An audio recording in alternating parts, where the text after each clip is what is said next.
Oh shit, band. No, yeah. Rise above, generate, rise above, extinguish fear, rise above, abstract sonnets, rise above, domino, rise above, extinguish fear, rise above, extinguish fear when we generate. Since day one we've been going in militant, not same, oh so different, abstract sonnets, no equivalent, double L's flows omnipotence, may I suggest a lyric-proof vest, I got a bar that will tear through a chest, cause a massacre from my caliber, your Kevlar can't protect. Anyway, back to the subject, expose devilish acts to the public, and talk topics they won't publish, instigating cold wars like Sputnik, observe you with a satellite view, heard the cattle these parasites do, worshipping the gods of our conquerors, it's a blinded acolyte view, members of spineless remain reminded, they drink blood and sacrifice you, so misguided, laws are provided, to benefit the chosen few, so we rise above and extinguish fear when we generate love, a single candle lights up the darkness, that is the power we all harness, let's identify targets, light them up, lift them down, carpet beef, sprinkly garnish, the message word power. 1 2 1 2, we are live and it is Rise Above Lime Stream 4, number 4, live on a Friday night, myself, Double LMC, with your co-host. Hey, it's Andy PG. It's Andy PG in the house. How is everyone doing? We're only a few seconds into the stream. We've already got 43 people. We're already breaking records Friday here. night, Rise it's Above, Friday night, guys. Rise Above. Hangs out everybody in the chat room. We're just going to let things warm up a little bit. We want to get 50, 60 people in. Big up Sam Carno, Arthur Watson, Lavender Lady, Bradley Golden, hang tight the Texas crew. Big up Jason Renix. You're going to be coming on a little bit later with us. And hang tight everybody, 43 people already. I tell you what, let's just have a little tune while we're warming up. Let's get it shared, guys. Let's get it shared. The Deep State. Welcome to the Friday night stream, everybody. It's Rise Above. I'm Double LMC. This is Andy PG. We're just going to let this warm up, get some more people before we begin. Hang tight, Oma Beats on production. 45 people. Get sharing the link, everybody. Share the link. Let us know how we're sounding.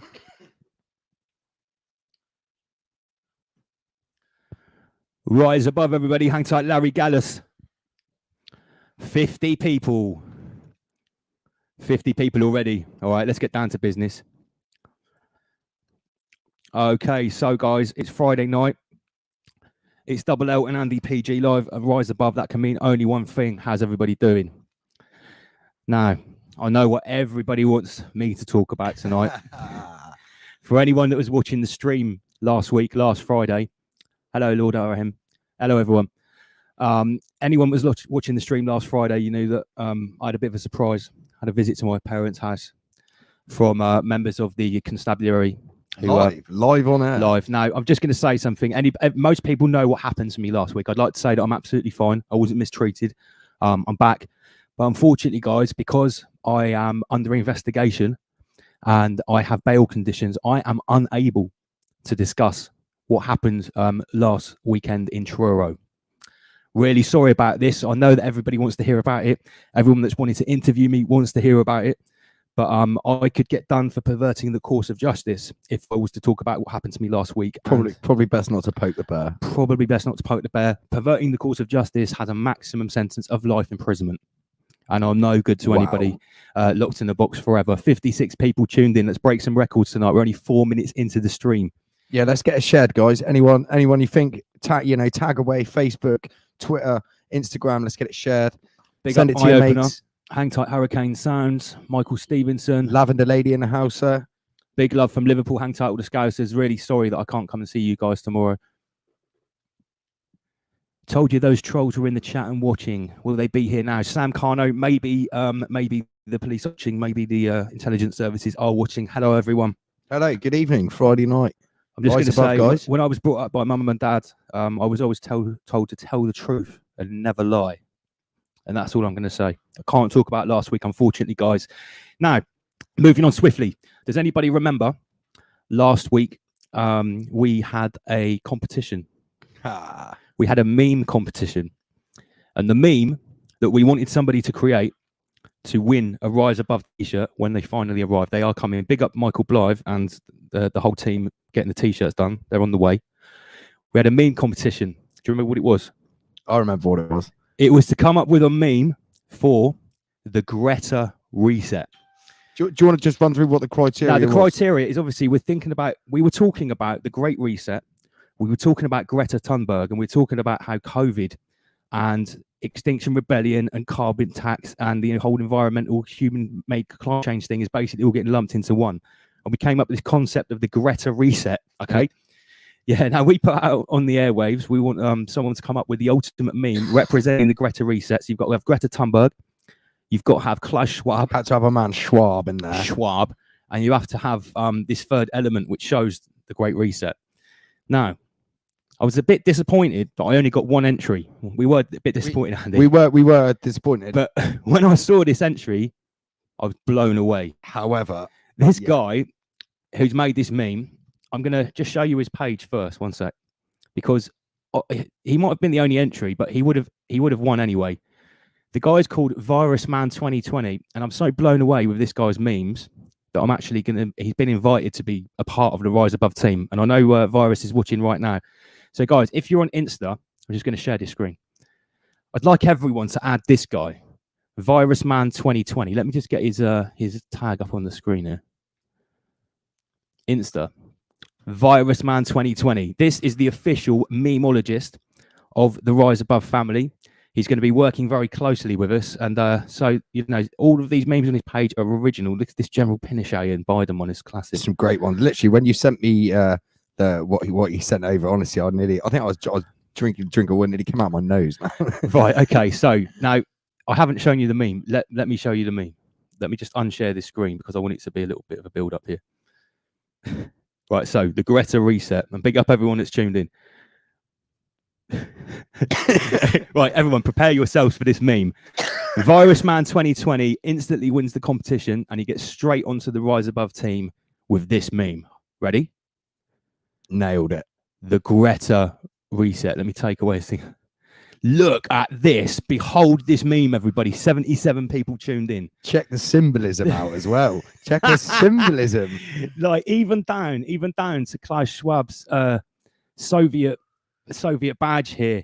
On the red button, the actual WEF text. Oh, this guy's absolutely smashed it. 81 people tuned in. We are breaking records tonight. Hang tight, everybody tuned in. Big up all the UK crew, US, Australia, New Zealand, Canada, all of the Commonwealth posse. Hang tight, everybody. If we've got any Europeans from the continent tuned in. Remember, guys, keep it nice and friendly in the chat. Yep, let's keep it friendly in the chat. It's all discussion here at Rise Above. It's fine to disagree. Yes, wow. Okay, that's good. Who's this? Nick Ringerstan.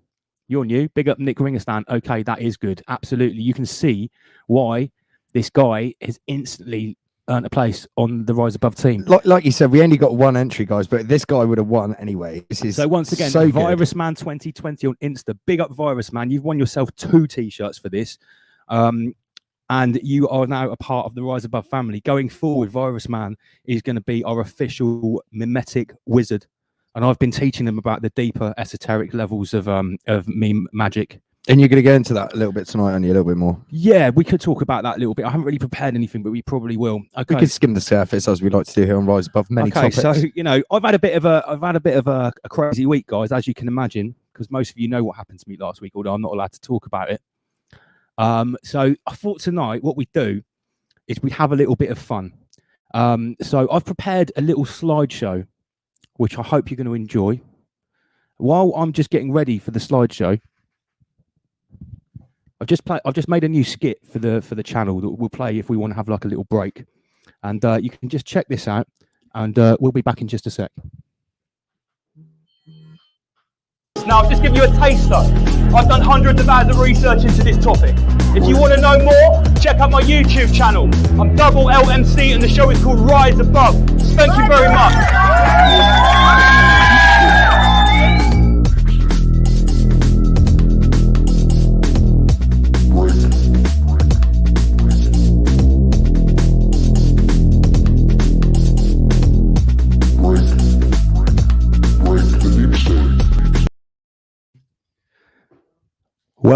Welcome, comrades. Welcome to the Soviet Union. This is the Soviet Union. Now, obviously, I had a brush with Soviet forces on Saturday, and I've had to convert to avoid going to the internment camp. So I'd just like to present my slideshow. Now we are officially not living in the UK anymore, comrades. As you can see, we're in disguise here. This guys. is the Soviet Union. Let me just get rid of this. 1 sec. And thanks to Virus Man 2020, because he's going to help us out with these memes here. Welcome, comrades. Welcome to the Soviet Union. Here is the digital gulag, which we're all heading towards at 100 miles an hour, comrades. Warding it is a COVID marshal. COVID weasel. COVID weasel. Thank you to Virus Man 2020 for this awesome meme. He's done it, and again, a fantastic job. Let's see if we just change the view here a little bit. Yes, comrade. So today we're going to be taking you through life in the Soviet Union. So remember, comrades, a lie told often enough becomes for the Soviet Union, comrades. Remember, the bigger the lie, the more the public will believe it. That's what Adolf Hitler said. This is also from Virus Man 2020. This is something that I found on the internet. So we're not the only people that think we're living in the Soviet Union. Let's get the chat up, Lance. Let's get the chat up. See what the guys are saying here. We are Sarah Pack. We are not in Kansas anymore. Yes, comrades. This is not Kansas. This is COVID grad. Right. Let's see what we got next. The slideshow, comrades.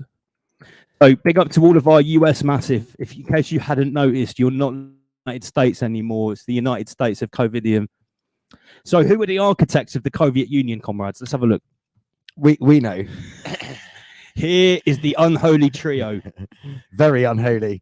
Comrade Gates, Lord Schwab. Lord Schwab. And what's this? Tedros. Tedros. Comrade Tedros. The WHO puppet master. From the Soviet Health... the Wuhan Health Organization. The Soviet Health Organization. Okay. So here is Lord Schwab in his Schwabian attire. His best Saturn worshipping attire. Addressing the peasants. Here's a remix. This is the remix from Virus Man 2020. Big up yourself. This is definitely my favorite here. This is brilliant work. If you look on Lord Schwab's forehead, he's actually taken the 3 6s from the WEF symbol. Absolute badass, mate. What's up next? Okay, so here are some other of the architects of the Soviet Union.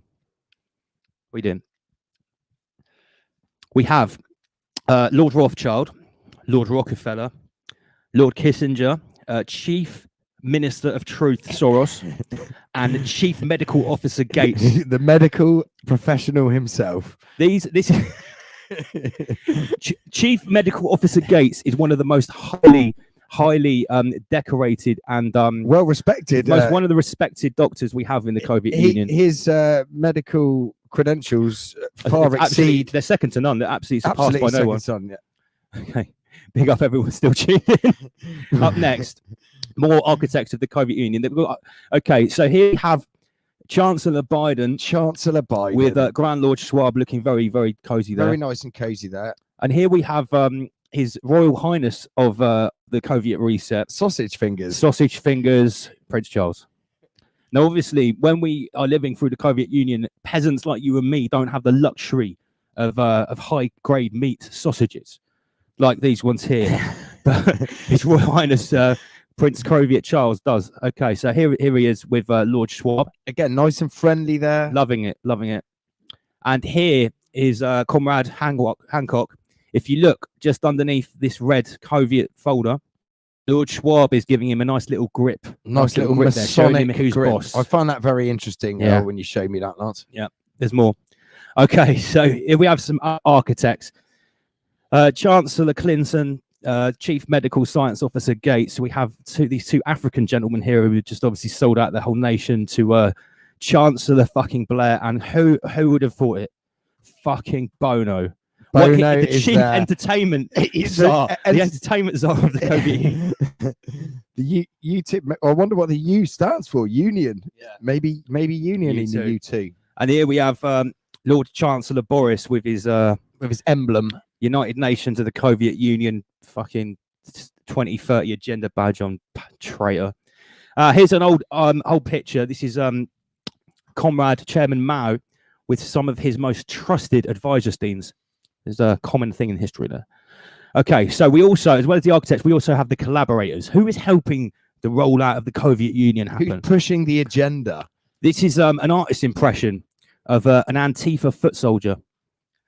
What's everyone saying? Medical Inquisitor Gates.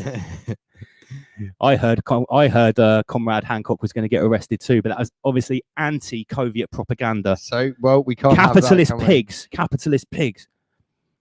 Yes, Lord Arahim. 666 in the WF logo. That's it. Okay, let's get on with the presentation. We've got so much more to get through, comrades. So this is an artist's impression of your average sort of university graduate, comrade, Soviet collaborator. The, you know, kind of recently woke and new age kind of nonsense. Yeah. Say no to bigotry. He's got the green hair there, Lance. Yep. See, here we have very loyal collaborators of the Soviet Union, COVID marshals. Happy to take the money, happy to take the taxpayer money. I heard a story about one particularly dangerous dissenter who was going around giving these people hassle. When I did hear about this guy, yeah. When me and my forces catch up with him, he's going straight to the gulag, comrades, straight to the gulag. Here's another one of our chief, most loyal Soviet collaborators, and another as well. Up next, the goals of the Soviet Union. Because remember, this is the early onset of the Soviet plan, and we are living through the great leap forward, comrades. So what are we trying to achieve here? What is the agenda here? Be a government informant, betray your family and friends. Fabulous prizes to be won. Well, that sounds great. That sounds wonderful. Agenda 2030. So we have 17 sustainable development goals. Number 1, welfare dependence. There is no space for independent business and middle-class entrepreneurs in the Soviet Union. There is no middle class. There is no middle class at all. Everyone is a peasant in the Soviet Union, comrade. 2, we have GMO food and Codex Alimentaris. This means peasants and the proletariat will not be allowed to grow their own food. There will be no organic farming. No, state-sanctioned Soviet rations only. Plastic food in your plastic ration pouch. Number 3, forced vaccinations. Well, that's what's about to happen to all of the proletariat. Number 4, mass indoctrination. That's been going on for a very, very long time. Number 5, destroy the family. We can see that fully happening. underway. That's fully underway. Fully underway. It's number 6. Notice the spelling. Water rationing. Rationing, comrade. Yes, we ration the water in the Soviet Union. Ration the water. Smart grid surveillance. That's happening, rolling out before our eyes. Number 8, no properties. You're not allowed to own any property in the Soviet Union. Well, yes. that will go down with the middle class.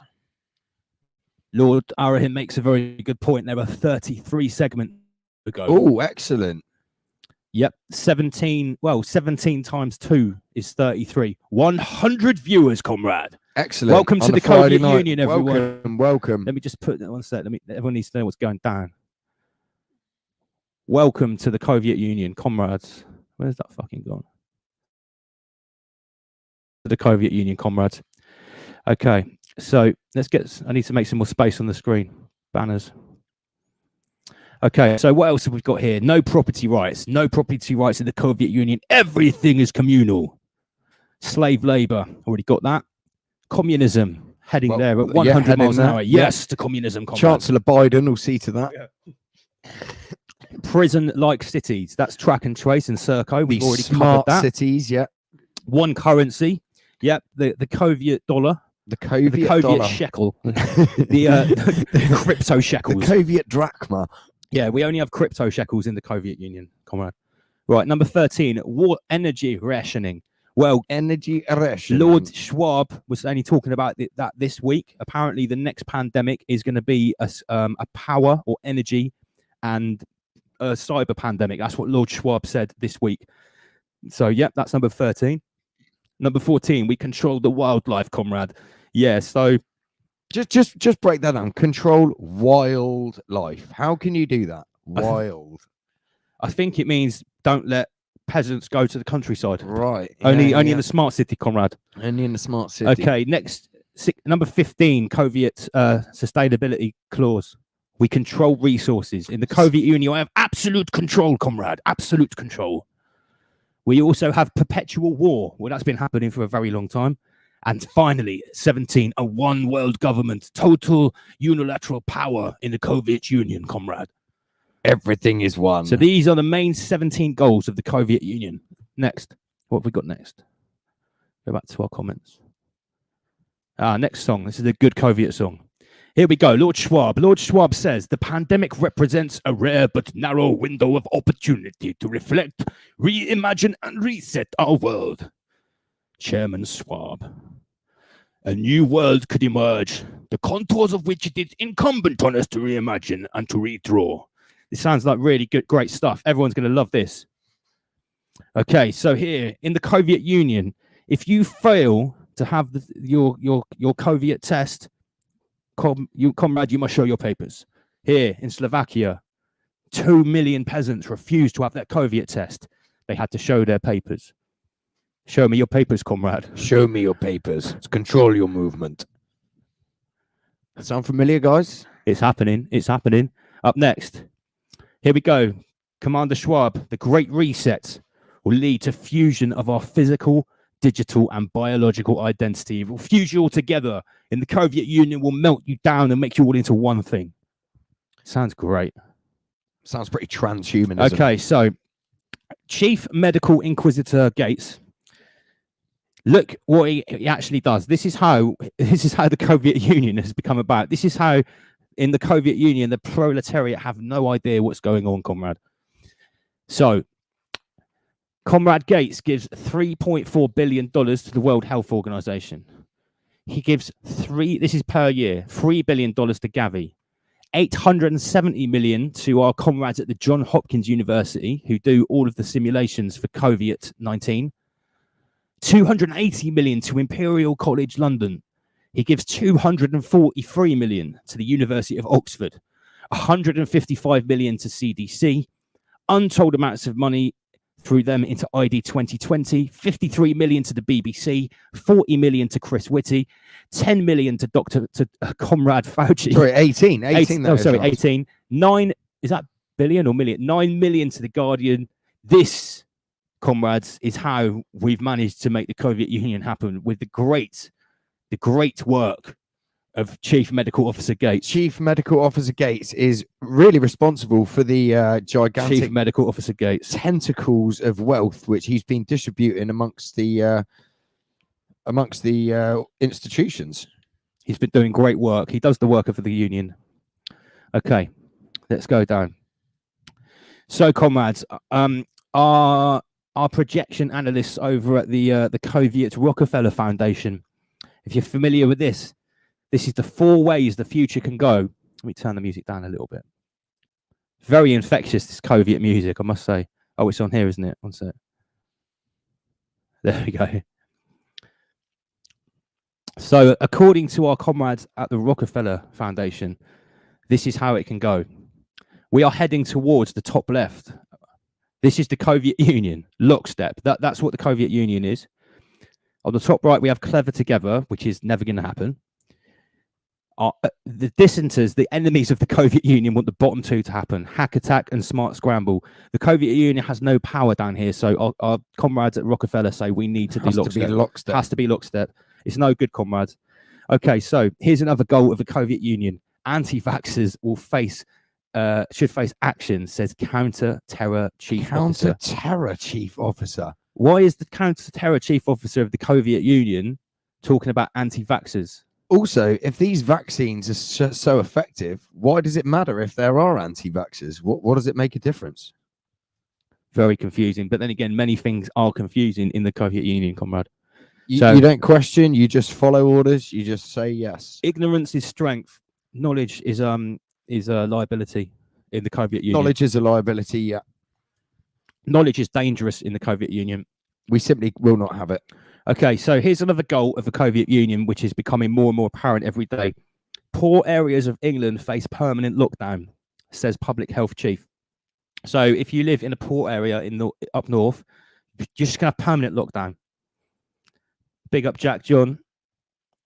So that just means just living off the wealth of the universal basic income given by the government, just printed out of thin air and pinged to you digitally, just for you to go and buy your basic bread and cheese. Are you dissing UCI, Universal Soviet Not Income? at all, not at all. Bread and cheese is the stable diet of the Soviet in the Soviet Union. Potatoes and gruel for all the peasants. Okay, so this is how it goes in the Soviet Union. First, you will have to wear a mask in the Soviet Union. Second, you will need a vaccine ID. And thirdly, you will need your digital COVID ID. Just to prove who you are, prove that you're with the Soviet Union. And if anybody wondered the time period of how long it will take to completely roll out all of these plans for the Soviet Union, according here to the World Bank, just make that a bit bigger.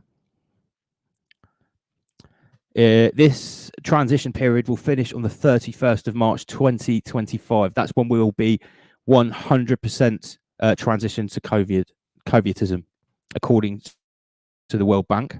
So that's good news. It won't take too long. I would recommend, if anybody's got any questions about what we're talking about, read this excellent book by Lord Chancellor Schwab. Lord Chancellor Schwab, the Saturn worship. Yeah, Lord Master. Chancellor Schwab was very kind to write this all down for us in a book to tell us exactly what's going to happen. Is this his memoirs, Lance? I think it is Lord Schwab's memoirs, yeah. Okay, so just remember, in the Soviet Union, you will own nothing, but you will be happy. Don't worry, you'll be happy. So it's all good. So on next to one of our greatest architects, Chief Information Officer Soros. He decides what is true and what is not. His fact checkers go out and represent him. Now, Lord Soros, Grand Information Chancellor Soros, he works in many ways. One of his most effective ways of working is Black Lives Matter, comrade, because as you know, people like George Soros, they cared desperately about black people. Absolutely. You know, it's fundamental to them. He cared so much about black people that he invested $33 million of his own money into Black Lives Matter. What a nice guy. Amazing. And so, as you can see, also, here we have Comrade... oh, yes. That's Maduro, isn't it? Comrade Maduro. The head of one of the head culprits of the BLM movement. Our comrades over at Black Lives Matter, you'll never see them photographed with capitalist pigs. Only true comrades like Maduro. Absolutely. Okay, so here is the goals of our comrades at Black Lives Matter before it got taken down. This has been changed now, but I managed to screenshot it. It says, we disrupt the Western prescribed nuclear family structure required by supporting each other as extended families and villages that collectively care for one another, especially our children, to the degree that mothers, parents, and children are comfortable. Capitalist pigs. You see, who wants a family? Yeah, who needs a family? So yeah, this has been working really well for the black community, having these Marxist values, trying to destroy the family. That's really been helping everyone a great deal. And our comrades at the United Nations have also been helping society along with Black Lives Matter, and using the COVID pandemic as it's demonstrating a millennia of evil Western capitalist pig patriarchy has resulted in a male-dominated world. And within a male-dominated culture, it damages everyone, men, women, girls, and boys. So yeah, let's just destroy men. They're evil. Well, that just brings it into the whole feminist movement. These ultra feminist, down with men nonsense. That's that there, right? Okay, so you've seen what the goals of the Soviet Union are. Let's look at the mighty achievements, because some of these goals. Let's see how far we've come, Lance. How far have we come in this great leap forward? Okay, so this is how far we come. Our comrades on the street. They are more angry about a statue of a slave trader from 300 years ago than a thriving modern slave trade. Well, now, this makes perfect sense. Absolutely. After the Soviet programming is complete, this makes perfect sense. Also, in the Soviet Union, which one of these is more acceptable and which is unacceptable? Well, it's acceptable to destroy ancient old monuments if they're a bigot. Absolutely. Well, they're all bigots, aren't they? Because they're capitalists, Lance. Yes, capitalist pigs. And on the right, we can see that obviously whoever left this piece of vandalism on the beautiful non-bigoted rainbow, they must have been a bigot. And absolutely, probably a capitalist pig as well. Capitalists. So we don't allow this on the right of the Soviet Union. Only the picture on the left. Paint it black, paint it grey. Yeah, rainbow or grey. Okay, so in the Soviet Union, we recognise peaceful protests. Mostly peaceful protests. I can't see anything wrong. I'd like to be there. I'm thinking about taking a vacation there. We recognise the right for peaceful protesters in the Soviet Union to burn down their neighbourhoods. Absolutely. Absolutely. Okay, so this is a fantastic achievement of the Soviet Union. In the UK, the United Kingdom of Soviets, we have managed to achieve this. The black dots here, 40,000, represents actual Soviet deaths. The green dots here represent how many of the citizens are in hospital. The blue dots represent confirmed cases of COVID-19.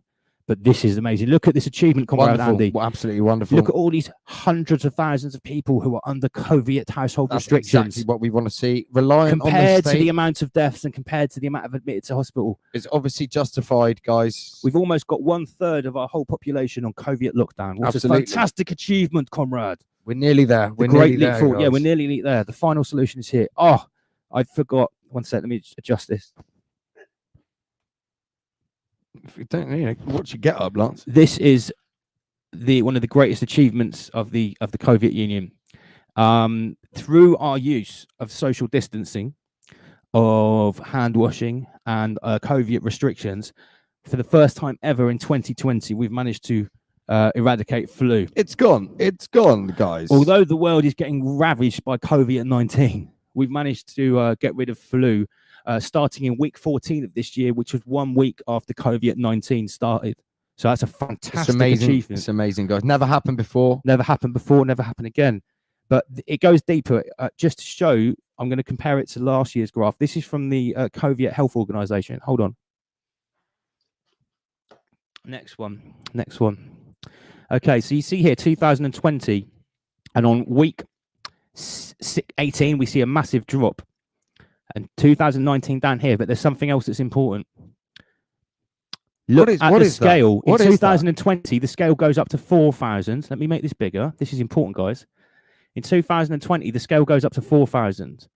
In 2019, it goes up to 25,000. Wow. So this scale in 2019 is 5 times bigger. So in 2020, we really have eradicated flu. Let's go back. Look, it literally disappears. It's nowhere. No one's got it, guys. The COVID Union has eradicated flu. It must be the flu vaccines. It must be the flu vaccines. Praise Lord Schwab. And Health Chancellor Gates. Yes, thank you, Health Chancellor Gates.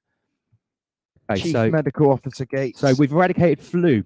Look how much of a problem flu used to be in the pre-COVID days of the United Kingdom. Wow. Back in 2018, just in the month of January, 64,000 comrades, Lance. 64,000 fallen comrades, mostly of flu.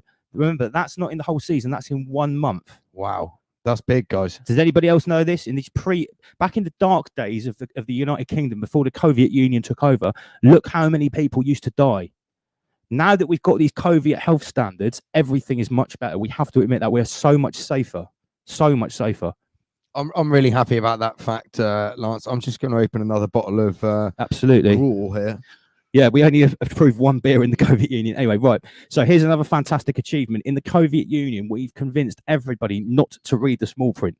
Absolutely. 41,000 deaths. I mean, who needs to read full stop, Lance, really? Total UK deaths for any... no, don't look there. We don't need the small print, comrade. In the COVID Union, nobody reads the small print. We just look at the number and we say, wow, it is so big. Just accept the number, guys. Big there. Red. Big red number. Big red number. In the COVID Union, we can cram people onto a small plane and put a piece of cloth on their face, but we can't allow them to go into a theatre. Absolutely not. Absolutely. That is no singing, no dancing in the COVID There Union. will be no fun, guys. There will be no fun here. No entertainment. No laughter. If you look at the people in the at the top there in the picture, Lance, they all look very, very focused, very afraid.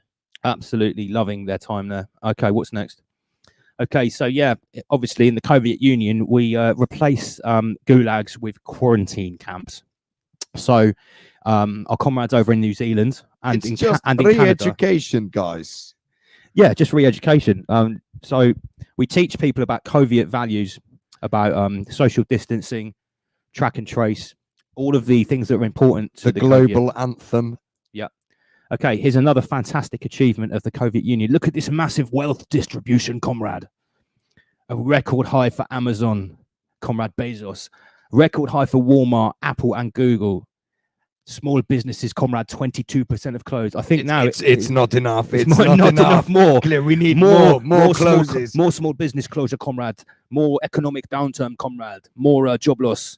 Which is better for the state, better for all. To be fair, this 22%, I reckon that's probably more like 30 or 40%. I would say so, yeah. Just look around, guys. Go and look around. One of the greatest wealth transfers in history is happening right now, and nobody is talking about it. Peasants. Praise the COVID wealth transfer. They don't need to know. Like, they have no reason to know, Lance. Oh, big up Chris H. Okay, hi Chris. For anyone that's wondering what's going on, why we're wearing silly hats and we're doing the slideshow, I'm just letting everybody know that we're now living in the Soviet Union. We don't live in the UK or US or Australia or New Zealand anymore. This is the Soviet Union, This is the guys. Soviet Union. Yeah, notice the music and the welcome background. to the Soviet Union. So up next. So yeah, this is a fantastic achievement in the Soviet Union. We have television presenters like Philip Schofield and Holly Willoughby cuddling through huge, massive condoms. I mean, that is just so moving, guys. Very moving. This is what a clever, loyal comrade does Absolutely, to protect their other comrades. Absolutely. The Okay. plastic sheet hug. Okay, so now it's an important time to identify the enemies of our comrades in the Soviet Union, the dissenters, the capitalist pigs, The anti-vaxxers. the anti-vaxxers. Who have we got? Enemy number one. Wow. He needs to go. Ex-comrade Bezmenov. Ex-comrade Bezmenov is a defector of the Soviet Union, and he came over to the capitalist Western pigs in the 70s and told them all our secrets. Deaf to defector Bezmenov. Deaf to him. Oh, back. Pauline Hanson of the Australian government says, reject the Marxist Great Reset. Traitor. She is a traitor. She is a traitor. Off with her head. Send her to the gulag. Send her to the gulag. Yes, Comrade Renix. Comrade Renix says, I saw Philip Schofield wearing a social distancing skirt online. That's right, you did. Wearing a skirt online. It's like a corset. It was good. It was a standard Soviet issue. Yeah, of course. Comrade Renix will be on the show later on, and we're going to be discussing other things about the Soviet Union soon. Everyone will wear the skirt. Standard Soviet issue, comrades. Standard Come on, issue, guys. it's for the better of all of us. It's for the betterment of the nation. Everyone must be the same. Who is next? David Curtin, traitor. Traitor. If anyone, Capitalist traitor. look at this capitalist pig. Look what he says. If anyone still thinks a 2-week lockdown is going to last 2 weeks, even with a Ponzi name like Circuit Breaker, they are hopelessly naive. This is not about COVID. It's about the Greta reset. Resist the fear, lies of control. Defector, You see, that traitor. to me sounds like somebody with some free thinking there, Lance. Yeah, I don't like that. There's no space for free thinking and truth telling in the Soviet Union. Absolutely Straight not. to the gulag with him. Straight to the gulag. Straight to the gulag with him. Here's another defector traitor on Twitter. This Traitor Sather. the engineered COVID crisis ended up backfiring, exposing Bill Gates and Big Pharma. Lies. The engineered race riots are backfiring, exposing George Soros and Antifa. More lies. It's all lies. Go ahead and try something else, deep state. An army of digital soldiers is ready to pick it apart. We will win. No, you'll not. The pathetic Resistance is futile. Resistance is futile. This is the Soviet Union. You cannot resist. Here we go. A real pandemic doesn't need advertising on TV and billboards, faking statistics, testing the healthy, endorsement for celebrities, and censoring doctors. Yes, it does. I beg to differ. Absolutely, it does. Only we need in to the best- promote this. The guys. best pandemics, only the best pandemics have this. Yeah. Only Otherwise, in the how would you Soviet get the Union. news, guys? You know, Absolutely disgusting. you need the celebrities on social media telling you what's going on. Here's another traitor. David Nino Rodriguez, the boxer. When was the last time you heard the sound of laughter at a restaurant or a public place? When is the last time someone smiled at you and waved? This goes deeper than you can imagine.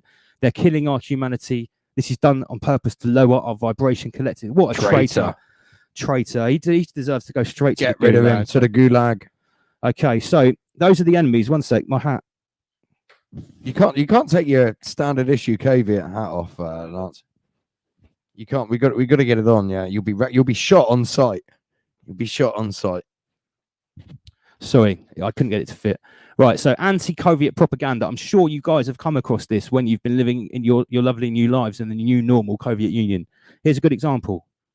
This is not the enemy. This is a comrade. Yeah, Look, clearly a comrade. He's got the one eye there. He's got the one eye. He's got some gallows. He's got the little rainbow thing, and all good comrades wear a mask. Absolutely. I'd just like to point out we have a record amount of viewers. 142 people tuned in. Big up, guys. Rise above each and every Friday night. Double LMC and the PG. Welcome to the Soviet Union, comrades.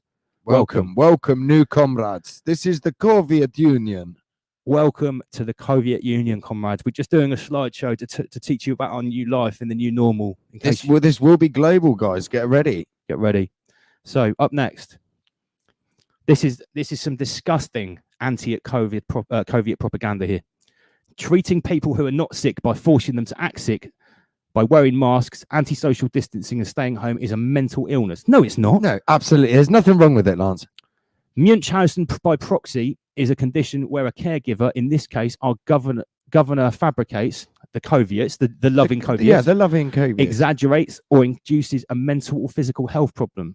But there is a massive health problem. COVID-19, everyone knows. The Reset Masters are just trying to take care of us, guys. What would we do if the Greta Reset wasn't here to save us from a COVID union? Right, okay, so yeah, disgusting anti-COVID propaganda.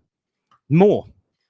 What if I told you that the push to defund the police is an excuse to install a global police force under the UN Agenda 21? The COVID agenda would never do that. No, they wouldn't. They wouldn't. People don't think like that. We have robot police, comrades. Yeah, much better. And drones. We have lots more of drones. Efficient. Now, this is disgusting. How dare they? Anti-COVID propaganda.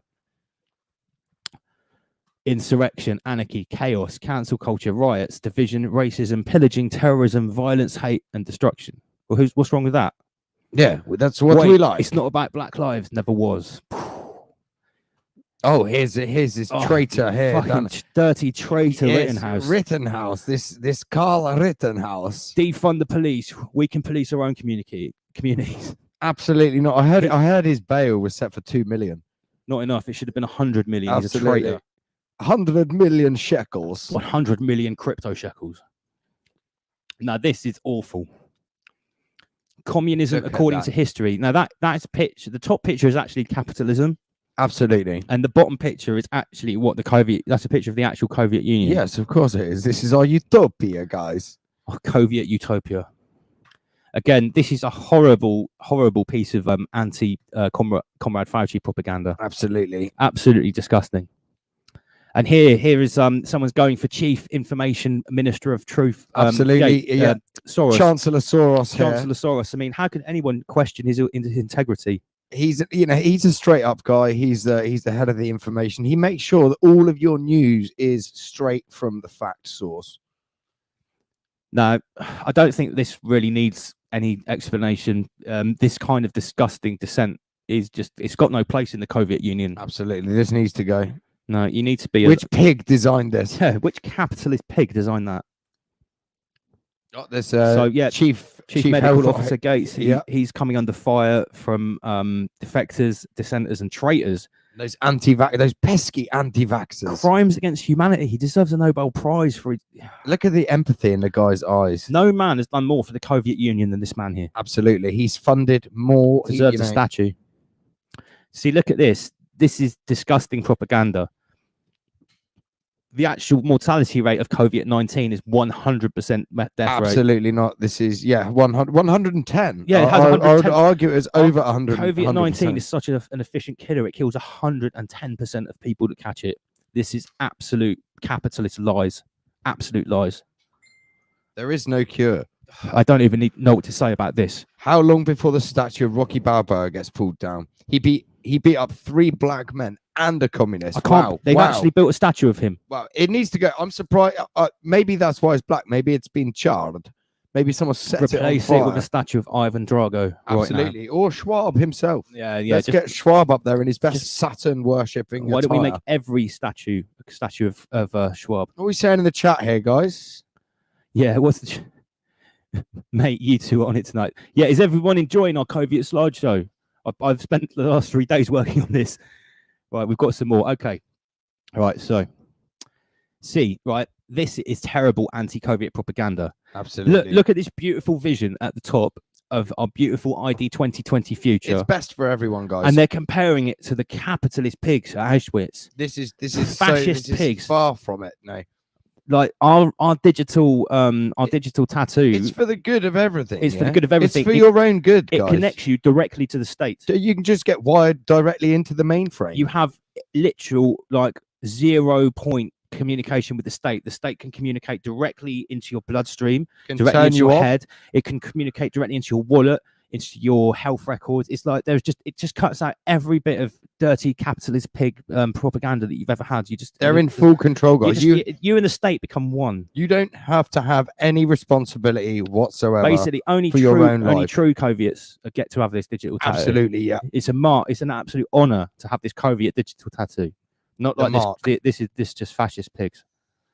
Okay, so we're almost at the end of the slideshow, and I've told you about the architects of the Soviet Union and the collaborators. We've talked about the goals, and we've seen about some of the achievements that the Soviets have already achieved. I've showed you some anti-Soviet propaganda and some enemies of the Union. So on a light note, we have a message from the Soviet Ministry of Truth. Okay, so before that was wrong think, this is right think. Okay, so at the top we have loyal Soviet citizens. When you go to the supermarket, comrade, this is how you should dress. This is your attire, guys. This is standard Soviet issue uniform for attending the supermarket, the library, the cafe. Well, if it's open, guys, if it's essential, open, and you have to queue up outside, and you've had to have your vaccine. Once your vaccine is there, you're still going to have to wear this stuff, guys, just in case, you know.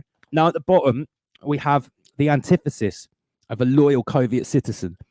He is a dangerous defector, dissenter, and traitor. He is a crazy conspiracy He's a danger to the public. Look at his bare face. He's breathing oxygen directly from the outside world into his face, and then breathing it back out of his face into the outside world. It's disgusting. Traitor. He disgusts me just looking at his. Look, he's smiling and everything. Capitalist he's smiling at his nice organically grown vegetables and fruits. It's disgusting. You really. notice the loyal Soviet citizens, they only buy the pre-packaged processed Soviet They're going food. directly for the sweets, guys. That's the way how we leap into the future, comrades. Absolutely. Just as just check out Monsanto, guys. That's the way forward. They're helping us all. Okay, so remember, human interaction, especially skin-on-skin touches, are absolutely forbidden. Yeah. In the Soviet Union, we do not like human contact. There's no masks either there, guys. It's actually against the state. It's actually a crime against the state to hug your friends and family. And apart from that, it's particularly dangerous. It's dangerous for society. So don't be surprised if you have human contact with your friends and family in public. If one of our loyal Soviet marshals doesn't come and issue you a fine, you deserve it. Absolutely, and you better pay 100 schmeckles. I'm glad everyone's liking the slideshow. There'll be another one next week. Okay, so remember, when the Chief Medical Officer Gates gives us the miracle cure, comrades, it goes something like this. We want to give every one of you an experimental DNA-altering vaccine for a disease with no accurate test, which has 99.5 recovery rate and will make us billions. Anybody in any way who questions this is a dangerous, far-right, anti-science conspiracy theorist who should be silenced, mocked, ridiculed, and ultimately sent to the gulag. Remember that, comrades. Absolutely. Just ask Alan Dershowitz. And finally, second Chief Medical Officer Fauci would like to say, just because thousands of independent doctors, capitalist pig doctors, are saying that hydroxychloroquine cures CV-19 patients, it is not valid until we've done a major study. But as soon as the COVID-19 vaccine is manufactured, it will be immediately delivered to all comrades, to healthcare professionals worldwide for immediate human injection.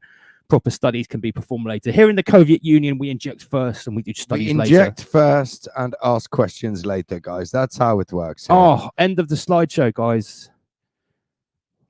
So what did you think, guys, about the slideshow in the chat? I've got to take my Soviet issue hat off now. Right. Okay, let's turn off this Soviet music. Right, let's just take a little breather. Big up everyone. We've got 140 people. That is 40 more people than last week. We're just going to take a 2-minute breather and catch. We've had that stupid Soviet hat on. Oh, let me open the window, Andy. Big up everyone in the chat room. We're going to be inviting some guests any second now, Mr. Spoken Word Nerd. We're going to have a little chat. Comrade Renix. Big up Comrade Renix. Comrade Word Nerd will be back. I hope you're liking it tonight, guys. Let us know what you think in the chat. Go through some comments, let's have a little look, see who's saying what here. Lavender Lady, fire. We're on fire, guys. That's right. Hopefully, quality. Awesome, power to the people, David James. Who else we got here? Sam, sounds great, lads. You have put my mind to rest, anyways. Honestly, guys, that was a lot of fun. That's a lot of fun. So yeah, we got Word Nerd coming in a bit, and we got man Jason Rennick's on tonight. Part of the Rise Above family.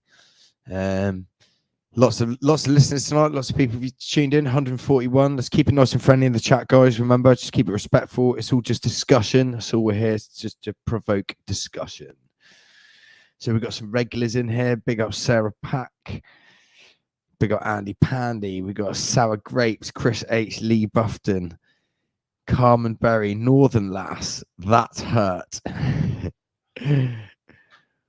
So let us know what you thought of the slideshow, guys, and mine and Lance's attire, our COVID attire.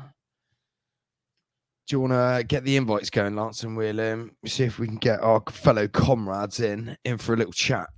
Yes. Don't go anywhere. It's going to be a 4-hour stream again tonight. You know it. We've got 140 people already. Right about now, I'm going to invite the Defence Minister of the Soviet Union. No, we're not Soviets anymore. We're back in. We are not pretending to be Soviets anymore. No. Oh yeah. By the way, I'll just point out.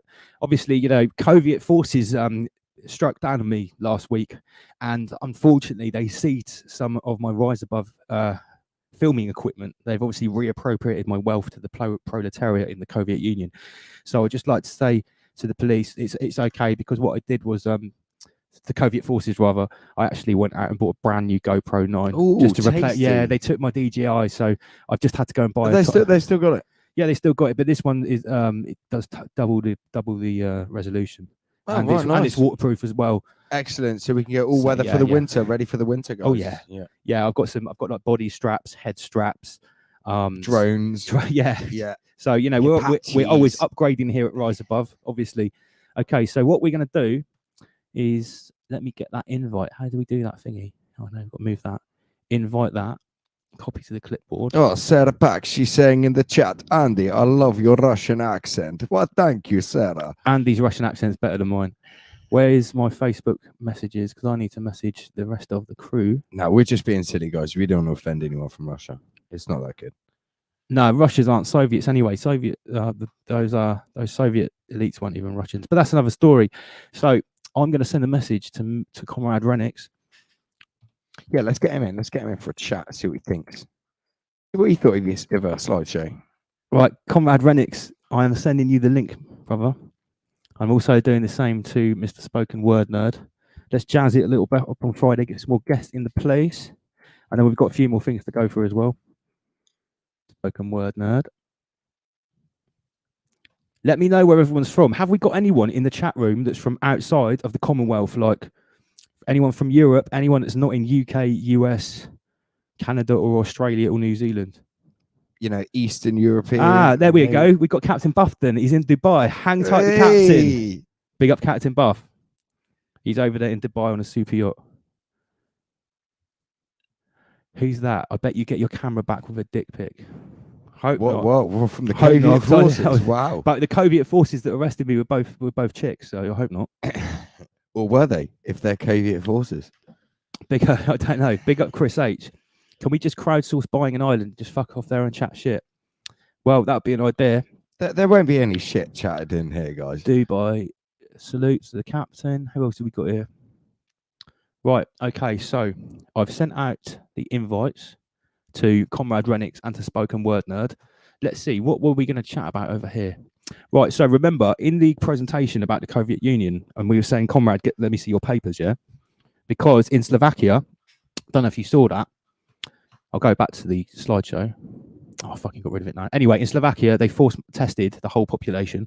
2 million people refused. Is that with the PCR? Yeah, with the rubbish PCR test, right? 2 million. Because in Slovakia, it's a very small. Oh, who have we got there? Oh, we've got a Spoken Word now coming in. 2 million people. Is that with the PCR? Yeah, with the rubbish PCR test, right? 2 million. Because in Slovakia, it's a very small. Oh my God. Excellent. Look at the attire. Comrade Word Nerd, how you doing? He's got a delay, hasn't he? Yeah, there is a delay. I can hear us in the background. Word Nerd, you need to turn us down. I can hear it echo in the background. Can you go to earphones, spoken word nerd. I can Okay, start. tell you what Yes. you're doing that. Oh, Okay. that seems Let's better. get Comrade Renix. Assalamu alaikum, Comrade Renix. How you doing? So we got spoken word nerds. The minister. Look at his Minister of Cossack. Defence. He looks amazing. He does look amazing. Yeah. Yes, Mr. Renix. How you doing? You need to unmute yourself, mate. Yeah, Jason, you're muted, mate. Unmute yourself. Click unmute. Send him a message. Lance. Unmute. Oh, one sec. Let me do. Send him a message. Ping a message. How are you getting on there, word nerd? I am using headphones. How do I sound? Yeah, you sound clear, still clear here in the studio. Good. I just Good. remind you that the Soviet forces are listening in, spoken word nerd. So please observe my disclaimer at the start of the show. Yeah, we'll keep the accents to a minimum then. God love Russia. We can't basically motherland. discuss anything that happened last weekend. Lance is Jason Renix, you've still got yourself muted. Lance is still under investigation, so we can't talk. We can't actually talk about anything in any kind of detail or form at all. So just to let you know. So Right. how's it going, Spoken? It's going good. My leg is elevated. I've been struck by a Stasi truck. But You that's all got I'll struck say by a on that. Soviet truck, yeah. Oh no! Everyone watched it on the live stream. Big up to Jason, mate. If you can hear us, you have got yourself muted, bro. I'll send Jason a message. You carry on chatting. Ping him a message on Facebook and see if we can get himself unmuted. I have. So, unmute word yourself. nerd, as a minister of defence, how are you? How did you feel about our Soviet slideshow? Oh, big up Jason. You're unmuted. Actually- Can you hear us? We got Jason. You there, Jason? Just talk. I think he's getting some headphones on. Oh, right. yes, I did. Yeah, what do you think of the Big slideshow, up, Jason. word nerd? Bill Knight. I didn't get to see it, guys. I didn't get to see it. In Oh, captivity. what? Is it on the stream? Yeah, of course it was. Yeah, we just finished it. It was like the first, what was it? I was First watching the it's stream. right, I got the yeah. chat on the 4 or other 5 screen. minutes. Oh, right. Okay. No, we I'll be we catching just up on did 85 slideshows of Soviet propaganda and anti-Soviet propaganda as well. We're just letting everyone know that we're not living in the United Kingdom anymore. It's finished, guys. There is no United. It's just a united globe. The United Globe of the Soviet Union. Hang tight, That's it. everybody. In It's now the UG. United Salty Globe. Army AL. Where's that from? Kenshin 82. Where are you guys from? I was seeing if we've got anybody reporting in from. Big up the Devon Massive. Who else have we got here? We've got some. Yes, Devon Massive. Yes, Devon Massive. We've got Liverpool, Scotland. Big up Brad from Scotland. Let me know where you're listening in from, Rise Above Crew. Scotland. Who else have we got here? Liverpool. Make a Soviet Union shirt. So once again, I need to big up our man, Virus 2020. Let me just go back to the screen share, right? Because as we said earlier, the Virus man has got some of the dopest memes on planet Earth. Really, really good. Big up the Brum crew, Roger Dodger. So I'd just like to let all the listeners know that I actually got my Instagram page deleted as well last week. About that. Yeah, which I didn't announce. So thanks for that, Deep State.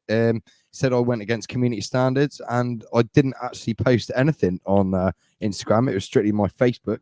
But obviously they're intrinsically linked, and they just didn't want me because I was getting sent quite a few things in the chat on Instagram. So I think that's why they got rid of me on there. Just gonna put up it. So, spoken word nerd, have you managed to set up the Rise Above Insta or the web email address yet? So interesting story. As soon as I got back, I posted on Facebook and said, "Oh, that was quite a ground report, desk report incoming." And I opened my laptop to do my editing software, and it's frozen. And it's frozen for the first time in history. So 10 years that hasn't happened, but my laptop has been taken out. So luckily I have been at this for a while, so I've got an identical one. So I've just got that up and running, but that did set me back quite a bit. However, the Twitter account is live, and that's twitter.com/riseabovepod, POD.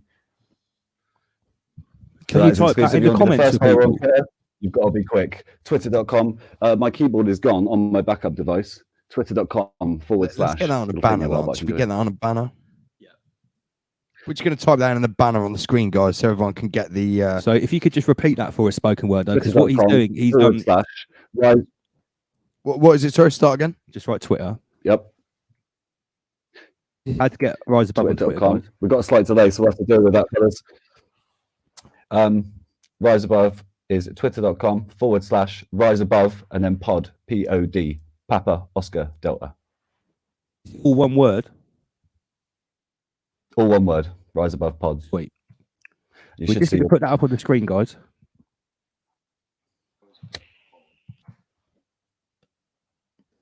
Is that good? Now, Hello, Jason. can you hear me now? Yeah. I can hear you, mate. Can you hear us? Yeah, I can hear you perfectly. Yeah. Spot on. Welcome to Rise Above, Jay. How you doing? How you doing, Comrade Renix? I'm doing well, comrades. How are you? Not too bad. Just in case anyone's wondering, Jason is one of my early supporters since I started this channel. Let me just get rid of Virus Man so we can see Jason. Since I started the channel. Oh, where's he gone? Anyway, I'll carry on introducing him. Jason was one of the first people that subscribed to my channel when I literally had 30 subscribers. We're now on 3,400 something. So he's been a long time supporter, and I thought I'd get him on the show tonight. He's just got a new phone. He's obviously having a few problems with it, but not to worry. He'll pop up again in a minute. So we were getting the Twitter, weren't we? Where's it gone? Yeah, where's the Twitter banner? Let's get that across. You didn't save it. You absolute spanner. Get off again. Type it in again. Yeah, so Spoken Word Nerd is taking care of Twitter. He's going to take care of Instagram. And what he's going to be doing, he's going to be cutting up the Rise Above episodes into nice little bite-sized chunks of like the best bits and putting them up on social media like Twitter, like Instagram, in little chunks. Because, you know, a lot of it's, some of these streams are 4 hours long. Some of the episodes are half an hour. And a lot of people don't have the attention span. So he's going to be chopping it up. Scroll across the bottom. Let's get that. Just let us know if that's the right word. Add the banner. Okay, so Twitter. This is the Twitter. Rise Above Pod. So add us up on Twitter, guys. And you can keep updated about when new shows are coming out. There will be, we'll have actually different content to go on there as well, because we'll be getting some little bite-sized chunks and little funny bits and pieces. Word Nerd's going to be in charge of that. So yeah, the team is growing. The team's building. And we're getting a nice little movement here, people. But, you know, we're just one family, guys. That's all we are. Rise Above Family.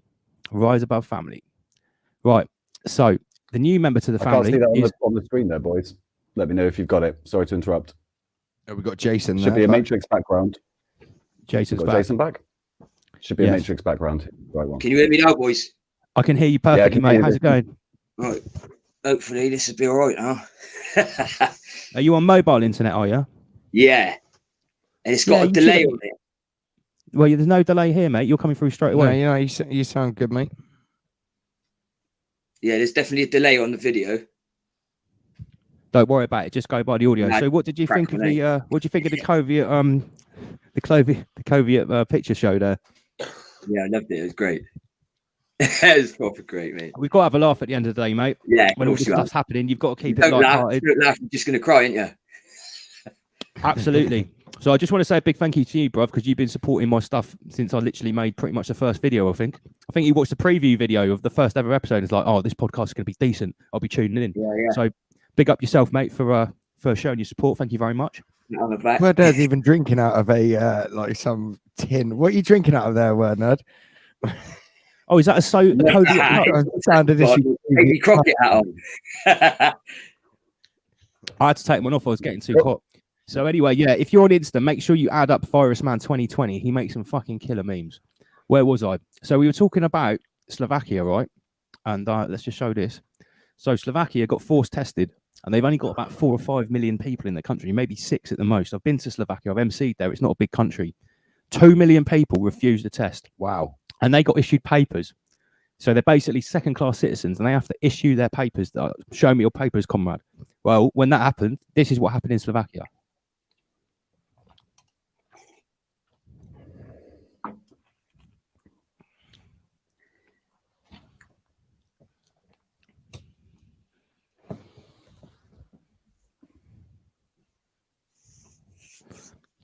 They're not mucking about, are they? Like in Central and Eastern Europe, when they write and they protest, they really go for it. Yeah, there's a lot of people there. Anyone seen what's happening in Berlin as well with the water cannons? Yeah, I've seen that. The police just came in and just started. They're like hosing everyone matches, down. do you know what I mean? It's pretty extreme, isn't it? Yeah. Those water cannons, interestingly, with the current situation in Westminster, the Potato Man, it was actually him that tried to buy 3 German water cannons, which are the ones the Germans used to be using on the streets. And you remember, Boris? Oh no, there's the ones that can pop wanted people's them eyes here. out and stuff. They can do some real bad damage. Yeah, that's how he got them for 10,000 quid instead of 100,000 quid. He got a good deal, and that was because they were shit. And the can't German knock his authorities business sense. stopped using them. You can't knock his business sense, mate. The Potato Man. He saved us some money. Potato They Man. never even had to use them. That's how much money he saved. He's a Think potato. about it. Yeah, he's clever. He's clever. Come on, the Potato Man. Have you coined that? Is that yours, nerd? That's how I refer to him. Yeah, no, I haven't heard that one before. The Soviet Union belongs to me. All right, I'll come out with that. To me, So he just looks like a potato. Mr. Potato Head. What else have we got here? So yeah, 2 million people, and what with a population of what? How many? 4 or 5 million people. So it's nearly half the fucking country. Well, about 30-40% of them is saying no. That's if people were doing that, in other countries, I think this whole thing would be over. Whereabouts are 5 you, minutes. Jason? Are you in West Country? Well, southwest. How would you feel if someone asked you to show your papers when you walk down the street? Yeah. I have my running shoes on. Don't worry about that. Show me your papers, comrade Renix. Or get off the street. Yeah, mate. It's coming. So here's another story from this week, which is pretty ludicrous. Well, it's not. In the Soviet Union, nothing is ludicrous, comrades. It all makes perfect sense in the Soviet Union. Humanism thing with Schwab. Oh, Schwab, yeah. Oh no, we'll come back to that. Just wanting to wire everyone up to the mainframe. He wants to blend everyone's physical, digital, and biological identity into one. In the Soviet Union, they will melt you down into one single thing. Everyone will be one thing. Right, but it doesn't matter though, because at the end of the day, we can effectively kill COVID-19 just by using mouthwash, according to the Daily Express. We've already heard that sunlight, disinfectant, marijuana, and now mouthwash are effective remedies. So basically, for COVID-19. What everyone needs to do is get outside, drink some mouthwash, and smoke a blunt. That's what everyone needs to do. Basically, if you do Listerine before you wake and bake every morning, and you go for a walk in the sunlight, or do all 3 in the sunlight, do it all together. Have a blunt with the mouthwash in the sunshine. How many? Everyone would be fine, guys. Well, I think most super chilled. Most people that do that are fine, aren't they? Whether penis size matters. What? Are you looking at the thing up there? Oh, right. Erectile dysfunction, breast cancer. Yeah. All these ads are clearly tailored directly to me. You were just posting about dysfunction. Come on, guys. We know the mainstream media. Yeah, they're coming for me. All right. So we've already. This is how deep it is, because someone said that mouthwash kills COVID-19. We've already got a picture of someone drinking a bottle of mouthwash. Did Trump tell him to do that? Nah. Drink fucking bleach. Drink fish tank cleaner. I saw a program the other day, and it was the daughter of the guy that died from drinking fish tank cleaner, and she was like, "Yeah, my dad died. My dad is another casualty of Donald Trump's bad advice." And I wonder who paid her what to say that. It's like, if it's even true, your dad is a casualty of his own stupidity. Like, come on. Precisely, that's natural selection. Darling. Okay, so what else have we got here? Yeah, so here's the story that we covered in the slideshow, right? Killer outbreak is to blame for 42% spike in deaths in January. This is just January, and I believe this is 2000. Oh no, sorry. Yeah, it's 2018.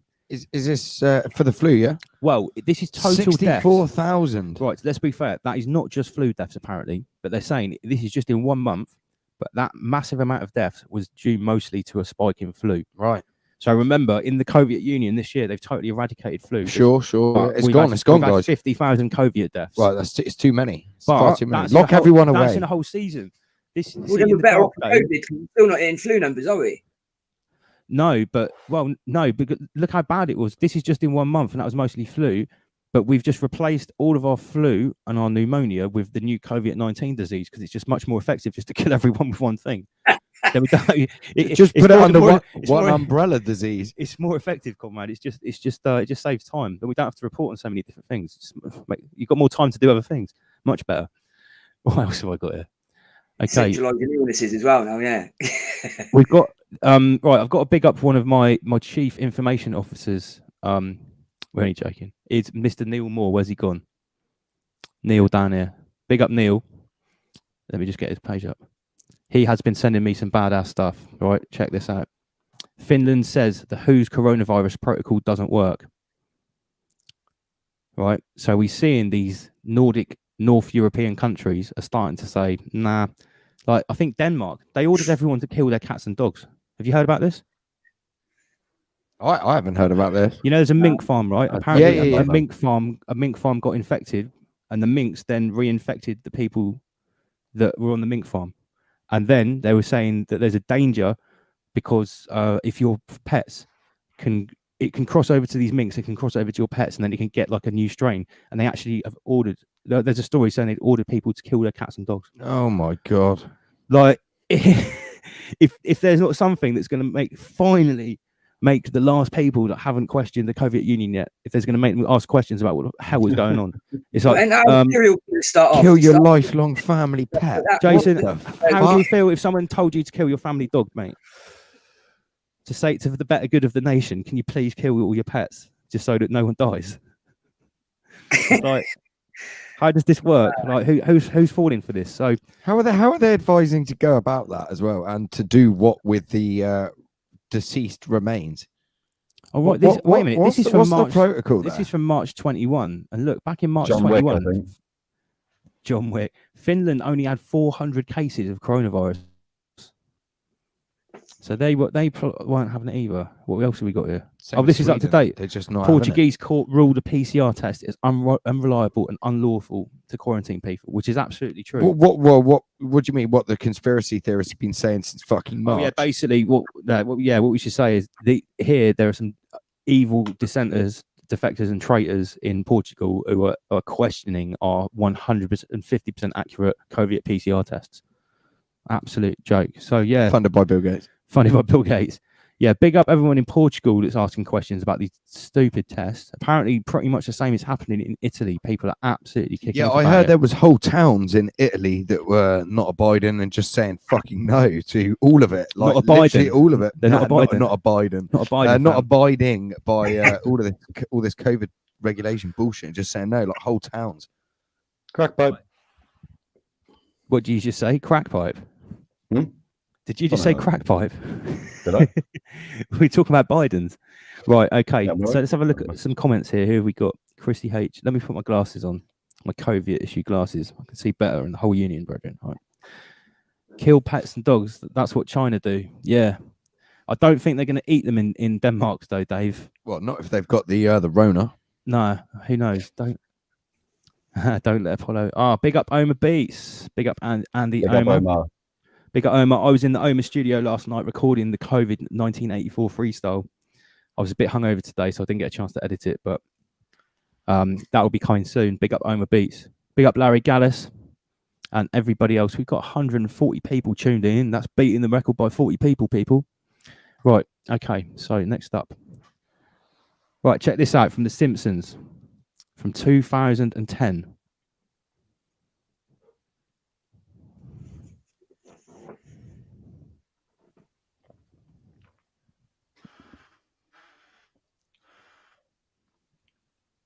No sound. Is there no sound? Nah. One sec. It should be. I can hear it fine. Let us know if you can hear Is it. there in sound? The, in the People chat, in the guys. chat room, could you hear the sound on The Simpsons? Got no sound on this end as a. That might be because you're in it. People speaking, but you can't hear the Simpsons thing.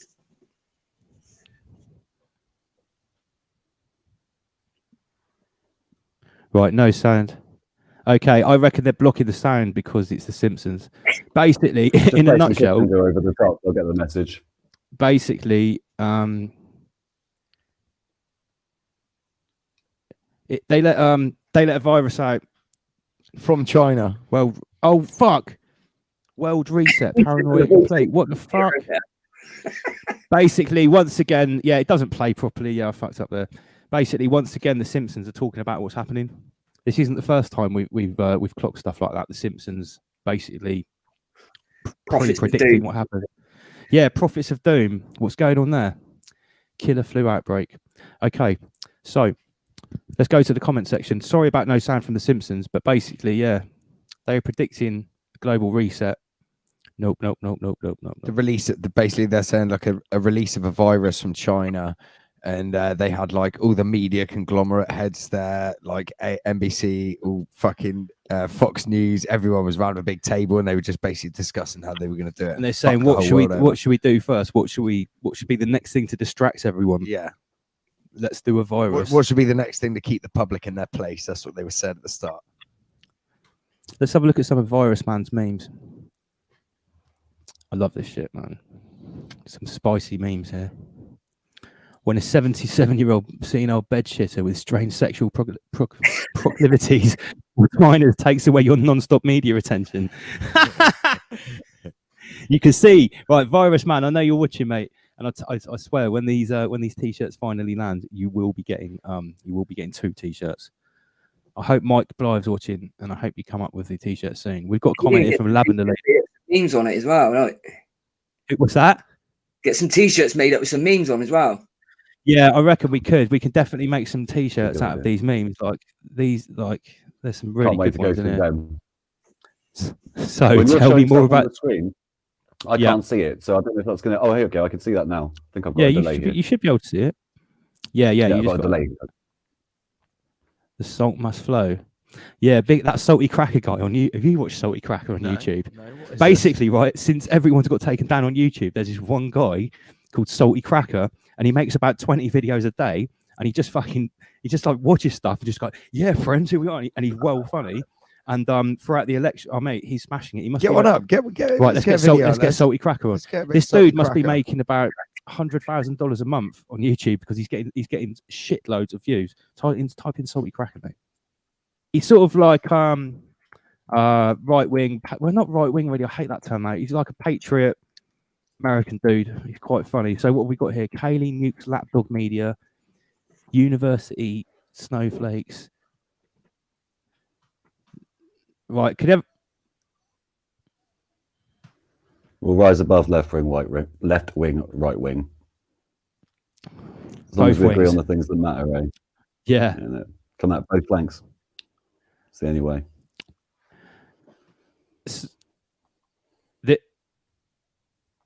This guy here, who knows this guy? Salty Cracker. He basically looks at like the mainstream media and absolutely rips it apart. Right. So he's saying about like the fake COVID stories of young healthy people dying. Yeah. So he gets this one up, and this story is about a 37-year-old gym instructor who's died of COVID-19, right?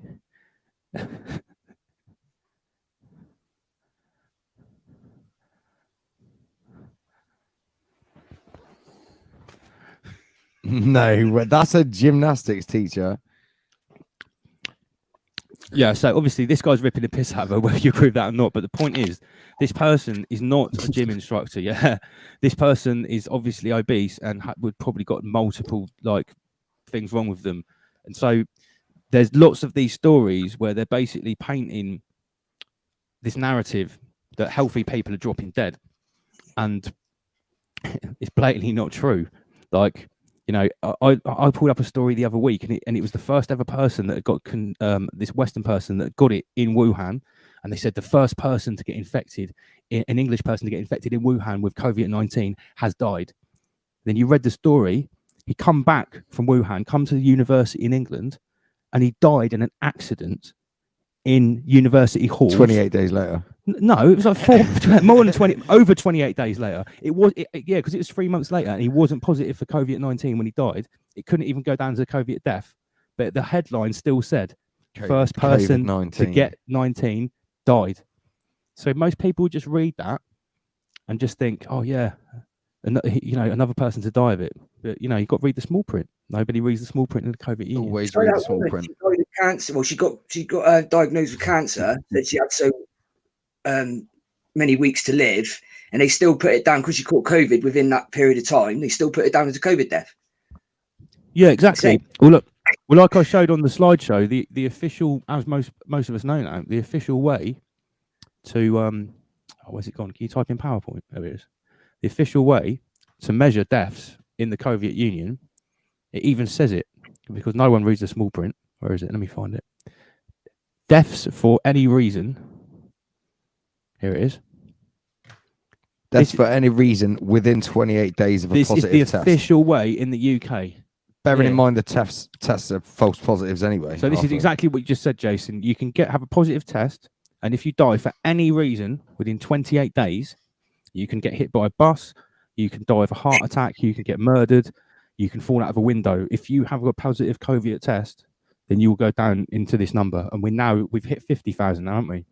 So then they're trying to test entire countries, like in Slovakia, right? Yeah. So let's think about this, right? If you test an entire country, 3 million, 4 million, or in our country, 66 million people, then if any of them die for any reason within 28 days, that goes down as a COVID death. No one realizes this. This is bullshit, man. They're going to start giving global numbers soon, or like and Lance, weren't you continental saying, numbers, figures, false figures. Go on, word nerd. Absolutely. Yeah, that's absolutely right. And you were saying before, Lance, about the difference between coronavirus and COVID-19, because I used that example in the hospital. Yeah, basically what I said was COVID-19 is actually a concept. It's a conceptual disease which is caused by a virus, allegedly caused by a virus called SARS-CoV-2. So COVID-19 doesn't actually exist. There's no medical description of what it is. It is actually a concept. I think it's the name of an operation personally, but the name of the virus is SARS-CoV-2. If it exists, which is debatable, we could have an argument about that going a long way. And that's why, don't forget, guys, the PCR test can pick up any number of coronavirus. Yeah, rhinovirus. Yeah, common cold, SARS-1, SARS-2. So it's multiple. MERS. And bearing in mind these are false positives as well. So firstly, it doesn't detect this SARS-CoV-2. It hasn't been isolated, doesn't exist or whatever. There's no medical information which says it actually exists, SARS-CoV-2. Here's another good one. That it doesn't, even if it does detect what it detects, it can be a false positive anyway. So like the fucking numbers must be astronomically wrong. Yeah, so if you look at this ampule here of this picture, a picture of an ampule, sorry, it's got a date on it of 15th March 2020. So that's right back at the start, the 15th of March. And you can see it's got COVID-19 on it. So that's a vaccine back in the 15th of March, which is how long after the pandemic was declared. I'll tell you how long, 3 days afterwards. Wow. And this is from the UK, yeah? This came from my chief intelligence officer, Neil. I don't know. All I know is that this is a picture from mainstream media, and that is the 15th of March. That's 3 days after it started. Interesting. So how long does it take to get to the first stage of producing the first test subject of a vaccine? Bearing in mind, guys, if this is genuine, yeah, we don't know if this is genuine or not. We just find it very interesting. That's why we're putting it up here. Yeah. All right, let's see what we're saying in the comment section. I heard people are discussing the cost of death by ventilator. Yeah, we've had this before. Here we go. Mr. Mensa. I heard $10,000 US for a COVID death, 30,000 if they went on the ventilator. I heard 39 if they went on the ventilator. Yeah, these numbers seem to be. I heard it was 13,000 for a COVID death and 39,000 if they went on a ventilator. That's US dollars, by the way. Jeez. I mean, that's a lot of fucking incentive for the doctors and medical institutions to put people on fucking ventilators unnecessarily. Well, here we go. Look at what Kenshin82 says. He's from the US, or she, sorry. Well, so in the US, our hospitals are paid extra if people die of COVID. So most of our places are listing a great deal of their deaths are COVID. Are listing a great deal of the deaths as COVID for an extra 2K payoff per reported dead. Fucking hell. So each person reported dead of COVID gets an extra $2,000. Yeah. Fucking hell. Pay for per patient. It's absolutely crazy. This is ridiculous money, guys, and they're just printing it out of thin air. Larry said papaya positive. Yeah, those PCR tests are so rubbish that the Tanzania. Yeah, the Tanzanian. Didn't they send it was a goat as well? They did a goat, and a papaya. Yeah, yeah, both came back positive. Yeah. What have we got here, Dave F? Turning 29, nanotechnology kills cancer cells. 2030 advert. Is that a real? Have you seen that advert, Dave? I wouldn't be surprised. I mean, I think personally they've probably been holding that stuff back for years. I would say so, yeah. Because if you start to look into what cancer actually is, and you understand what it actually is, and it's dormant inside all of us until the right conditions, and it grows. You get cancer it cells. should be one of the simplest things to treat and cure. If it's what they say it is, it's basically just something that grows in the right type of environment in your body. What cancer grows in a high acidic and low oxygen environment. Yeah. So you've got to eat bitter foods that are you've got to alkaline your body, and then make sure you breathing clean, fucking fresh air. Not smoking tobacco.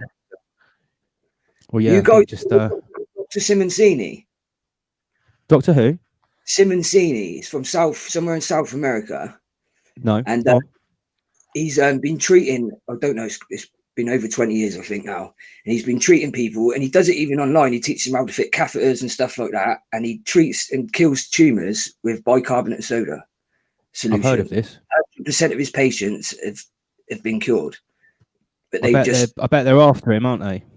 Buried the shit out of him. Yeah, I've heard of people using bicarb before. It's probably the same guy. Has he been around for a long time? Been around for a while, yeah. But they completely tried to destroy him.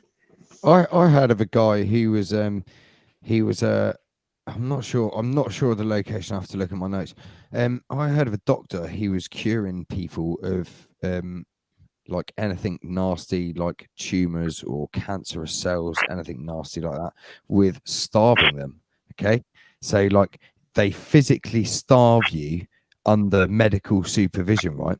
Because what your body does, the first thing your body eats is fat. Your body will eat fat cells. Then once all the fat cells are gone, it will start eating your muscle cells. After that, it's got nothing more to eat, right? So then it starts eating, your a tumor or a cancer cell is still a protein, right? Your body will naturally eat that shit, right? This is what this guy's saying. So they starve you. It takes about 3 weeks to a month, and then they bring you back. It takes about 6 weeks afterwards, after you've been starved, and he's had 100% success rate with his patients. I heard he was actually, I can't remember this. I'll see if I can find out my notes for next week. This guy got actually banned. I heard this guy got banished from the States, and he was had to practice in Mexico because they didn't like what he was doing. Big Pharma said you can't be doing this shit. Of course, everyone. Doctors would be out of business and everything, wouldn't they? So I mean, it makes sense though, doesn't it? If cancer cells and tumors and stuff are proteins, and your body eats that shit naturally once if it have to survive, then that's what it does. I just thought it was very interesting in what you said about the guy who's doing Dr. Simoncini. This dude, it's just something similar, which is going fully against the life of being subscribed drugs by Big Pharma. It's if you try and tell anybody about this stuff, they're so scared that it might not work. They don't want to try it, so they just go for the. Do you know what I mean? The age-old thing the doctors always said. Do you know what I mean? It's like they're too scared to try anything else. Absolutely. And there was one thing, I actually got sent a list of stuff from somebody who used to work for Google, and I got sent a list of stuff that they had to go out and censor, right? And one of them was cancer treatments. They had to physically go out and censor anyone talking about cancer treatment, like which went against the mainstream Big Pharma narrative, which I thought was fucking, if somebody's found something that works for them and it's worked, share it to the fucking world, guys. You know that, free of charge and all. Yeah, exactly. Yeah, I actually heard as well. New York. I'm not sure about this. I haven't looked into it, but someone told me this afternoon that it's actually illegal now in New York to sell used books. I'm not sure how true that is. Did you hear about that, Lance? What's that? It's actually apparently now illegal in New York to sell used books. You can only sell newly printed books from like it's never been read by anybody. A date which has been certified by the government, apparently. It wouldn't surprise me because that was it Bloomberg. He banned like fizzy drinks over a certain size or something. Like he's gone proper like totalitarian, mate. They're trying to literally just destroy old literature with like old medical books and stuff like that because they just want all information fully controlled by their narrative. So that's why they're going after censoring these type of people.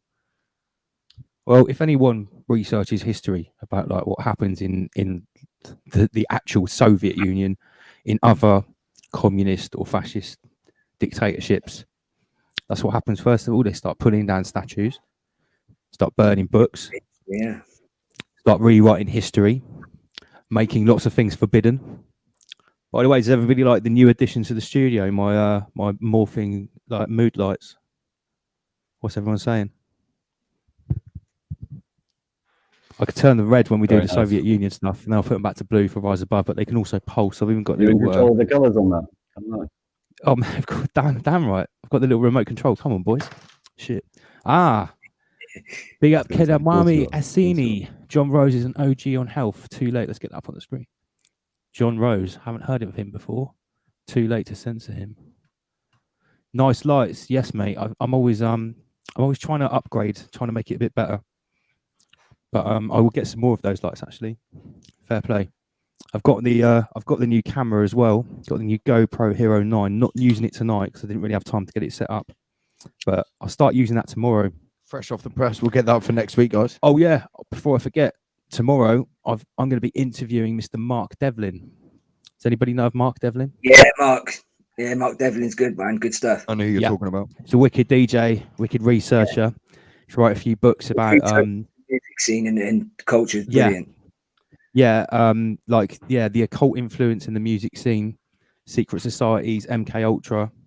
So he's featured a couple of my tunes on his podcast before, and we've met up before. I did an interview with him many years ago. So because I can't go to protest now, unfortunately. So I'm stuck in the studio, but he's going to be speaking tomorrow in Bournemouth, and I'm going to go and meet up with him afterwards and get him back here and do an interview. So that should be really good. Tonight on Facebook, yeah. Yeah, unfortunately, I can't speak at any protests while I'm on bail because I would be breaching my bail conditions. Stinging you, mate, isn't he? But that's okay. I can still make inflammatory videos from my studio, can't I? Yeah. Spoken word nerd, you've been very quiet, mate. I've had a bit of a time of it, to be honest. So I bet you have, mate. I can't say too much, unfortunately. That's okay. About it, but I'm very hurt and I'm upset. How's your leg? So if it's okay. It doesn't work as a leg. That's the only thing. So it was quite a fast collision. You can hear it on the live stream. On my live stream, it does almost look like I'm running in front of it. So all I can clear on saying is that I was attempting to block the vehicle, as was everyone else at the end, but I was shoved by one of the officers into the vehicle. That's all we know at the moment. Did you see yourself when you they cleared everyone else out of the way? I just caught up with that.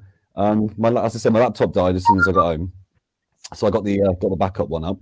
And I did. Someone's just sent me that, and they did really good coverage. It's very rare for people to actually put context in. And what they did is they took it and they put some context on it because obviously they're doing their own reporting, and that was nice to see because I hadn't checked, but I've just seen that yesterday. It was good. Yeah, UK column are good, man. Yeah, still catching up on everything, but I am walking with a Brian Gerrish and UK column. So exposing the paedophile rings. Back. So yeah, thank you so much, guys. I didn't see that. I've seen it. That is awesome. Oh, big up Graham, who's just saying he's got to go. Great stuff tonight. Thanks for tuning in, Graham. And big up everyone for tuning in. We've had constantly over 100 people tonight. So, brap. We started off, this is our fourth live stream. We've been close to 140 for the last hour and a half now. No, that's wicked. The first live stream, we had 30 or 40 people constantly. The second one, 50 people. The third one, we had 100. And we've had close to 150 all night. So, it's really cool. Thank you very much for the support, everyone. What is that noise we keep getting? Is that someone sending us a message? Or I think it's my phone. Oh yeah, I also want to say that's all right, mate. I also want to say big up Lee Hasdell of Inner Guardians because I know you're tuned in, mate. Big up Chris Reese, Jason's mate. Who's also waiting on his Rise Above t-shirt. Yeah. Who else is tuned in, which I haven't seen in the old message room? Yeah, but big up, thank you for the support, guys. Oh, Spoken Word Nerds drops out. What's going on there? Maybe he hasn't got the power. He hasn't got the power to stay connected. Guys, have you ever heard of a computer game called Deus Ex? Oh my days, that computer game is fucking amazing, mate. Now, I watched it last night, and with this transhumanism thing, if you watch that now and see how relevant it is. Right, carry on telling us about it because I'm going to get something up. I've literally, I'm not a game person. I don't really know what you're talking about. But yeah, Lance going to get a clip up now. It's about 3 minutes long. If you want to put it on now and watch it, it's crazy. Lance is going to get up. Anyway, Deus Ex trailer. Is this an old game or is this new? Or no, it is. It's a game from about 15 years ago, but they kept. Oh right, okay, yeah. So, and I downloaded the game. Again, like same as Hollywood, they like to put their symbolism and like what they're going to do and what their little plan is into games and films. I'm going to say I played this game, right, and when I played it, there are very few games where. Sorry, mate. There are very few games when you play it and you want to watch the cutscenes and you watch all the bits in between. This is quality. Let's have a look. Let me get rid of this. Right, so this is Deus Ex, and as Jason pointed out, this is bringing transhumanism into the fold, right? Let us know if you can hear it.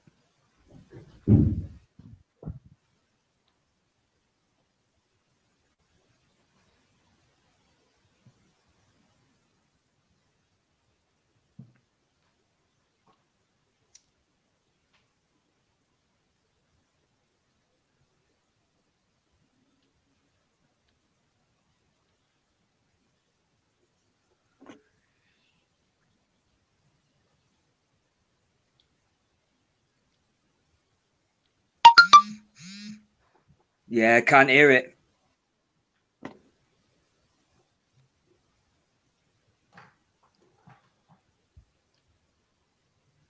No sound in the chat, the guy's saying. Yeah, there's no sound.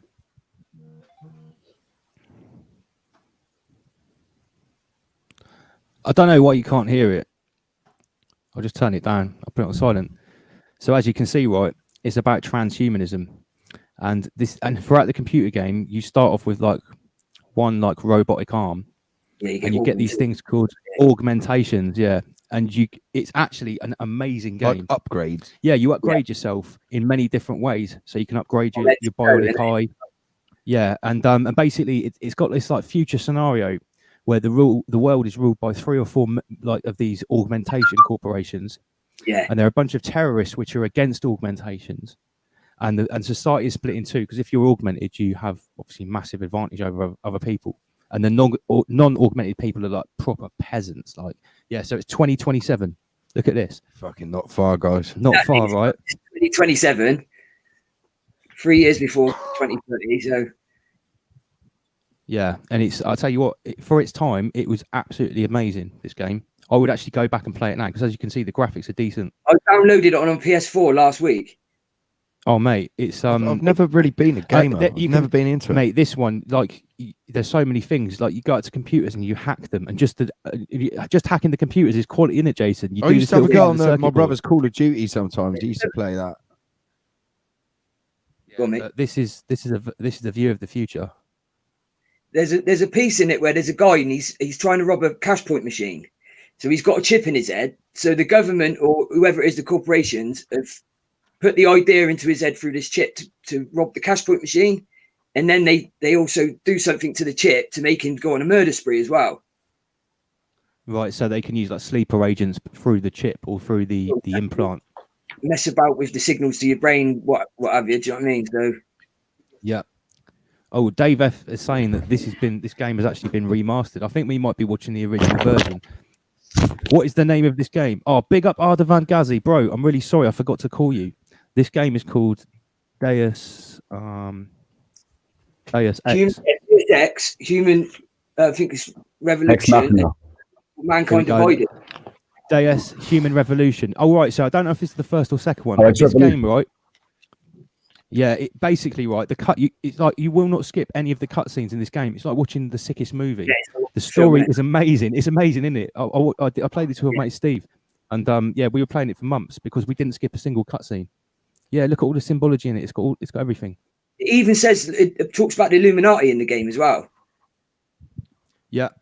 Well, it's like the new Call of Duty game. In the intro, it's got that guy Yuri Bezmenov who I showed in the Soviet thing. Oh right, yeah. Look at his augmentations. Absolute badass. Look at this. It makes him kill himself, so that's him. He's done, isn't he? So he can't tell anyone. But he's not human, man. No, he's not. No. Has anybody else played this game? I'll stay as I am, thanks. He can keep his funky arms.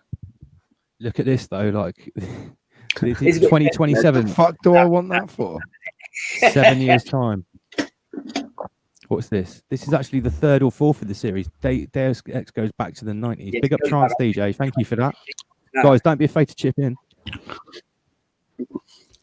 Yeah, he's right. Yeah. There's I think the newest one called Mankind Divided. I think that's the one I played, Mankind Divided. It was banging. Yeah, it is Mankind Divided. Okay. I mean, it does look pretty badass to watch. Like, I mean, I'm not even into this kind of stuff, but it does look pretty good. Like, you know, I'm not a massive gamer, but I got into that game. I tell you. I used to play The Lion King on a dad's PC when I was about 9. Spoken word though. You're a gamer, are you?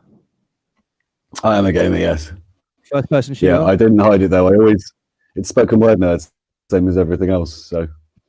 I like driving games. I like first-person shooters. I like things like Call of Duty, stuff like that. I like a lot of the Forza driving games. So, what do you think, Word Nerd, about all this like forthcoming symbology in games, and you know, it's used a lot because, like in 2020, there's just as many. There's probably, in fact, more like game heads than there are movie buffs these days, really. And with the death of Hollywood, I would say that the gaming industry is going to go much bigger. Boscombe 2049 parts in the games now, and they're getting paid just as much as they would in a film. Exactly. Yeah. So they're putting through their symbology and all their little, you know, how they like to. Aren't the budgets for the games bigger than films now? Well, I don't know. Again, I'm not really into games. I don't really know. I've checked the budgets for one of the latest. I would say with everyone fucking just staying at home though, and you know, sitting on their ass on their universal basic income, that they're not going to be making many more movies physically. It's going to be more games that they're doing. Here's a good comment from Bradley in Texas. Anti the Texas crew. Thanks to these games and Hollywood, people are begging to be upgraded. Yeah, it's right. Although this game was sick, and for people like us that know what's going on, this doesn't paint a good picture of the future. But for some people, I don't want anything to do with this kind of stuff. For some people, they think, yeah, I'll have that. I'll be quality. Go on, go on, nerd. The gaming industry is interesting because it used to be much freer, and it was a medium where people could tell stories and you could get some really interesting plot lines, and there were some absolutely epic games. A lot of the time they were still the indie games, but they existed. And then you had more free development with the freedom with the developers as well.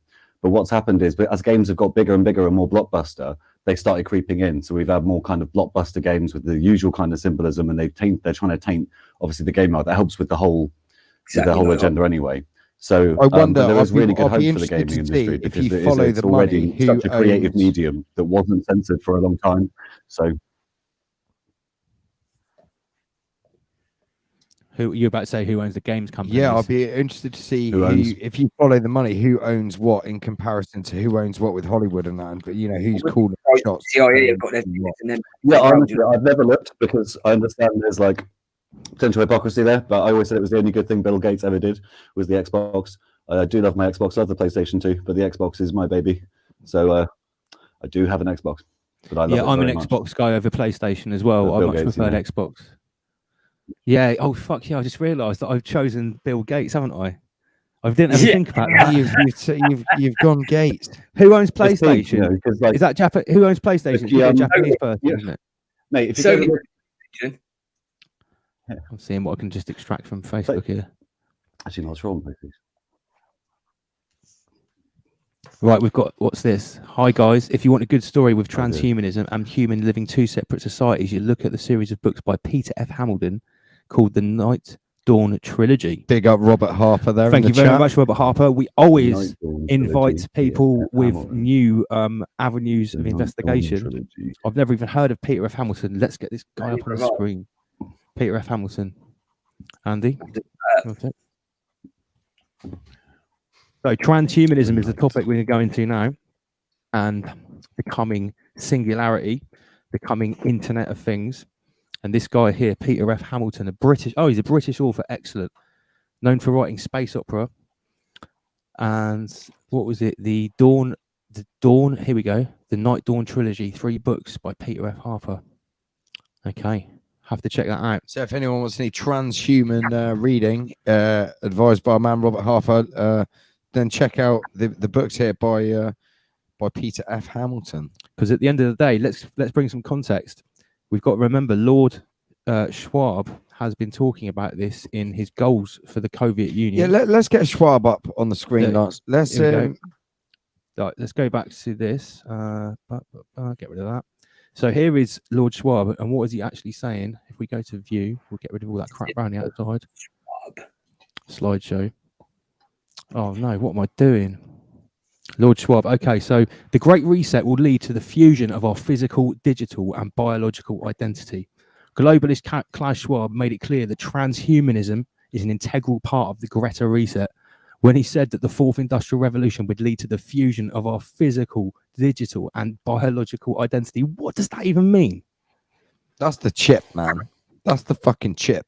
Or his digital, tattoo, fucking ID, whatever it is. Isn't it? Do you know what I mean? Like augmented limbs. Do you know what I mean? Little chips in the brain, whatever.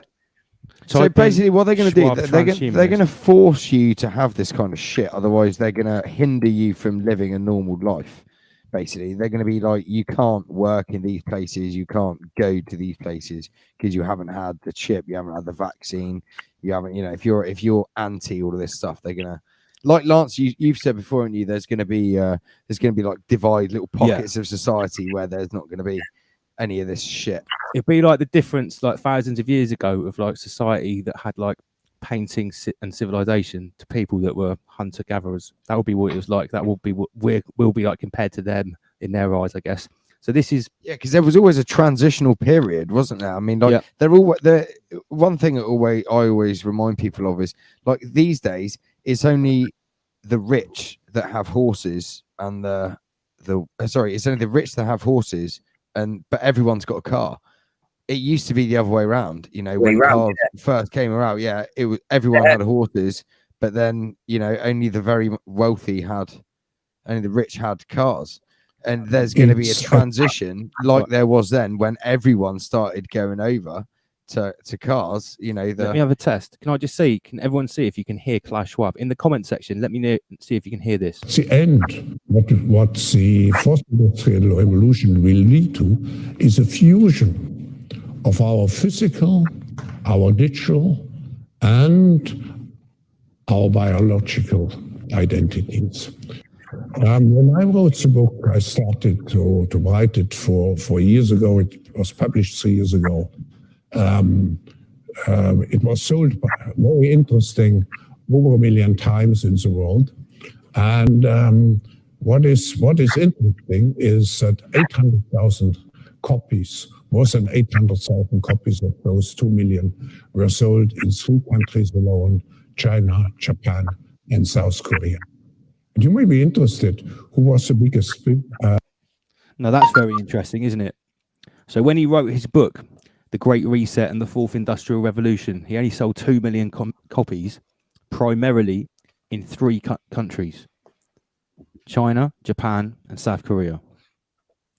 I've said it for a long time, and I think it's very clear that the owners and the top level elites made a decision a couple of decades ago that the East would be the new West, and that it would be that area of the world that would be first. Yeah, that would be that would be the first one that stepped into the new world. Now, I've made a bit of a wave talking about the Chinese Communist Party and the credit system a lot in my public speaking and in my videos. And here we have Lord Chancellor Schwab, the head of the Soviet Union and the Great Reset, and he's saying the first people that bought my book were communist China. Jay, is there any way you can turn those notifications off? They're well loud in my headphones. I know it's actually doing my head in, bro. That's all right, mate. So yeah, let's play on.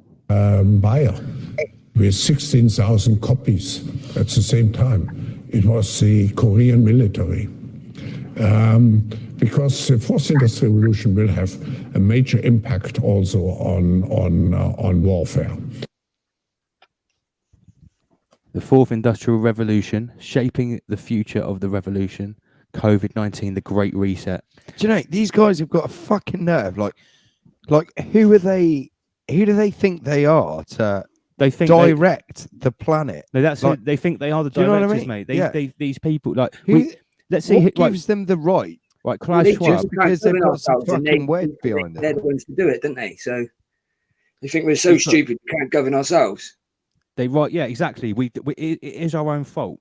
If we weren't so gullible and stupid and pathetic, we wouldn't have given our power over to like quite obviously evil people like this. Remember, this guy took over his grand high Schwabian Chamber of Commerce take over from the Third Reich and Hitler directly after World War II finished. Yeah, sure.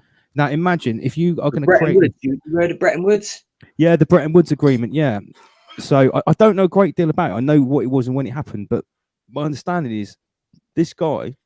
Pardon me, drinking beer makes me burp. Oh, mate, I did an interview last night or Monday night on the radio for the people in Cornwall, and I just had earphones on, and I did this massive burp when I was speaking. But I just acted like nothing happened. I just carried on, and I was going in deep. I was doing like minigun, Gatling gun, red pill attack, because obviously they wanted to talk about what happened on Saturday. It's like, listen, I'm so sorry I can't talk about it, but I'm going to go full frontal attack on everything else. Yeah, I just did this massive burp in the middle of the thing, and like I could hear him laughing, but I just carried on. Well, it happens, man. You know, it's live. It's organic. Go on, isn't it? But yeah, it's human, guys. It's human. Yeah. So and it's Friday night. This is not one of my presentations. It's not one of Andy's Pizzagate presentations. This is our Friday night stream. The taxi driver on the way over here. I love red pilling a taxi driver, mate. I red pilled the taxi driver. I said Tom to tune in because he said he only had one job last night. He was just sitting around. So I said, tune in. I gave him your channel details and said, tune in from 8. Yeah, I've seen some people on Facebook, and I'm not going to name any names, people that have been listening to what I've been saying, but then they sort of dip out of what I'm saying, and they own their own small businesses. And I've been trying to sort of hone what I'm talking about in a directly relatable way to people actually losing their livelihood, because that's what I'm really concerned about at the moment. Well, that's what I said. I said I tipped him. I paid cash. I said I'll always pay cash, mate.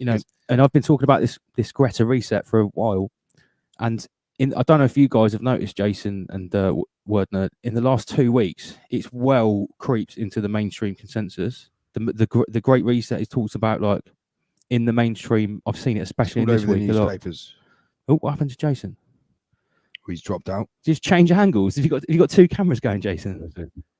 We need to put him right. Yeah. So I don't know. Have you noticed in the last week, Jason? Have you heard the Great Reset mentioned in the mainstream media? I don't really watch a lot of mainstream media. Or online, but regular mainstream people mention it. Because I showed a few of those tweets. You know what? I went through a little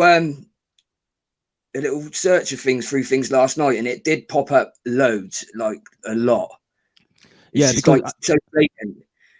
Yeah, only a few weeks ago, if I mentioned it, people would laugh at it and assume it was like a flat Earth theory sort of thing. And then I'd show them the picture on the front of Time magazine of the world being taken apart, the Great Reset, and people still go, yeah, low, whatever. But I think in the last couple of weeks, where like, Prince Charles has been on bang on it, David Attenborough has been bang on it, saying about the reset. And I've seen an advert on TV like where the reset is mentioned. All of these people, David Attenborough, guys, a childhood favourite for many, including myself. That hit hard for me. It's a shame though when I realised that he is, whether he knows it or not, he is a mouthpiece for the environmental crew. I said it months and months ago that he is, when he started his Instagram up and he was like start acting on Facebook and stuff, and all about like pushing his new here we go thing. It's not his work. It's not his work. Because it's people they've grown up with and people that they've loved. It's like they've basically invite them into the house when they're watching them on a TV, so they just don't want to believe it, do they? So no, that's it. Right. Okay. Kenson, I'm going to come. Oh, Jason's dropped his new phone. Holy shit. Right. Yeah. Come back to that comment. Right. Mr. Mensa. Yeah. Prince Charles too. I don't know if you just saw the Coviet slideshow I did, but Prince Charles is basically the #1 reset ambassador of the United Kingdom of the Coviet Union in our part of the Coviet Union. Yeah. He is the one that's going on about wildlife, about saving the environment. He's not doing the environmental side, because as we're talking about this, as we're trying to explain it with these jokes like the Greta reset, what we're trying to communicate is this whole agenda is not just about the end of capitalism. It's not just about like, oh, COVID-19 is helping us transition to this other thing. It's also about the whole UN Agenda 2030 thing. It's also about the climate change thing. It's also about the carbon credits. It's also the Green New Deal. Yeah, it's all linked. It's all one thing. So yeah, Mr. Mensa, you're absolutely right. The Greta reset, the Fourth Industrial Revolution, the Coviet Union, Prince Charles is our ambassador of it here. Big up Chris Rees. Don't say anything about Attenborough. People lose their shit. I know, mate. As I if know. you care some things you say on Facebook. Honestly, Attenborough is a childhood favourite for me, including me. I don't. Do you think he's a conscious agent of? No, I don't. I don't think I think you know, at the end of the day, he loves the planet and he loves animals. So, who's this, Mr. Sausage Fingers? But that's only what we see on the TV. That's what they want us to see. You don't never know, do you? No, that is been in true. the game That a long is true. time. Let me just get this up. Yeah, Look Mr. at Sausage those Fingers. Look Right, at I'm just going to say something. Yeah. In the coming Look how big it is, post Greta big reset fingers. world, there is no space for sausages that fat. God, None of us can enjoy those sausages. Like, Leave it in that he's ring off, mocking isn't us. Is that actually? Look, that's Isn't he that spoken word? healthy? And he's mocking it. This is a mockery, a ritual mockery ceremony. No one will be allowed to have juicy sausages You're like Mr. that in the Blobby Soviet Hand, Union, isn't he? bro. What's on that ring? I want to see what's on that ring. That looks like a Mr. cheek. Blobby? Like, Aye. yeah, Mr. Blobby had skinnier Is fingers that than that. Prince Charles? Yeah, here he is. And check this out, right? Look at Schwab's Yeah, hand. this is weird. This is weird. How do I This is zoom so in? Masonic. Let me zoom. It's a little Two- secret 200, society okay. fucking handshakes. Oh, here we go. Look at these hands underneath this cove. Oh bollocks! Sorry, guys. Yeah, well, they're interlocked fingers as well, aren't they? To me, It's- it looks like some sort of Freemasonic clasp. Because look, right, this is Hancock's hand here. This is Lord Schwab's hand. So Underneath, it's they're like crossed it's over. like, here you go, youngling. Welcome to my Coviet Union. Come underneath my Coviet blanket. That will all be taken care of. You'll be an administrator. You won't be in the fields raking the fucking Coviets. Stroking his fingers. Yeah, it is literally doing some weird shit, man. And right, I'll tell you what. Let's just go back over the slideshow for anyone that missed it. It's fucking epic, right? Right, in the Coviet I missed Union. it. I missed it. I can't believe you missed it. Let's go. Let's start, mate. You've missed some of the memes. Have you seen the It's COVID great. propaganda? Right. I'm just going to say, Virus Man 2020, who came up with this. Let me go back to the original Zoom. Zoom, 100%. Yes. Wait a second. Right. Right. You talk and let me sort this out. 1 sec. So basically, we got the slideshows Lance has put together over the last 3 days. The memes are made from Virus Man, and we had some Coviet the music playing. Me and Lance had our hats on. Are we gonna get it back on, guys? So don't worry if anyone's missed it. We've still got 131 people in the viewing now. What do you think, guys? If there's anyone who wants to add anything, put some links up in the chat to any other Greta memes that you think we'll find funny. So we're just going to pass over now to the slideshow. Lance is going to give you some give you a verbal commentary. So this last week we did a competition. I'm going to say this is one of the most powerful memes I've ever seen, man. This is magic. It's magic, right? So this was the competition last week. It was before we entered the COVID missed Union. this word, man. We have the Greta reset, right? Right. So the competition, you have to mix together Greta Thunberg, Lord Schwab, and the reset in one ultimate meme. This was the only entry to the competition we had. It instantly won. If I had 1,000 other entries, this still won the competition. Anyway, yeah. Virus Man 2020 is now he's our official mimetic sorcerer. I'm training him in Kekian mythology and Pepian magic, so he's more powerful, right? Kekian mythology. Kekian mythology. So after the Greta reset, comrade, welcome welcome to the Soviet Union. And welcoming you to the Gulag. This is one of the COVID weasels which I caught on the street. Right. So remember, a lie told long enough becomes the truth. Yeah. Is he got on his head? You what? Did he have on his Right, head? right, this is not virus, man. This is one I found online. So other people know they're living in the COVID Union, COVID-19 America. Right, so the architects, we've obviously got, I don't know who made this, right? This is probably my second favourite out of the entire slideshow.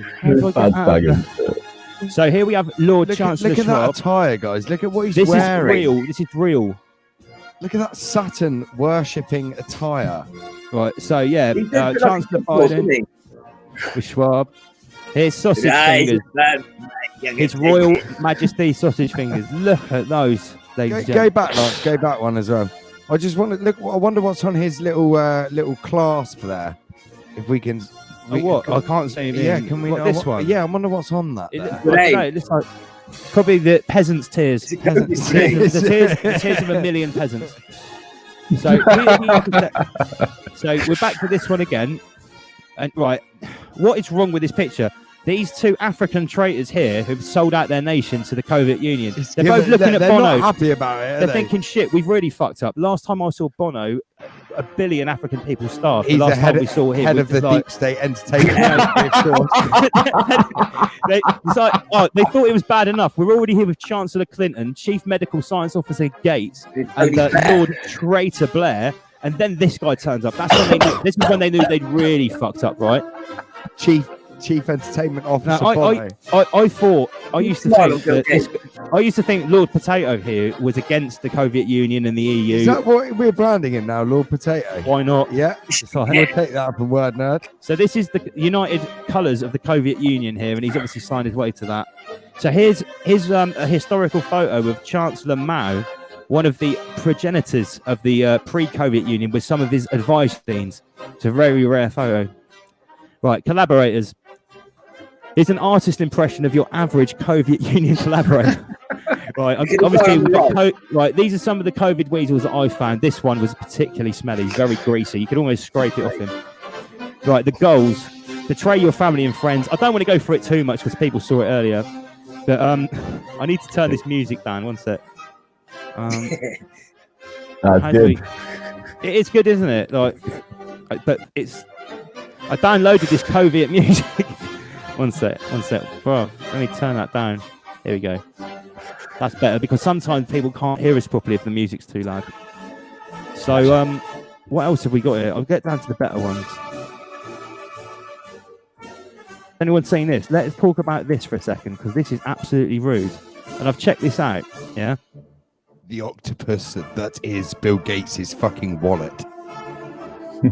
Look at the level of influence, right, that Chief Medical Science Officer Gates has throughout the Union. Look at that, to the fucking BBC. Look, 53 million. 53 million a year to the COVID Broadcasting Corporation. I find that interesting, Lance, that's only, he's doing 155 million to the CDC. Right, so let's get it real here. Here, we've got Event 201, which is arguably a live event which is still going on.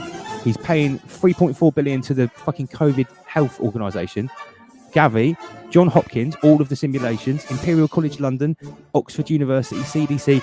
This is everything. The whole operation is owned start to finish. This is how it's done. Like people say, how would you actually pull this off? Because I get this so much when I read people like taxi drivers. How would all of the governments be able to be in line in this Soviet Union and put off this massive scam and all these lies all in one? This is how it is achieved. When you can have this level of influence over every part of the operation, this is how you form a Soviet Union. So you think about that, guys, right? The head, literally the head of all of those organisations. How many is that? 1, 2, 3, 4, 5, 6, 7, these are only 8, the parent 9, 10, organisations. 10. Underneath this is 100. This is 10. So you think round a table, 10, you can fit them in a room, 10 people with Bill Gates, the heads of all of them, and then they have their people, each one of them have their 10 people round their right, table. So let's look at it this way, right? People say also, right, if this is all true, why doesn't like Trump or Putin just go and instantly arrest Bill Gates or Anthony Fauci. Here's why. Look at this. Look how much money is involved, right? Imagine the drugs cartels in South America. We know the stories about El Chapo and people like that. We know how powerful those cartels are. They are so powerful, they control the actual police. They can even control the government of that country because they're more powerful, right? All through the money. Now, okay, if they're that powerful, how powerful do you think this drugs cartel is? This drugs cartel is powerful enough to control the media, the government, the police, the courts, and the military of the whole world. That's why you can't just go and arrest them. The whole shebang. Look how much money he invests every year. Like, that's what I mean. It'd be more harm to just take them out on it straight away. Well, the thing is that he's got his you couldn't do it because he controls public ideas and he controls the media. It would look like a fascist dictatorship of some nutter trying to take out the world's favourite COVID doctor. Right, next slide. So yeah, this is from Operation Lockstep, which I did in episode 6 of COVID 1984. Basically, the Rockefellers, which are one of the COVID architects, they said there's 4 ways the future is going to go, and the top left one, Lockstep, involved a pathogen going around the world, wiping out quite a few people and taking us into what they call Operation Lockstep, which is top-down digital surveillance. I read that document from start to finish. Yeah. It's a fucking long document. Yeah, it's but it's scary harrowing stuff. Basically, for anyone who can't read a lot of government documents, just read it in small portions, and it's fucking scary stuff, man. No, Kyle, the drugs cartel is so powerful they control the drugs laws. Yeah, you're right. They control the drugs production, the laws, the regulations, the testing, the doctors, everything. If someone gets caught, the judges. Who's the big up eye opener? You should know the meme from The Office American version. I'll tell you what, if no one in the UK, if you like The Office, watch American Office. I would actually say it's funnier. I think American Office is funnier than English Office. It's banging. Jim is sitting in front of the sign saying, if the first lockdown works, why a second one? There are some well good memes of that, Jim, guys. Have you seen them? Yeah. And one of them is like about a 90% effective vaccine for a disease that is only 0.02. Yeah, there's loads of those good memes. Memes are powerful. Memes are mimetic magic. I'll tell you what, we won't talk about it tonight. I'm going to prepare something about mimetic power, magic and sorcery for next week. What else we got? But they're very powerful. Yeah, so COVID anti-vaxxers, the terrorists. Ignorance is strength. Knowledge is evil. Let's get rid of that one. Knowledge is weakness. Right, what else? Let's get some more banners on the screen. Remember, Virus Man 2020, if you're on Instagram, add him up. He is our in-house memologist, a very powerful warlock and sorcerer. Next up, this COVID music cracks me up. So look at this, right? Big up all the soldiers up north. I feel sorry for you because they're coming for the northerners first. Poor areas of England face permanent lockdown, says public chief. Basically, they're coming for you. They're coming for northerners first. Imagine if they no tier 1, no tier 2, no tier 3. It's just permanent lockdown for you, peasants. Like, that's the way they're going to treat us in the Soviet Union, guys. It speaks for itself. Yeah, so here it is. The World Bank finishes in 2025. Favourite book of Lord Schwab, The Great Reset. You'll own nothing, you'll be happy. Black Lives Matter, leaders with a Soviet dictator. Soviet, well, he's a socialist anyway. Mighty achievements of the Soviet Union. Anyway, we saw this earlier on. It was good though. I'll make another one for next week. If you guys like the slideshows, let me know. How do I get out of it? Right. Let's get back to business. Let's get down some comments. Should we leave the Soviet music on or not? Take it the fuck off, mate. Jesus. Right. Okay. Sorry about that. Okay. So yeah, that was the Soviet Union. Right. The Guardian hate Trump. That's right. The Guardian do hate Trump. Oh, what's this one? That one. Big up Sarah Pack. Always coming with the comments. Bradley Golden, the Lavender Lady. Yep, Gates' husband, Mrs. Doubtfire. Right, you keep talking. I want to get out some photos. Gates' husband. Say, let's just talk about Gates' husband, shall we? So there's been lots of controversy whether Bill Gates is actually Bill Gates or not. Because let's have some fun. Because okay, this is what I understand, okay, from my own research, right? I understand that Bill Gates and actual Bill Gates and his wife went over to India, fucking poisoned a load of people with their vaccines, fucked up a load of women's fertility and all sorts of nasty shit. And they were doing it with falsified certificates for consent and stuff like that. And they were like basically tricking, like going into real poor areas of India and societies with no fucking money or whatsoever. And no resistance, and they were just vaccinating with these experimental vaccines these whole villages of poor people, and then they got kicked out of India, right? But I heard from what my research, I didn't hear, but from my research, what my research showed me is that Bill Gates and his wife didn't leave fucking India. They got, they stayed in India, and because the Indians, if you look through actual history, the Indians do not take any shit. If man. somebody fucks around in India, they drag them out in the street, they Yeah, beat the shit out of they them, do set them not on fire, take any and then they shit chuck in bricks at India. them until they're dead. It's Yeah. like no one fucks about there, like in Bangladesh as well. So what do you think would happen if somebody went into Indian province and fucking poisoned a load of their young women and fucked up their fertility and stuff like that? They're not going to take kindly to it. So the people we're seeing now as Bill Gates and his, oh my god, that video's been taken down. His alleged wife Melinda are possibly not them, because they don't look like them either. From if you actually look, I know it's a long time ago from when they allegedly went into India, but still they don't look. I mean, she looks completely different, or he. I don't know. Lance, okay, I'm just loading up some photos to talk about this. Right, basically, apparently, if what Andy says is true, right, this apparently happened in 2015, and if you look at photos, I'm trying to find some early. It's only photos. 5 years. It's not even that long. It's not even that long. Okay, right. I want to start off with an old photo of Bill and Melinda Gates. Right, Bill, Melinda Gates. See if we can find one like 2014, 2010, right? Because I have to show it in order, because otherwise it doesn't make sense. Here we go. Right. Yes. Gotcha. Right. Open in new tab. All right. Open image in new tab. Right. So I'm going to show you now a picture of apparently Bill and Melinda Gates in 2010. We'll get this off. Right. So this is a picture of Bill and Melinda Gates in 2010. Who looks more masculine and who looks more feminine in that picture? I'm not saying that Bill Gates looks masculine, because he doesn't.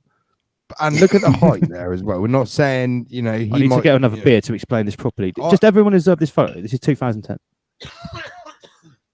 He looks like a schoolboy from Christian Left, doesn't he? He does it like a computer nerd, doesn't he? But I mean, like Lance is saying, who looks more masculine there? It's like, Bill Gates, he looks like the man. Not that he looks masculine and strong, but he looks like the male in the relationship. And like I'm sure Lance is going to bit of dandruff on the shoulder there, comes back. He's going to put up a contrasting picture.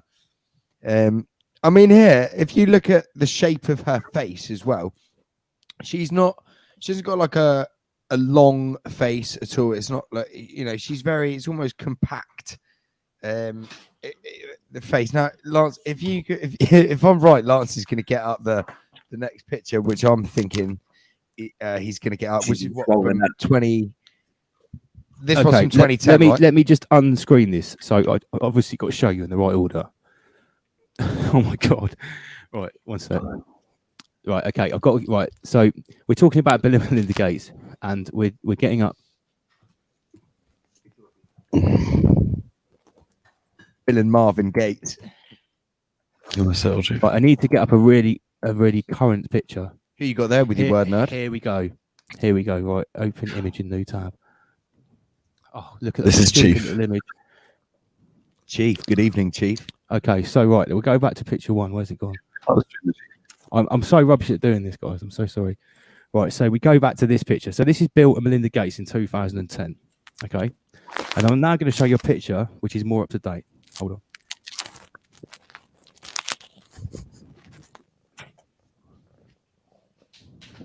Here we go. This is the most up-to-date picture. Right. Right, now, look at their faces, right? Now, in this one, who looks more feminine and who looks more masculine? Right, so this is the most current official press shot of Bill and Melinda Gates. Now, I'm just going to refer back. Look at his eyes. Look at that. No. Wait, bollocks. Right, so this is 2010, and this is 2018, 19. Now, either Bill has had a facelift, and she's had Botox, cheek fillers, or to me, it looks a little bit like they've switched. Now, obviously, there's a little bit of jiggery pokery going on this one here, but as you can see, this picture on the left seems to make more sense than the picture on the right. Oh, that's great. Right, now here's another one. There is I just found a video on BitChute, but it was so saucy it had been taken down before I even got to see it. Right, so I think this is pre 2015. Right, let me zoom in on this one. See, there is something intrinsically wrong with this picture at the top, man. Here we go. Let me look at some other ones. If you type in Bill and Melinda Gates transsexual, one sec. It basically, that one there with the red top on, with he got a purple top on. Have you noticed he always wears pink or purple?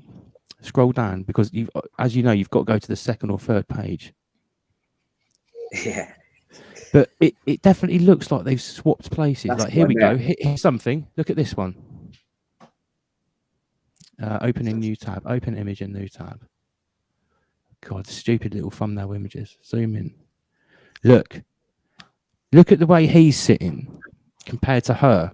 It's looked like now she's wearing the trousers. This is obviously a post 2015 photo. Am I, like, guys in the comment section, am I chatting complete shit? Mate, or is anyone else noticing that there's something weird? There's plenty of people in the States who have actually come out and said to the people claiming that Melinda Gates isn't Melinda Gates, that, you know, we grew up with her, we went to school with her. Okay, we get that. But with what I'm saying is, if they are fucking dead and these are two replacements, we all know Lance's got a great picture up here of a fucking inverted. Now, let's face it, that could be photoshopped. We're not going to lie. Yes, Ardan Gazgazi. So maybe we can explain this because we are actually in a holographic simulation. So what basically I'm saying is, these are two fucking imposters, and we all know how these people, these Satanists, like to invert stuff and make the good bad, the bad good, transsexualism, transhumanism. Let's be realistic, right? In developing countries, people know about these people. In Africa, in Asia, and in India, people know what these people do. It's not like people in our countries. Oh, Bill Gates, he's fantastic. George Soros is amazing. Henry Kissinger, he's like a number one peacekeeper. People in the developing countries are on the brunt end of the stick of medical mafia hitmen, like this guy here. Okay, so let's think about it. If these guys went over to India and they actually did maim and injure and paralyze loads of these poor Indian children, what did you think the Indians are going to do about it? They're not taking any shit, bruv. I think it's actually in history. There's some of the most ruthless and brutal punishments in Indian history. So I think that these post 2000s Bill Gates. I think that Bill and Melinda Gates are dead. The actual Bill and Melinda Gates are look, dead. This is up to date. Look at this one.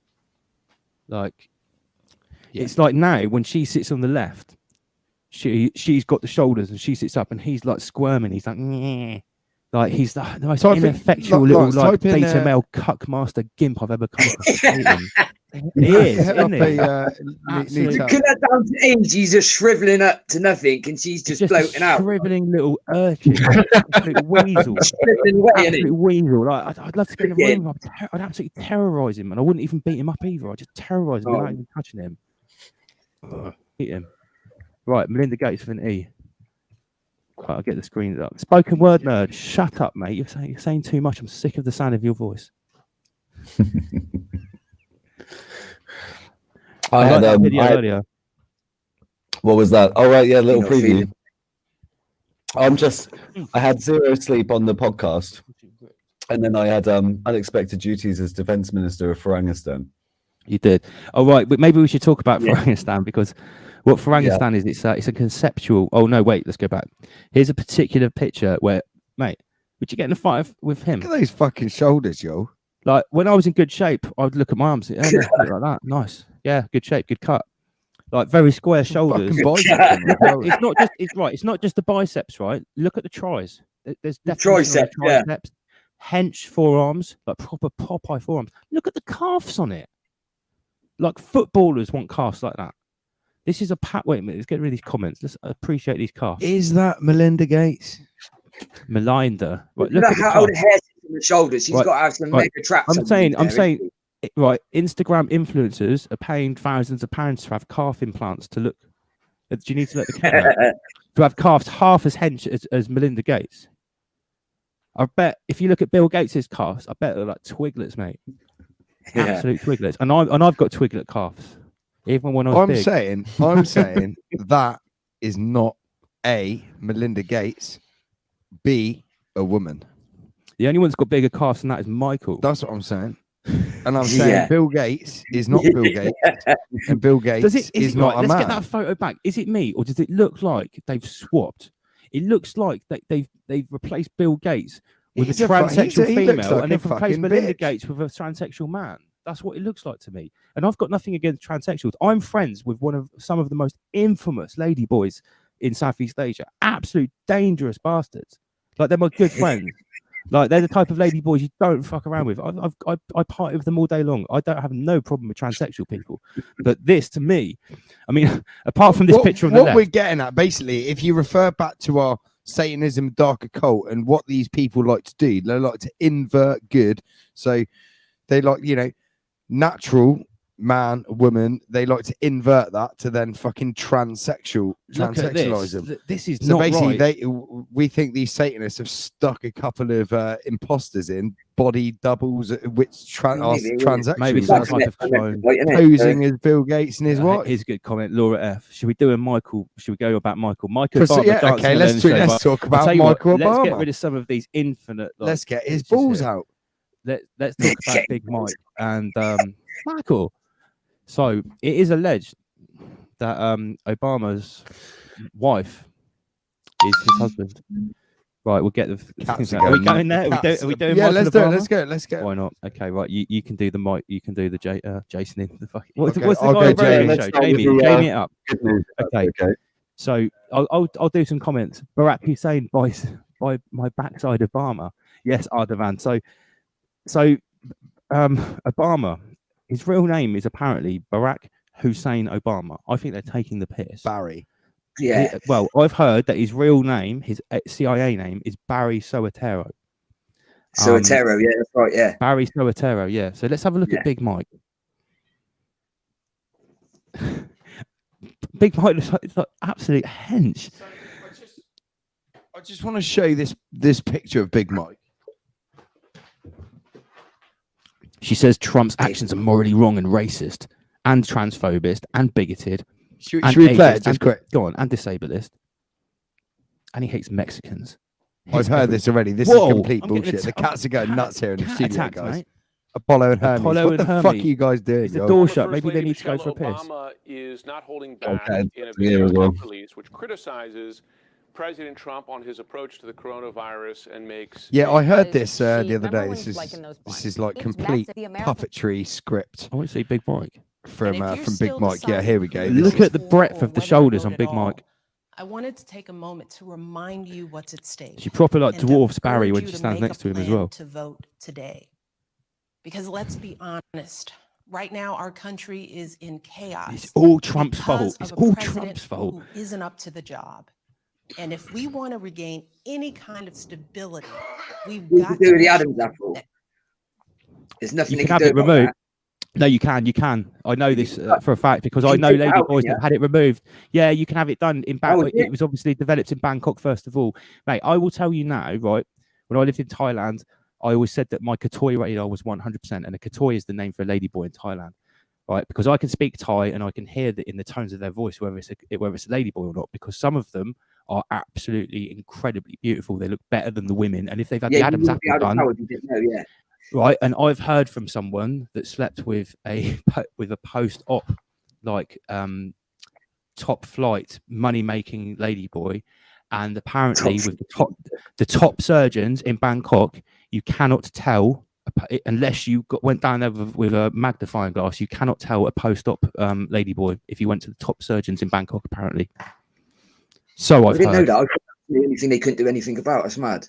No, they could do anything. They can change the veins in the hands. They can do absolutely anything because it's big money over there. Being a ladyboy in Thailand is big money, big money. You can earn millions of pounds. So they've developed the most badass plastic surgery. You can become anything you want.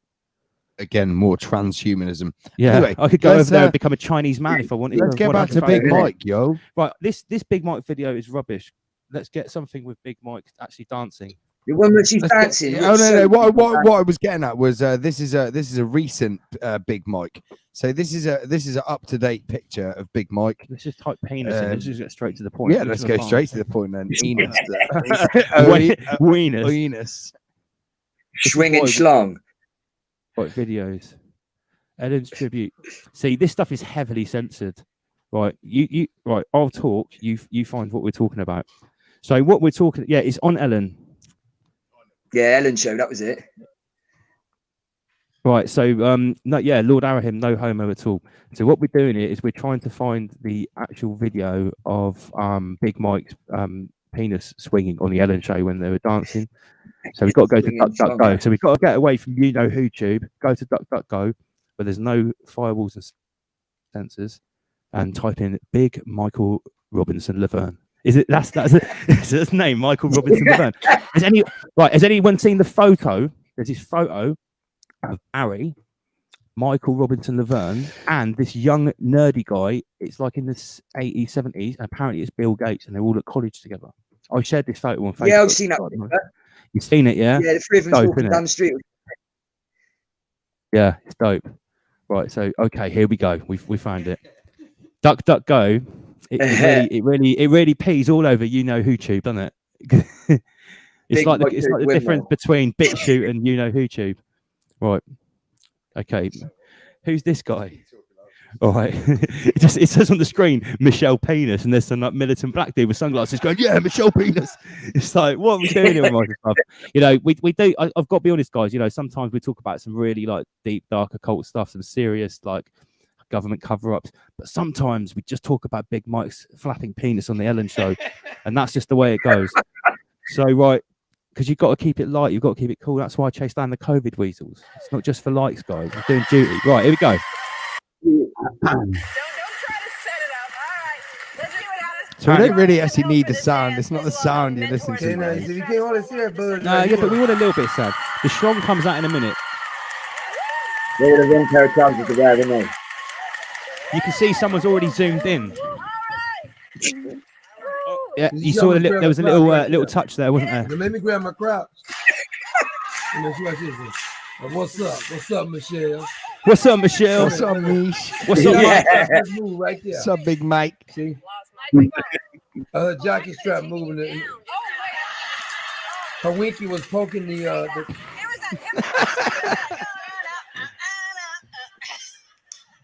I see it. You see that there? Did you see it? There is some hip thrusting. Yeah. So. Here we go, guys. Watch this. A lot of it. So. All right. Hey, if my mic. Release the Kraken. Release the beast. See? Big Tell Mike. us if her mic fall, her weenie touch it. Watch this. Here we go. Here go the winky. Right there. Look at it. Terminator and winky. There's something moving. It is. It's moving. It's moving. There you go. Oh, yeah. That winky moving. To be honest, you got to watch this in 4K. It's better. Michelle. What we're going to do, You guys? shouldn't have came on with the white pants. This dude's hilarious. I'm just cracking up at this guy. Don't go with the winky. Go on with the crowd winky. right there. We can find a better We've got a example. request. There you go, Michelle. Get your hustle on, girl. I mean, dude, whatever you are. There it is. You don't see a buzz right there. Tell me you don't see a buzz right there. Right, okay.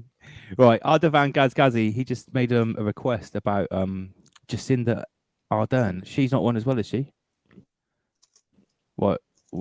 Michelle Obama with penis. Okay, we've got some other examples. Tranny. Who else? Arnold Schwarzenegger. No, shut up. Hey, no, obviously it's not true, but type it in, see what comes up. It's funny. Really? Is that like you can type in any number for the COVID results and the COVID death, something will always come up. Just type in anyone's name. Well, I mean, that's something, isn't it? That's something. Oh, it's something. If you take enough hormones, it will find a way to that. That puts that theory to rest. Black guys, really, isn't it? Right, Ardavan is saying, please bring up Ardavan. Are you saying Jacinda Ardern is also another one here? Oh, go on. There's another one. No, go down. There's another photo. Right, okay, yeah. So we've got another bulge there. Michael's bulge. If we go back, Big Mickey. there's an early photo of Barry and Michael when they were young. Scroll down. Yeah. Here we go. This one here. This one. There we go. Now, if you just compare the width of Michael's jaw to Barry's jaw, like there's a lot of testosterone there. Look at the shoulders as well. It's like it's a fucking dude. Michael. What's he holding? Gorbachev asks. I remember Gorbachev. That was a dude that looked like a pigeon had shit on his head. Right. Wasn't it? That's right. Yeah. Hold on, we've got more. He was the Chancellor of the Soviet Union back in the day. I remember him. Yeah. Of course. Right. So I think we've gone down that rabbit hole enough. Unless we can find the actual photo with Bill Gates in it as well. But with Gates. What's that photo? Oh wow! What's that one? This is someone's done a cracking job with Big Mike here. Boom. Right. Have you seen the Lady Gaga stage shot of motorbike on stage with strawberries dangling? Right. No. We're not going to go. We could do the trans investigation all night. Oh yeah. There's definitely something flapping around there. Definitely. Right. So it's half. The good news is the prestigious position of the first black first lady is still available. Yeah. Well, yeah. That's quite funny. If it's like the first black first lady was not a lady at all. But like I don't know, like Obama. I think Obama's going in a test tube or something. Nobody knows where he came from. Dodgy, isn't it? So like once, twice, but 3 times. Big Mike 3 times. Has anyone noticed Big Mike writes loads of books about transsexuals as well? It's like coming out being a transsexual. Trans DJ, the nation's first lady boy. Lady Gaga scares me, says Sarah Pack. So obviously from the comment section, people don't think we're chatting shit here. What's Mr. Brown? Hello, Mr. Brown. I haven't spotted you before, mate. They are all male gender. Maybe they are. Joan Rivers. There's a vid where she's still alive. Yeah, there is a very famous vid where Joan Rivers. The stairs, I personally think that's where a lot of this came from. And she died very, very shortly afterwards. Is that right? Yeah, she did. 6 weeks after. Joan Rivers wasn't always a nice character though, because she was a proper pro Israeli Zionist, and she used to say some nasty things about the Palestinians. She doesn't mean she's lying. Well, she doesn't have a Jewish surname. But doesn't mean she's lying just because she says nasty shit. No, she's it lying doesn't. about Big Mickey. No. But I heard her say some awful things about Palestinians, like they should be exterminated like rats or something like that. Really bad. Bearing in mind, I'm not condemning her. I'm not promoting her. What she says, but I'm just saying, unfortunately, might not be lying. There are many people that are Zionists that tell the truth. Lots of them.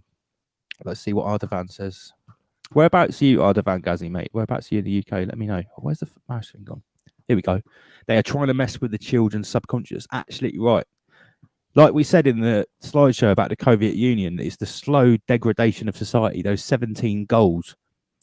Mr. Mensa says she is Jewish. Rivers was nasty. Purple Aki. You're talking about Purple Aki.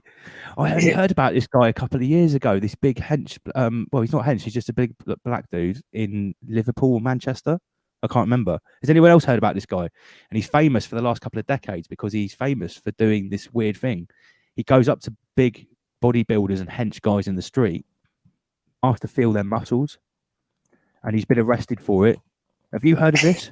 No, mate. You haven't heard of this. I know people. Right in the comment section, people know about Purple Aki? Please tell me, because I know I've heard of this. Right, Purple Aki is Obama's brother. Shut up, eye opener. Right. Purple Aki is this guy who's been was this a dude on Twitter you told me about? No. This guy is like a folklore legend, and apparently he accosts guys with big muscles and he goes up to them in the street and touches them. And he's been done for a couple of times. And I saw him on what's that podcast? Sean Atwood. Yeah. and he went on Sean Atwood's podcast, and like, oh no, some other dude went on there and was defending Purple Aki because some guy, some kid died. Here we go, Sigma 44. Sounds like Purple Aki. Yeah, it's a really weird story. Purple Aki was a weirdo rubbing up young lads, but didn't some young lad die on a train track because of him, and he got off with it? Real weird. I don't know why I started talking about that. Someone just said Purple Aki in the comment section. Oh yes, that is the photo. This one. Screen. Put up the screen, comrade. Okay, yeah. So we're trying to get back to the photo a minute ago of Big Mike. Do you know what you do? If you click open it in a new tab, right click. No, do right click it, and then do right click on that one. Open image in new tab, that one. Then you get the big image. Yeah. So we're looking for this photo of a young Barry Soetoro, a young Obama, a young Michael, and this third character. Let's do some screening. Here is the photo. If we get down the comment, get rid of that. This is the photo in question.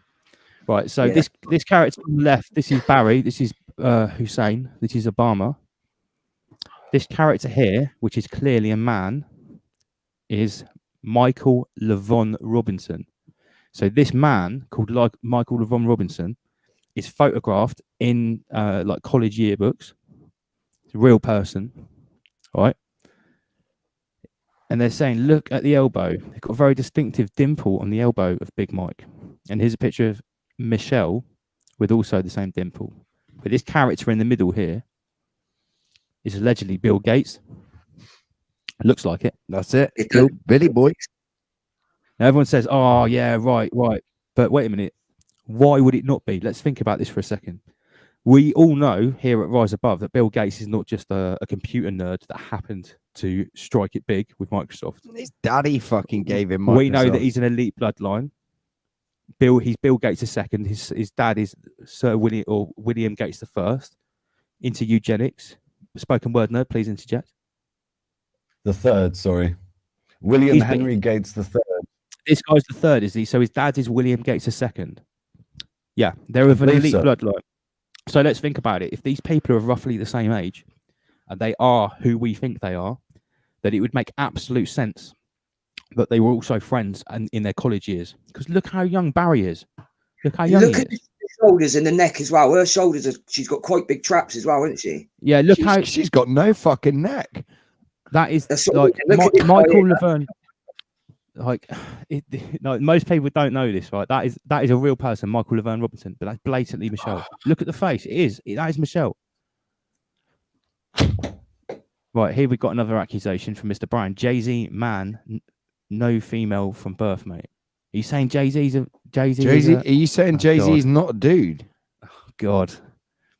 Right, so yeah, Lord Arahim, you're absolutely right. Bill Gates' dad worked for Planned Parenthood at the abortion movement. Yeah, it was his mum that was at IBM, wasn't it? We started talking about that. Was it last week or the week before? We started saying that to get these aborted fetal cells for these vaccines and stuff, where is the best place to get it from?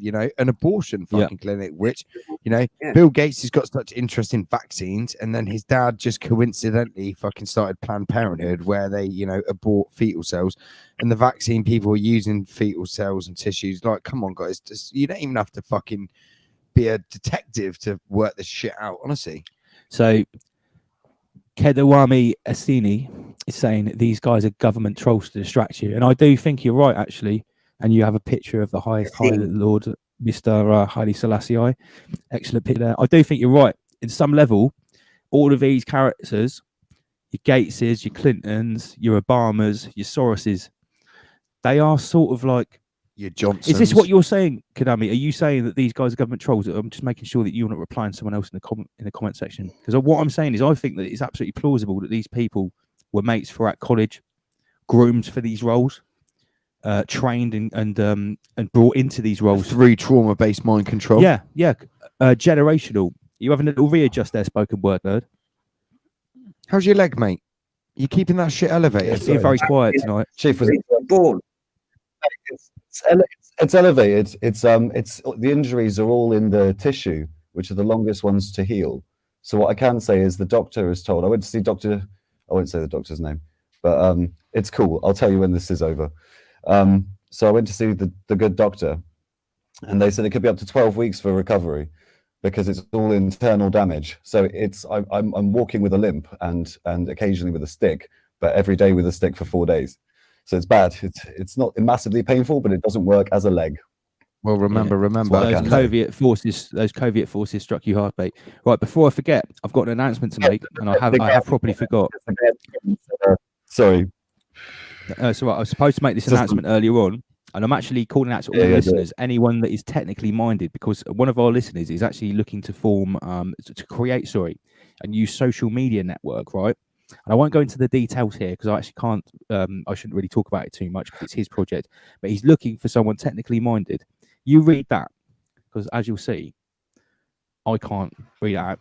So if anyone has got any, that's listening, has got any experience in building social media networks, in IT, in programming, that would like to get involved, and you're like-minded and you're into the kind of things that our listeners are into, and you'd like to work on a project to get other like-minded people together to share information, send us a message, an email on the Twitter, send an email to when Spokenword and makes the email. It'll be Rise Above Gmail. Get hold of me, send me a message, and I'll put you in contact with our friend Derek, who's listening.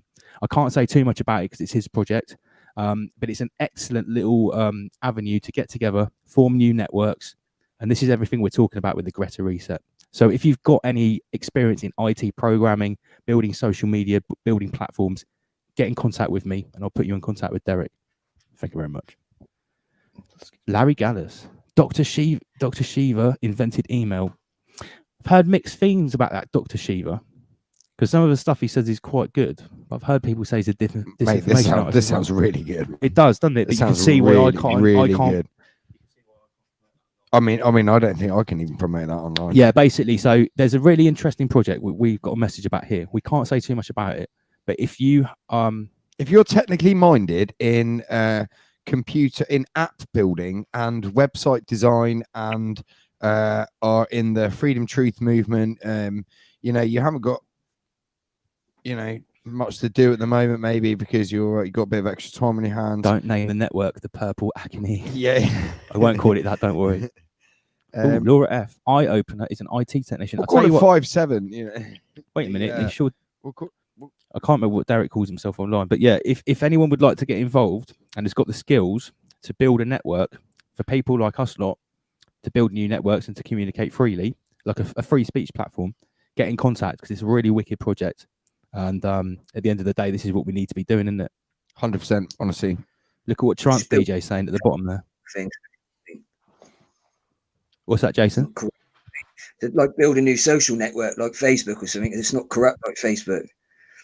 Yeah, that's what someone's done with that brand YouTube. They've basically built it to replace YouTube so people can move their stuff over there and it doesn't get censored, taken down. Because as you guys have noticed, some of my YouTube videos, a couple of them have disappeared, especially some of the more recent, more funny ones where I was chasing down the COVID weasels. I had a couple of reports about the privacy stuff on it, so I thought it's probably better to put it on private for the moment, but they will be going up on brand YouTube. And on brand YouTube, no one can make you take it down. No one can ban you from it because it's built by, free speech people. So it's a much better platform. Check me out on brand YouTube. I'll put that up. Banners, where is it? Facebook, brand YouTube. Here it is, brand YouTube. Oh yeah, big up Fluid Poor Patriot. I don't know where he is tonight. He's usually in from the US, adding our little view from across the pond. Yeah, where's our man tonight? Big up Fluid Poor Patriot. Yeah. Big up Fluid Poor if you're listening. Kademi Asini, Lance, if you record speeches from the studio or video, others can project them onto building sites in their communities with some speaker so they hear you. We've already been thinking about that, mate, funny enough. Yeah, we're already considering that because unfortunately I can't do public speaking anymore because I'll just get arrested straight away. Apparently what I say is so dangerous, they just have to send me straight to the gulag as soon as I open my mouth, which is a bit sad. Here we go. Spreading disinformation. Right, so yeah, Dr. Vernon Coleman is in brand new YouTube. I've seen him, yeah, he's badass, mate. He breaks it down. Big up Juliana. Wow, approaching the third hour, still got 130 people tuned in. What? ears are hurting with those glasses on. I think it's an honor to be censored. And I mean, I got booted off Instagram as well as Facebook. Got 1,000 new subscribers since I got like banned and arrested. It seems to be doing right for me. So And I a can't new complain. GoPro. Oh yeah, I got a new camera as well. Right, so comment section. I'm getting regular account terminated. Yeah, loads of people are being taken down. Like Stand Up X has been taken down. That's what I mean, guys. It's better off to get off these mainstream fucking media accounts now. Facebook and YouTube, Twitter, Instagram, they're all just under control by the same shit, basically. Like what Lance is talking about, just basically literally absolute freedom, uncensored, no rules. I mean, I've joined Gab and I've joined Parler. But I think what the issue is at the moment, there isn't one or two that are actually, you know, like there is Facebook and there is YouTube that they're solidly in the front. I mean, you've got Twitter, which has arguably come up over the years, but it was always Facebook originally. I think there will be in the next five maybe to 8 years a new mainstream one which pops up further than the rest. But is that going to be compromised then later on down the line? That's what I mean. Well, like Kadami has already said, even your own, if they want to take your own website down, they could do it. Like, so, you know, even if you come off the platforms and you build your own website, if someone really wants to take you down, they can still take you down. Soon we'll be on CB radios, mate. CB radios and shortwave handsets. Smoke. Yeah, that will happen one day. Right, okay, so Parler smashing. Oh, Parler smashing ratings. David said Parler is smashing the ratings. Maybe it is time to move over to Parler. Titus Frost has gone over to Parler. Yep. Big up Titus Frost. Let me see if great I can researcher over in the States. A new fat meme from Virus Man 2020 to warm everyone's cockles. Oh, this is a good one. Check this out. Oh yeah. A sec. Likes memes and shit posts about IG and Corona. Consume 24-hour day MSM and killer virus. Mate, all these memes are good, mate. There's loads of shit on there. COVID marshals. God, I hate those COVID marshals. I'm so gutted I can't chase them down anymore. It's really gay. Yeah, so everyone get on Instagram and subscribe to our boy Virus Man 2020. He's the official memologist of Rise Above. He's going to be working very closely with our media team to create the hottest, spiciest memes to encapsulate every aspect of life within the Soviet Union. That's how it's going to be going down. Right, I'd like to open the floor to people in the chat room. Have you got any topics that you would like us to have a four-way chat on? Anything we haven't covered so far? Let me go into the comments. I change these banners. I did tell you before the start of the show. I did have a topic which I've got someone who sent me an email. One of my old friends, a really old friend, who he prefers to remain anonymous. He's actually asked Lance if he can have your input on the deep state or the dark occultists extra dimensional entity, like forth bringing through ritualistic practices. That's what he would like to know. Well, that's a bit of a turd in the punch bowl, isn't it? That is a turd in the punch bowl. Multi-dimensional entities. Big up Daz I says, hi Lance, hello. I know this is a big part of the Pizzagate and Satanism kind of stuff. I mean, when you've been looking into this stuff for years and years about like how far the pyramid of influence goes up past your world banks and your think tanks and your bloodline families to like a smaller group. They talk about the Council of 13. Some people talk about the Pindar. The Pindar meaning I think it means the penis of the dragon. The Pindar is like the #1 bloodline representative on Earth, the most pure bloodline person, and people can discuss whether that's true or not, or whoever it is. That's apparently the purest bloodline physical representative of the Cabal on Earth. And no one knows who it is. Some people have talked about it being a member of the Windsors. I doubt it.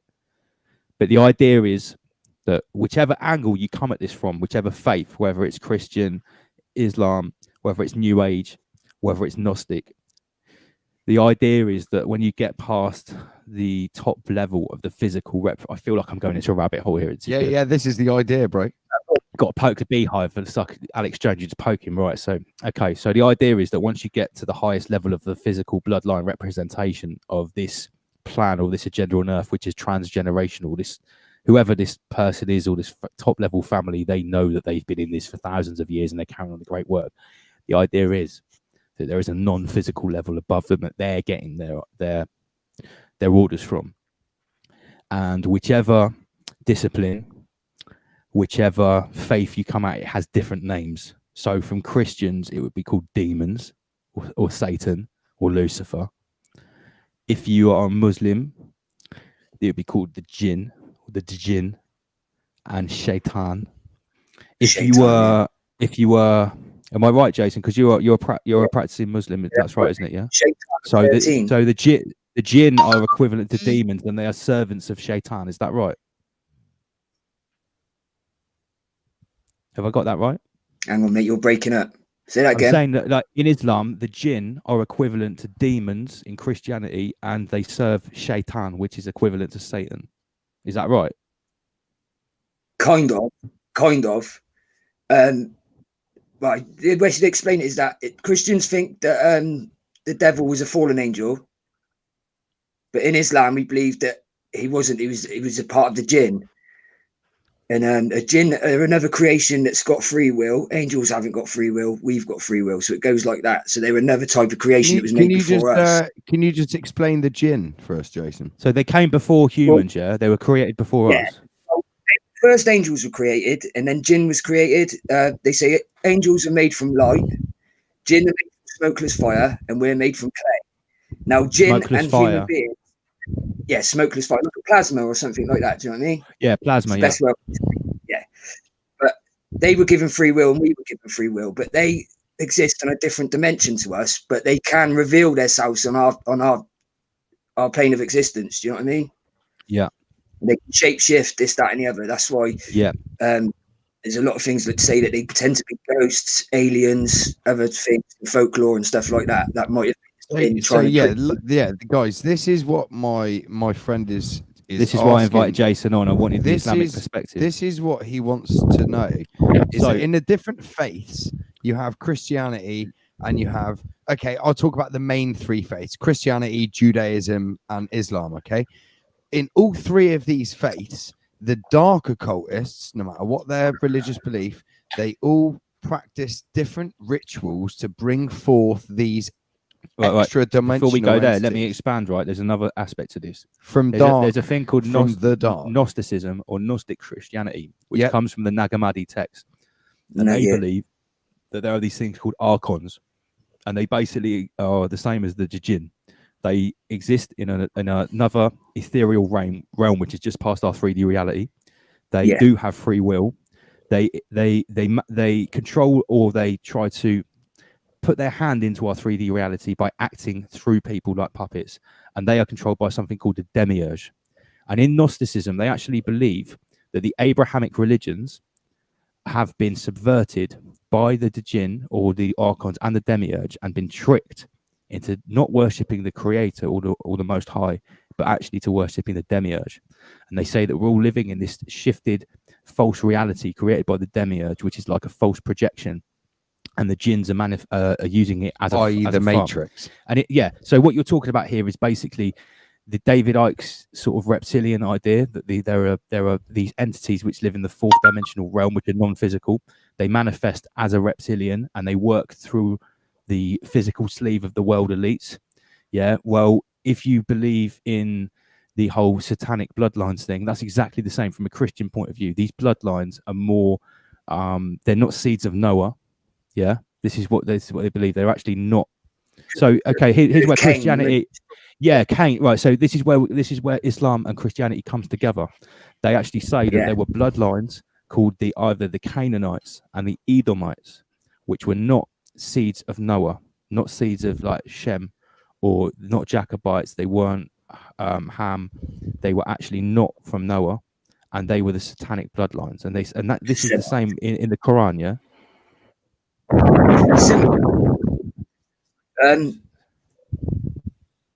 Because the stories in the Bible and the Quran are of the same people, but the stories differ. Do you know what I mean? Yeah, different names, but the same thing. Well, even the stories differ. It's like, Oh, someone's breathing on their mic. Is it you, Jason? Have you got your mic very near to you? No, I Spoken word haven't, nerd. Are you breathing on your mic? Is his cat? Your cat's Yes, breathing on your mic. I've got a mic here. It could be the cat. Yeah, mate. It's like, it sounds like a tornado. I was like, it's not Jason. Yeah, I think your cat is like purring on your microphone, mate. Big up. Oh god, Spoken he's like a motorbike. It's called Chief, guys. Big up Chief. Yeah. So what we're talking about is we're talking about multi-dimensional malevolent entities, which are described by many different names. In Islam, the jinn; Christianity, demons; the Gnostics call them the archons; New Age people might call them malevolent entities, reptilians. And yeah, okay. So let's bring it back to what we're talking about: the world elites. Yeah, the Watchers, the Elohim. Yeah, these. Have you heard of that? Shadow people. Names. I've heard of that. Yeah, is that sort of like a paranormal term? Yeah, it's more of a secular thing. As people that haven't got religion, they've termed it as that. Well, some circles of people, it's like New Age philosophy and stuff like that. They call it. They call them by different names. It's like exactly like you said, different places in different places in the world. Yeah, it's the same with the names of prophets. If like you go back in history, the same stories exist in different cultures, but each culture would take a name that's close to that culture. Do you understand what I mean? Like, they're less likely to reject it if it's a name that they're used to. Yeah, so they take the new idea, but they match it to the old patterns from the religions that came before. It's like all the dates of Jesus. Yeah, those are all pagan and druid dates of the astrological calendar. Yeah. I mean, if we're to believe that Jesus was born on the actual date of the winter solstice, and then he was resurrected in the spring solstice, and that's an amazing coincidence, isn't it? You know, whether you believe the story of. It doesn't say anything about him being born in December in the Bible at all. If you look in the Bible, and people from the Middle East to tell you this, shepherds will not watch their sheep in the winter; they'll die. So it has to have been in the warmer climate or warmer seasons for them to have done that. So when the shepherds were watching their flocks, it would never have been in the winter. So the Bible doesn't actually say. Yeah, so you know, if we're to believe that, then everything that's been taken from the Jesus story is actually the dates are from something else. Right, we're going to take this on a slightly different tangent. The Romans took the story because they already had their sun god story, which came from the Greeks and so on and so forth. You can trace it back. It's all just sun worship. All that is, all the Roman mythology, ideology. All it is worshipping the sun because the sun rises every day. The reason they worship the sun is because the sun is the only reason they can grow their food and grow their crops. That's the only reason. Then when the sun goes down in winter months, there's the darkness. All it is sun worship. The whole of Roman, Greek mythology. All it is just worshipping the sun. That all started back in Egypt. Injected it into their sun god story, what they already had, so they could get the Jews on side, because then they've got like Saturnalia worship and stuff like that. That's what Christmas is. They would have had to take that story of Jesus, mingled it with their sun god story, but they would have had the name Jesus, so the Jews would have been on side, and then it would have kept the Romans happy because they still got their sun god story. Religion, so am I right in thinking, as your view from a Muslim, right? It's true that Christianity is a sun worship. Our day of rest is on Sunday, but Judaism is Saturn worship. That's why their Sabbath is on Saturday, Saturn Day. Yeah, is this your understanding, Jason? Saturday. The Sabbath's not on a Saturday; it's the whole weekend. It starts from Friday and ends on Saturday night. Okay, because So would you say? Right. So is that in Islam? The Sabbath is the whole weekend. Yeah. No, it's Friday's a holy day in Islam. Right, yeah. So would you say, I mean, this is my understanding. Weird, isn't it? I'm sorry to interject. So in Islam, it is Friday's a holy day. In Judaism, Saturday's a holy day. In Christianity, Sunday's a holy day. It's weird, isn't it? Friday, Saturday, Sunday. So they got the whole weekend covered, guys. It's the weekend. Yeah. We go work that's week, why we have and then we go weekend. The 3 holy days, whatever you actually believe in it or not, whatever. But don't you find that strange? Yeah, because it's weird. When I lived in Thailand, in Southeast Asia, right, they have no concept of the weekend whatsoever. It means nothing to them. They work 6 days a week and they have 1 day off. Yeah. And I said, well, do I get my weekends off? They go, what do you mean weekend? Week is 7 day long Farang, are you ting tong stupid now? Week 7 days, you work 6 days, 1 day off. Simple. Why you ting tong? That's what they said to me. I said, but the weekend, no concept, mate. You work for 6 days. Sometimes you have Tuesday off. Sometimes you have a Saturday off. Yeah, it's only maybe it's only if you have Abrahamic religions, you have the idea of the day of rest. Because Buddhism doesn't have a day of rest. The day of rest. Yeah. The reason why Islam has the Fridays, that's the day that Adam was supposed to have been created. That's the reason why Friday is the holy day. Okay. Not because of a day of rest. God doesn't need to rest. It's not like he's going to get tired. It's like, don't make any sense whatsoever. Guys, just getting back to the original thing. So these extraterrestrial, extra-dimensional, demonic entities, which are being being brought with by these rituals, right? With whatever religious aspect, who and where are these people doing this, and why? Like, why are these people doing this? And what is the use of why the use of children with their innocence? What is the innocence of children and the energy of children got to do with? Oh, now we're going to get dark, aren't we? Yeah, yeah. Oh, yeah. The viewers are going to drop off the floor. Talk about child abuse. It would be in an adult, wouldn't it? So you would think more adrenaline would get pumped into the blood with a child. So you think it would be more pure adrenochrome, wouldn't it? So do you understand? Yeah, I mean, like children, that's more than we do, like as adults. So that would make more sense of why they might use them for that reason. Yeah, I think it's about the innocence. It's about the life force. That as well. Yeah. Like I mean, if you look at it on a moral point of view, if you wanted to, if you're a Satanist and you wanted to worship the opposer, whether you think that's like the Christian Satan or the Islamic Shaitan or the geometric shape of Saturn, which is the pentagram, which is actually a Saturn, whichever way you look at it, it's about worshipping the opposer. So what's the worst thing you could possibly do? It's hurt the most innocent thing. Yeah, it's that by default. Yeah. So I mean, I've heard some. I'll say it. It's a horrible thing to say, but I've heard some Satanists describe it as like if you rape a child, it's like raping God. That's at least what they believe. Wow, that's heavy. Man. It's heavy. That's a disgusting thing to say, but they believe it's like that's the closest thing you could come to raping God. So what ties every mainstream religion, because every mainstream religion has aspects of this, whether it is Islam, Judaism, Christianity, they've all done it. There's all records of in history of all these religious people doing these ritualistic shit. I mean, why? What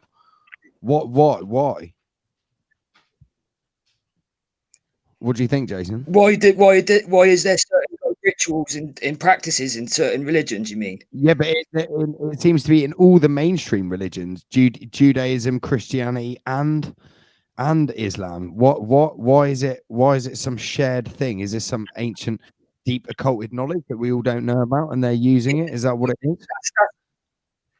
I can't answer that unless you was going to ask a specific question about a specific ritual, because I couldn't blanket the whole thing, because there'd be different answers for different things. Do you know what I mean? There'd be like a theological answer for it, a spiritual, a health answer.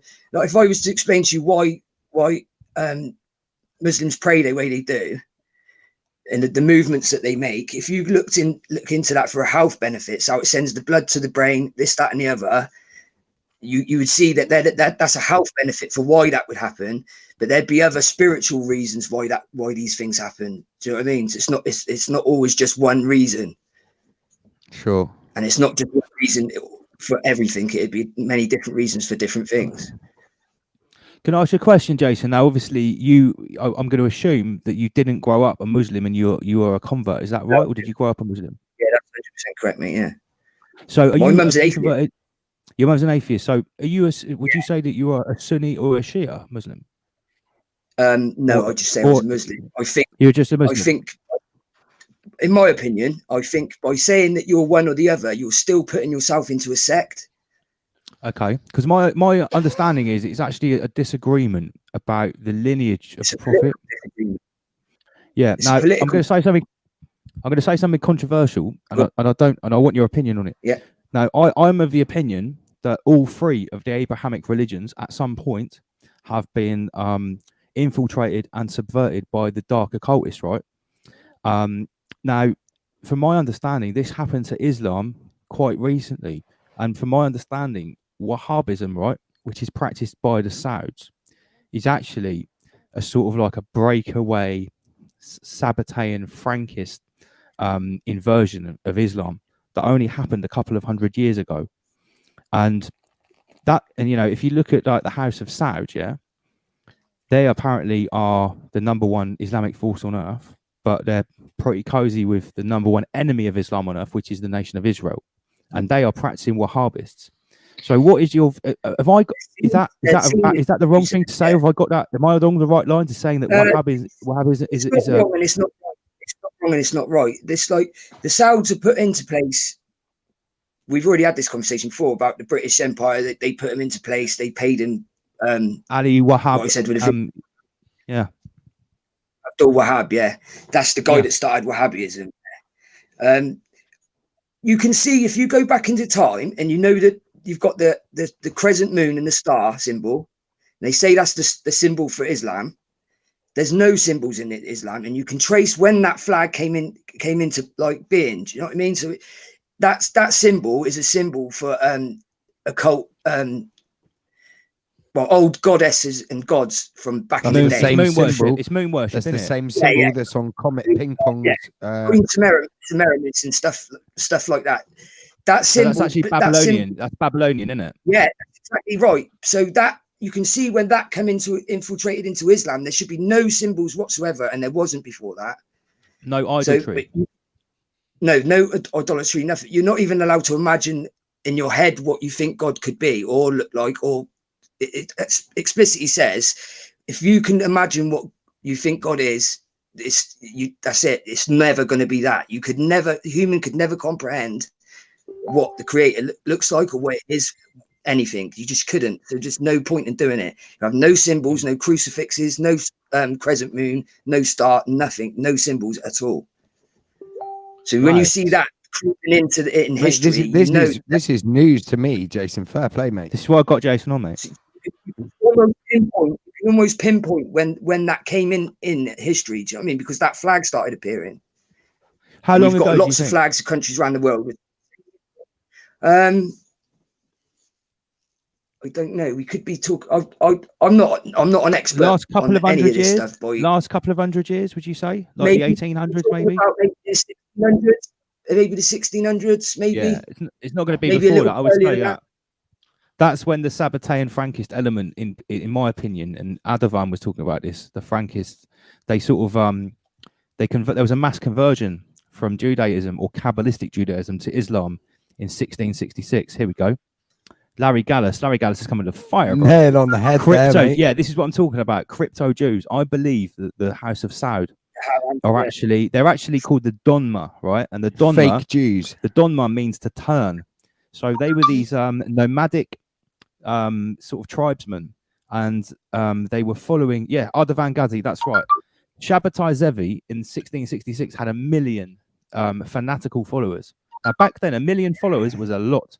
And I think it was the Sultan of the Ottoman Empire. I might not be correct there. He basically said, "You've got a choice. You are so evil and bad. You can either die at the guillotine, or you can convert to Islam." And he chose to convert, and all of his followers converted as well. And they became what was called the Donma, which means to turn, the converts. And they travelled around. That was apparently, they were Turkic. Yeah, they were Turkic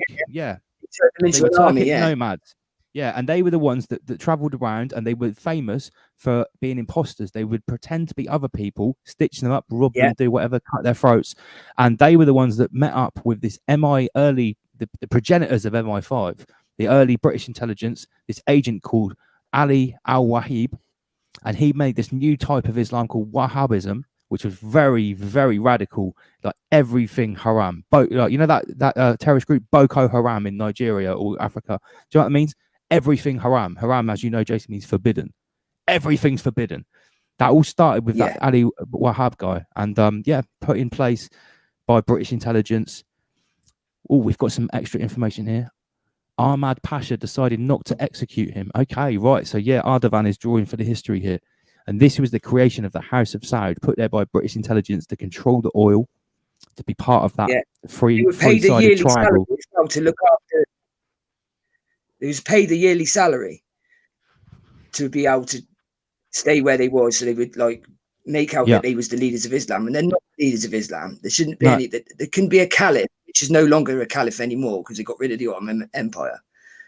But it's not like there's like in other religions where you've got a pope. The caliph wasn't like the pope. He would just deal with like political and economical and all that sort of stuff, anything to run the country. We would sort out the problems, but that's a totally different thing. That's, do you know what I mean? That's, sorry lads. Oh dear, that's like in Iran, Iranian thing. Yeah, it all gets very complicated because it's regional, isn't it? Yeah, they give out rulings called fatwas. Yeah, the fatwas. Yeah, they put a fatwa on what's his name? The guy that wrote the Satanic Verses. What was his name? Salman Rushdie. Salman Rushdie. That's Salman it. Rushdie. They put a fatwa on him, like it's sort of like a. Is it like a jihad? Yeah, still to this day, I think he's still got one. Yeah. Yeah. So, what have you read that book? I mean, I remember it. I've never read it. I don't know anything about it, but I guess he is a defector. I've read it online, a little bits of it. It's wow. What is he just totally rubbishing Islam, or is he saying Islam has been infiltrated, or what? From what it looks like, he made a story up, and it's sort of like what I've looked into. I think there was a rumor that was started back in when Muhammad was around, peace be upon him, that there was some sort of satanic whisper that was given, but it was just a rumor. Now he's obviously found that, he's put it into this story, and it's obviously people have read that, and they think that that was an actual historical event. So it's his interpretation of the Holy Quran. Pardon? It's his interpretation of the Holy Quran, and he's wrote something to expand on something he's read in the Quran. Not from the Quran. It was I think it was something like it would have been.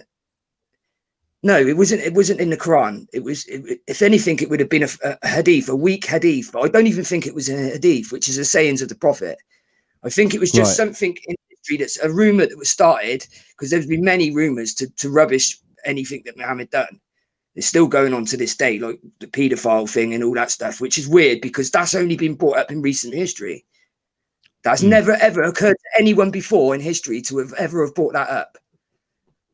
Yeah, because I've said this before. I've said, like, back in ancient history, when the life expectancy of people was 35 or 40, if you didn't start breeding when you were 12 or 13, your society was basically finished. So everything has to be looked. You know, people took brides of, you know, back in Victorian Britain, people were getting married at 12 and 13 years old.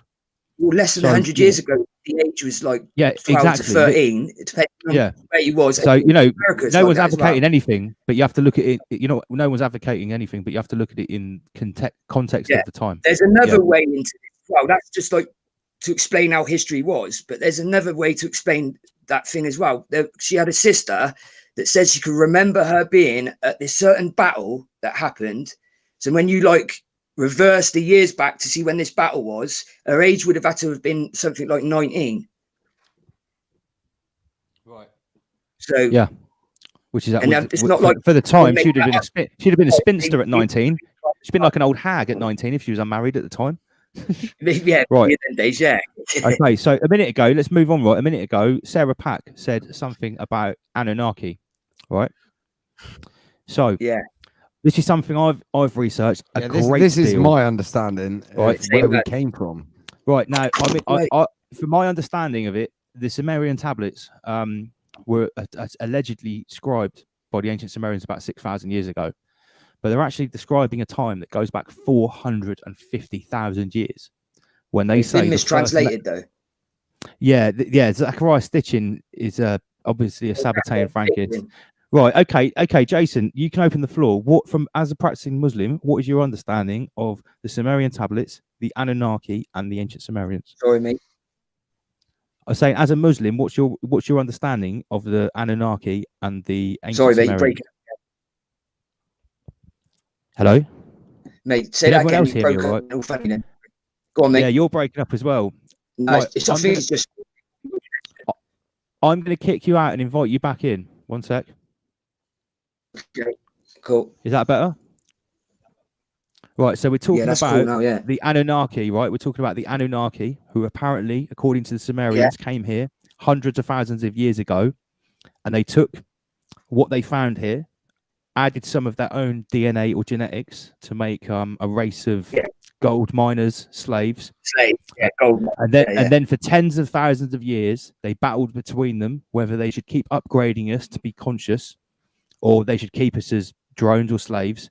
And they had wars between each other, and that's what I mean. That's my understanding in a nutshell of what happened.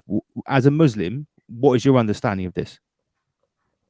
It's totally irrelevant to whether a Muslim or not, mate. To be honest, I looked into this and I couldn't tell you now off by heart. I'd have to go and get out some paperwork and stuff like that. It would take me ages to find it anyway. But Zechariah Sitchin mistranslated. It's not like, do you know when they found out the Egyptian language, they had the what was it called, the Rosetta Stone? Yeah. There's no Rosetta Stone or anything else to translate cubic writing from the Sumerians. Cuneiform. Yeah, no one had read it before, so he was the first person to ever translate it, and he had to basically convince everyone else. What I do, I'm going to dig it out, and I'm going to dig out the page. There's another guy that's gone in and he's translated it. Well, I don't know if he's translated it properly, but apparently he's knocked Zechariah Sitchin's work and he's retranslated everything, and it totally changes everything that the story says. I'll dig it out and I'll send it to you when I find it. But for anyone that's not familiar with the story, for anyone that's not familiar with the story, I was just saying that the official story from like Zechariah Sitchin is that these guys basically came down. They were like, this is ancient astronaut theory, basically. These guys came down. So the film Prometheus, the movie Prometheus, is essentially an allegory for what this is. It sounds, exceeded life on a planet, Yeah, because these ancient clay tablets. Let me get rid of this. I should have planned this little rabbit. All this stuff's in Ancient Aliens, isn't it? Yeah, basically, this is what you see on Ancient Aliens, and I'd looked into this for years before that Ancient Aliens program came on. Same as. So I'd looked into Zechariah Sitchin, and I'd looked into other people that had looked into this, and I'd also studied the Law of One and the Ra channeling, which was actually channeled information, and they say that these guys were actually sort of like genetic engineers which came down and took something which was already here, and we might have actually been a more advanced thing before they came here. They might have actually come here to downgrade us, like a type of reset. Yeah, like we might have been more holistic, multi-dimensional beings before they got here. But the thing this is another thing. It's Jim that's doing all this as well. Do you know what I mean? From when you ask me from an Islamic perspective, then I could say it from that perspective that this could be Jinn doing all this, being worshipped. Do you know what I mean? And be gods or aliens, something like that. Do you know what I mean? Because here's my understanding, right? The world elites, they believe that they are the genetic offspring of half-breed Anunnakis that bred with the daughters of man and created these hybrid demigods. And then they were outbred with other nobility from other visitors that came. And, the Nephilim. That's what the Nephilim is. That's a mistranslation. The Bible's been mistranslated as well. But the Bible says that.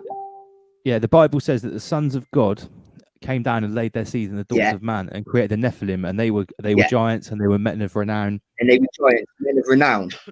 Yeah, that's what the Old Testament says, isn't it? Yeah. That's a mistranslation. How would you interpret that? Because you've got to understand the language. It's like our slang and stuff these days. Well, what would their language would have been like back then? Like, the sons of God. Well, what if you look through the Bible and look how many times God has called someone a son of God, and the term usually it could mean a prophet, it could mean someone that's close to God, it could even just mean someone that's lived their life and just been a good person, and God's calling them my son or whatever. It's like, as if like close to the heart of someone, or sits on the right hand. Something along them lines, but it doesn't mean someone that's come down from heaven to earth. That's a total mistranslation. So, do you reject, as from an Islamic point of view, any notion? Yeah, one sec. any notion that there were visitors either from an extraterrestrial place and another interdimensional place, or were these jinn? I mean, do you say it's a total? The Quran actually teaches that there could be other life forms that God's created in the universe. Okay. It doesn't explain what they are, where they are, but it does say that. So would you say that it's not out of the question that some of those other creations may have come down in antiquity, interacted with us? No, it's because it's not just the Sumerian. It's not just the Sumerians that talk about this. Lots of ancient, like exactly. the Hindus and the Vedas, the Vedic texts talk about this. The way in my opinion, I think everything that the elite do, and they've done all through history, every step of the way, I think, in my opinion, is to move you away from the truth of what from God. So in every which way they can, they've muddied the waters terribly. Like I said, ghosts, aliens. The thing about the Sumerians, it could be these other interdimensional beings that have come down, shapeshift or whatever, even whatever form they're in is different to ours.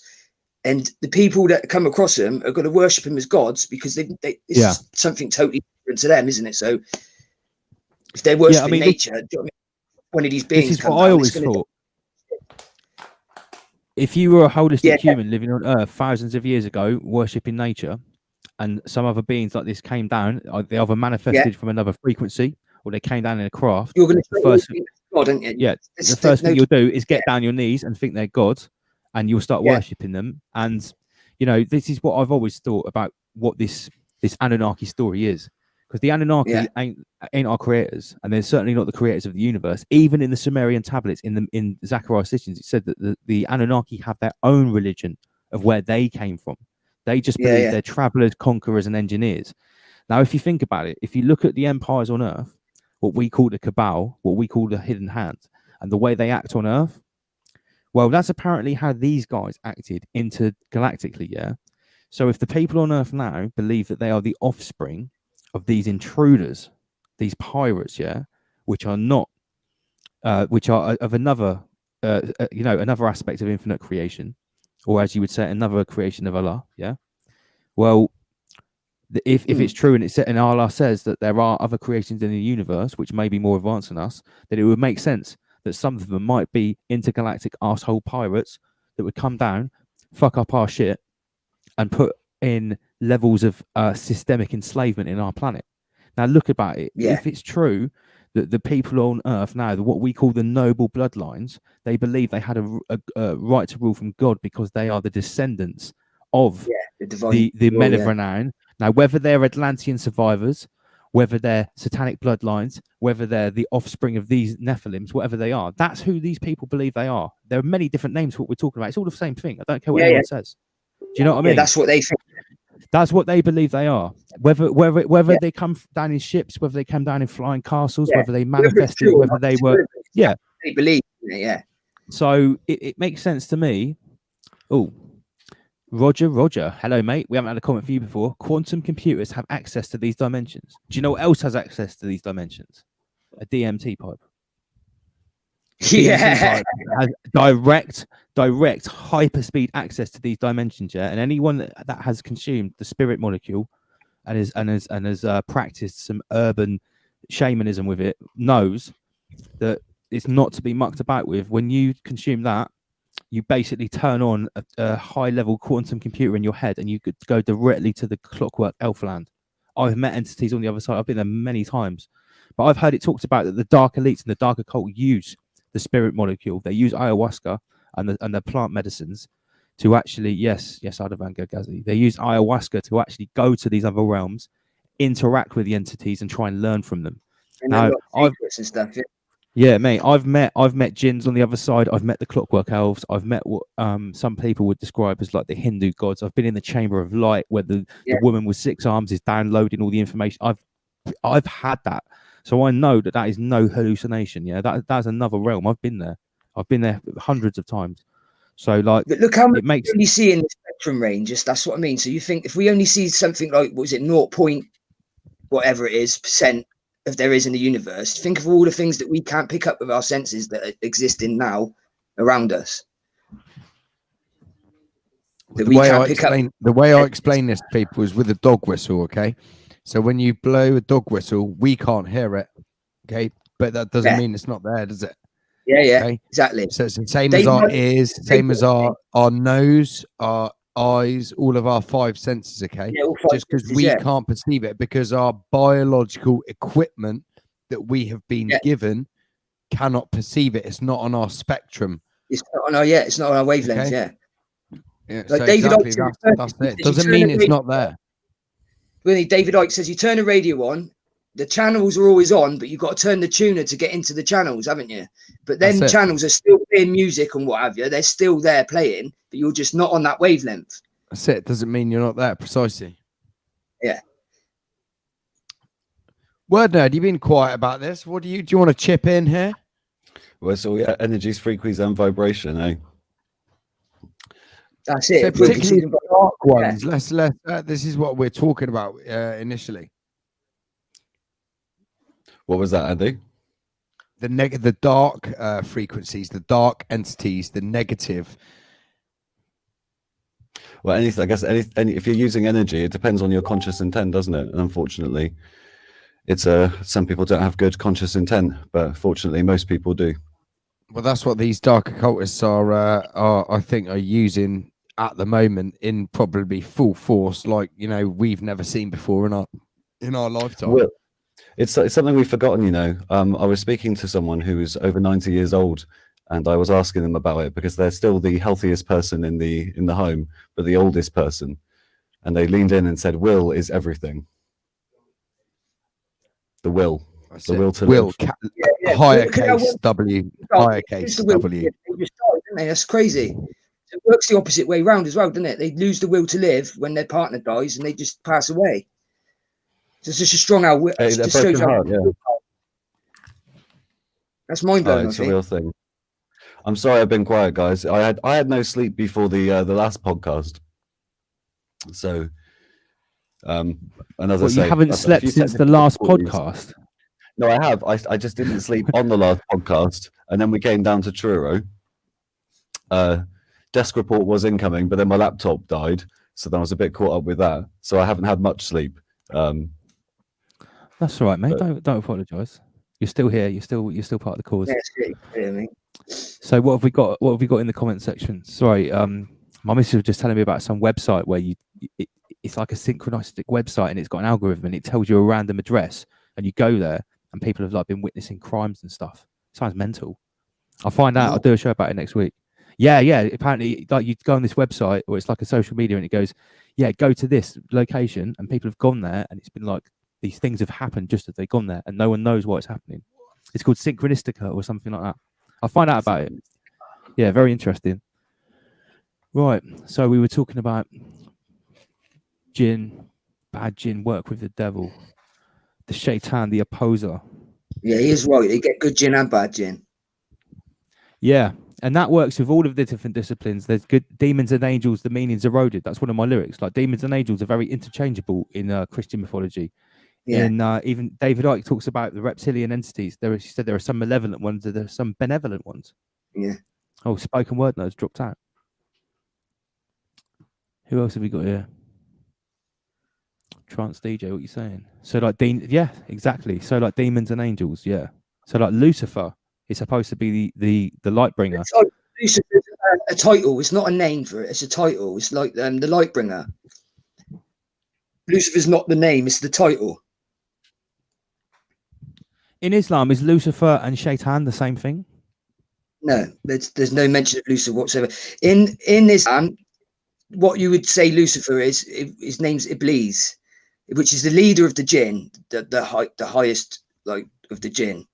So so he was allowed to be in the court of angels and listen to what God would tell the angels until he went against God's command, and it was actually the first form of racism. Iblis thought he was better than us because he was smokeless fire and we were just clay, so he was like, there was no way he would bow down in reverence to Adam. So God kicked him out. Clay puts fire out. Smokeless fire is like plasma, isn't it? Right, so we've got a comment here from Percy T, and he's replying to Ardalan, and he says, these guys are misinformed and talking rubbish. They're Islamic supporters, misinformed, they don't know much. Iranians will finish evil Islam in Iran. So I'm guessing this guy isn't a Muslim. Potentially, I guess, what is he, Iranian? Maybe he's a Zoroastrianist or something. I don't know. Zoroastrian, that's it. Zoroastrianist. They worship fire. What would you say? Does that mean from Islamic perspective they worship jinns? I don't. Iranians will finish evil of Islam in Iran. I don't understand what that means. Maybe he's coming from I think he's coming from quite a nationalistic point of view there. I mean, I would guess he's Iranian, and because maybe he's not a Muslim, he's having some persecution from someone in Iran. I have no idea. But just to put. Is he saying that we're all Islamic? I think so, yeah. I mean, no, Jason, I guess, just to put things straight, Percy, I guess Jason is a practicing Muslim. Me and Andy, I guess we are actually sort of Gnostic. We're dear occultists, light Luciferian. Yeah, I'm a light occultist. I'm a cultist light. So our guest here, Jason, is a practicing Muslim. We are just having a general chit chat about religions, occultism, and their relationship to multi-dimensional entities, i.e. the jinn or demons. So we're not supporting any religion. We're actually being an open forum. We're talking about religions. We're talking about religions. Yeah. I like to have a really good, a good understanding of all faiths, because at the end of the day, faith is what has underpinned society. Guys, I love that. maybe he's a Jew. And we have no problem with people who practice Judaism properly. Right, okay. So we are going to address everything. So maybe he's a Jew, and that's fine if he is. Ardavan says Zoroastrians are not fire worshippers, far from. So that's another narrative there. There are Jews in Iran. Yep, there are Jews everywhere. Mr. Mensa says thank you. Oh, this is a good comment. You can't explain the taste of a berry to someone that has never had one. It is only once they find the path which allows them to know its taste, they can truly build on the experience. That's a great comment, all right? Yeah, I like and that really it's brilliant, isn't it? Because if you subscribe to one faith, that works for you. And if you're someone maybe like me and Andy that likes to investigate lots of different faiths and disciplines, and there's probably no real name for what we are, that also applies to us as well. And that's actually a comment about exploration. I subscribe to Gaia. That's it. I subscribe to the universe, to whatever created the universe. I'm not going to put it into a religion. That's what I subscribe to. I don't put it into a name. It hasn't got a name or anything. It's just the occultist adjacent. Yeah. Now me and Andy are dear occultists. We're here to unoccult what's previously been occulted. I like investigating religions. Look at this. This is a quality picture. That's what I like listening to what you've had to say tonight, Jason. You dropped some. I wanted to get an Islamic perspective. I don't know if it's Aristotle or Plato that said it. It's like the mark of an intelligent mind is to entertain a thought without accepting it. Yeah. To have your thoughts light like feathers rather than heavy like anvils. I've heard another philosopher talk about that. So you can into how somebody else thinks about it, so then you can see exactly how they feel from their point of view. Do you know what I mean? Absolutely. So, Lance, do you want to explain what you've just got up on the screen here? I just thought it looked cool. Apparently, the title here is Anunnaki by Cosmo Gandhi. This looks like the film Stargate. Yeah, Stargate. Yeah. I thought Stargate was actually a very interesting film. Yeah, so did I. Because I do. I'm going to tell the truth. I do subscribe in one way to another to this theory about visitors to this planet. Now, whether that means a visitor from another planet in a physical realm, or whether it means a visitor from outside of our physical realm, what we think is our planet, because I don't know anything. I'm telling you, I don't know anything. Or whether it's a visitor from another interdimensional plane. I do believe there have been many visitors to this planet, and when you watch that film Stargate, it talks about like this omnipotent visitor called Ra, who came here at the time of the ancient Egyptians and took our soft, malleable bodies that you can easily repair. Oh God, we got a comment from Percy C. Thank you for coming back, mate. We appreciate all viewpoints here at Rise Above. Trust me. Percy C says Jews and Arabs are Semitic. Both are the same. Islam is based on terror and fear.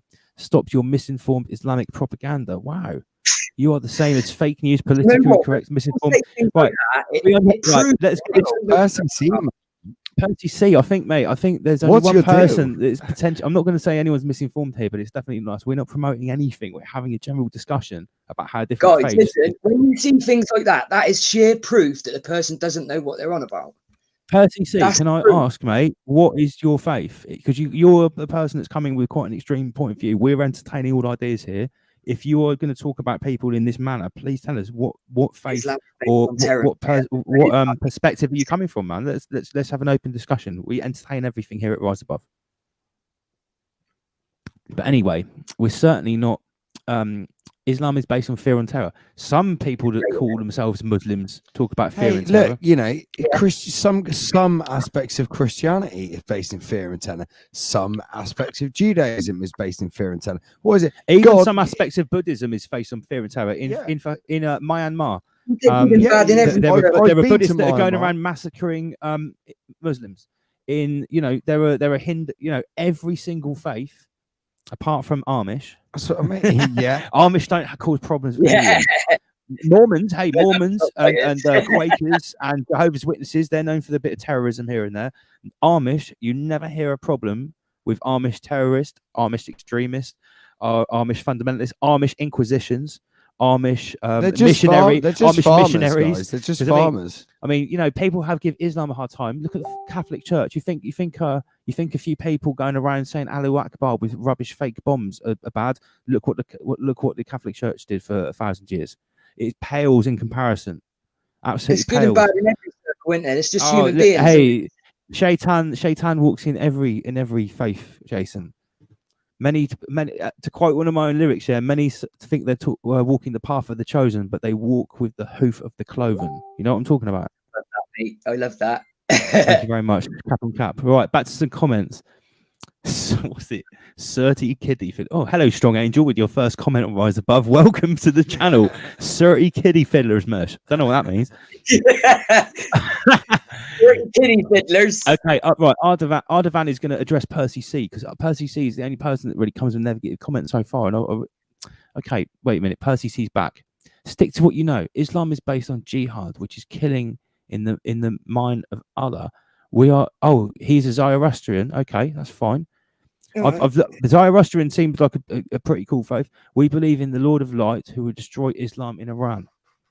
Hey, I'm not gonna break you down, Percy, and say that there are not sects, militias, and nefarious forces in Iran hiding behind a mask of Islam and doing bad.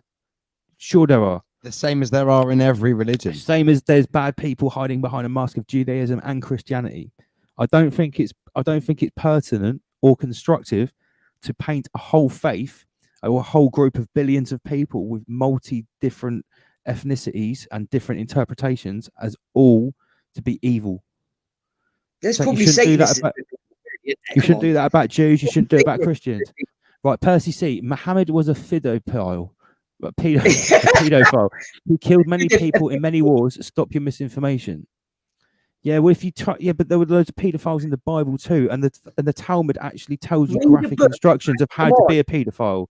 So let's be real about this. Okay, I'll tell you what, we might have our first person that might get blocked from the chat because Percy C is not coming with any intelligent discourse. He's just coming right. Zayn, and he can't spell. Yeah, right. Let's be real. Jihad means to strive and struggle. It means like to strive. Yeah. It means in a general sense. Really. Yeah. A fatwa. The word actually was first coined by the Christians in the Crusade. Yeah.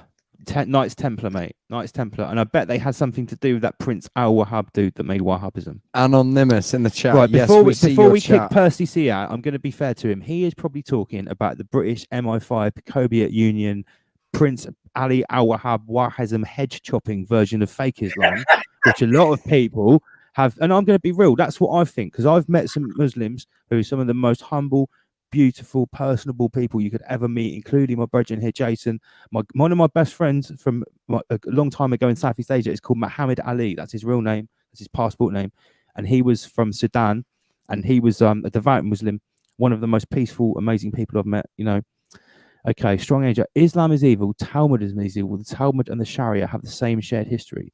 I'm not going to lie that there are sects within Islam, like Judaism, like the Talmud, that have been subverted. And that's why I asked Jason, are you a Shia or a Sunni Muslim? And I'm not saying either one of those is bad.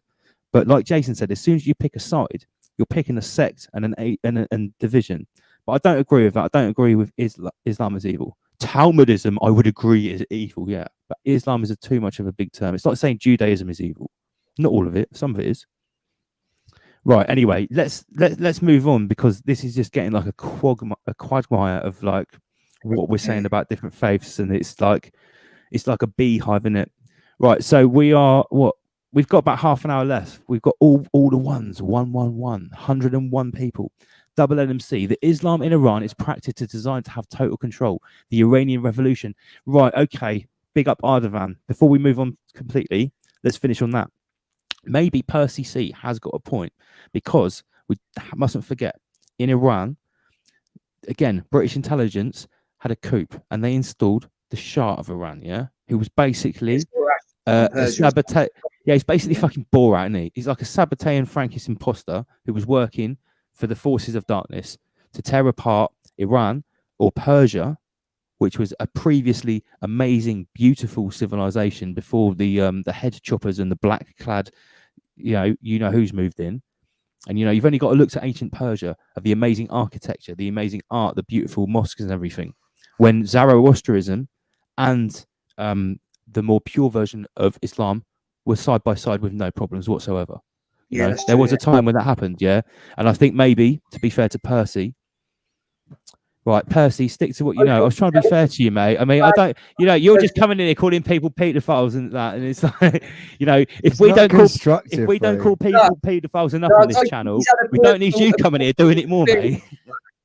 That's all it is, mate. He's had a personal experience that's bad from wherever he's from, with the people surrounding him, and he's just blanketing the whole thing now. Then that's usually what happens. No, mate, Percy, we're not hating on you, mate. Like, if don't block him. No, I'm not going to block him. I won't do that. No, he's actually being quite. He's not being rude or anything, but you know, we don't know everything, mate. We're just having a discussion. It's provocative. Yeah, just be nice. Just be nice, Percy. Right, hang on. Who wrote Quran SM1? What's SM1? I don't know. Apparently, you shouldn't even read the Quran in English. You should only read Arabic. I don't know.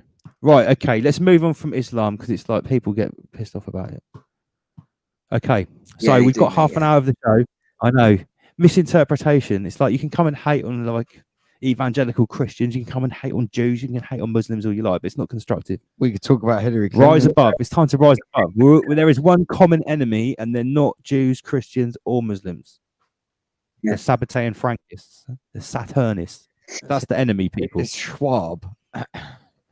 Yeah, Schwab. Yeah, right. Let's get back. We know who the enemy is. Yeah, this dude. Where has he gone? Your man Schwab. This dude. Right, this is the enemy, people.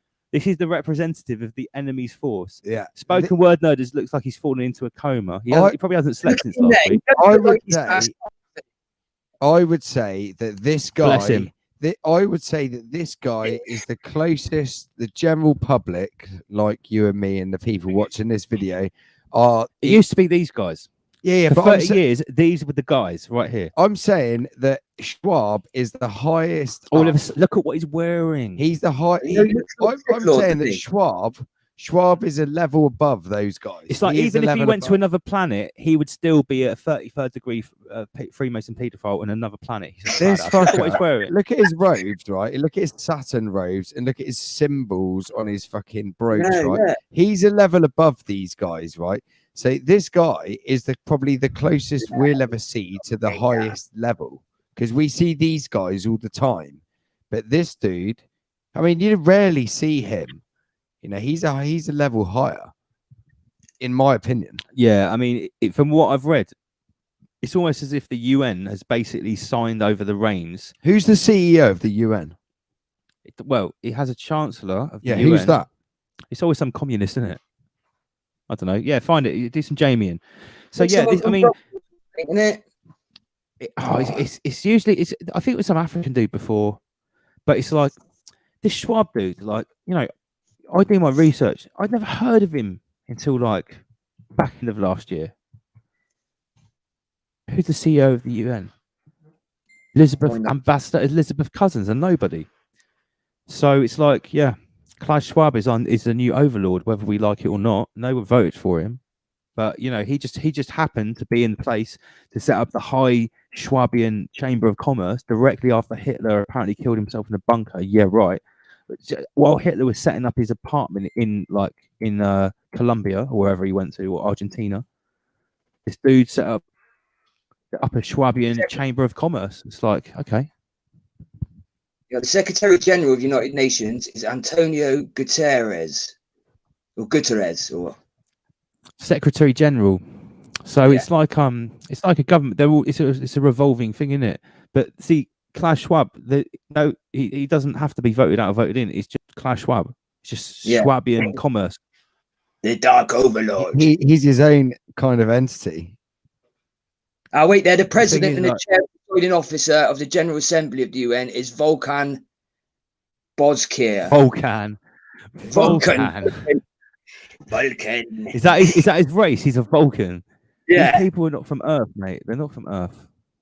No. These are not like the bloodline of Noah, these people. They're Canaanites. The mysterious woman. No, he's just going to some weird Jamie rabbit hole here. Right, so I'm going to address some of the comments. Mr. Mensa, UN agenda is the NWO agenda, is the WHO agenda, is the Bill Gates agenda. Yep, it's all the same agenda. That pic. Oh, right, okay, so that pic we just showed of Lord Schwab, he's receiving an honorary degree from a Lithuanian school. The podium says science tempers truth. Thank you, 08 Dragon 14.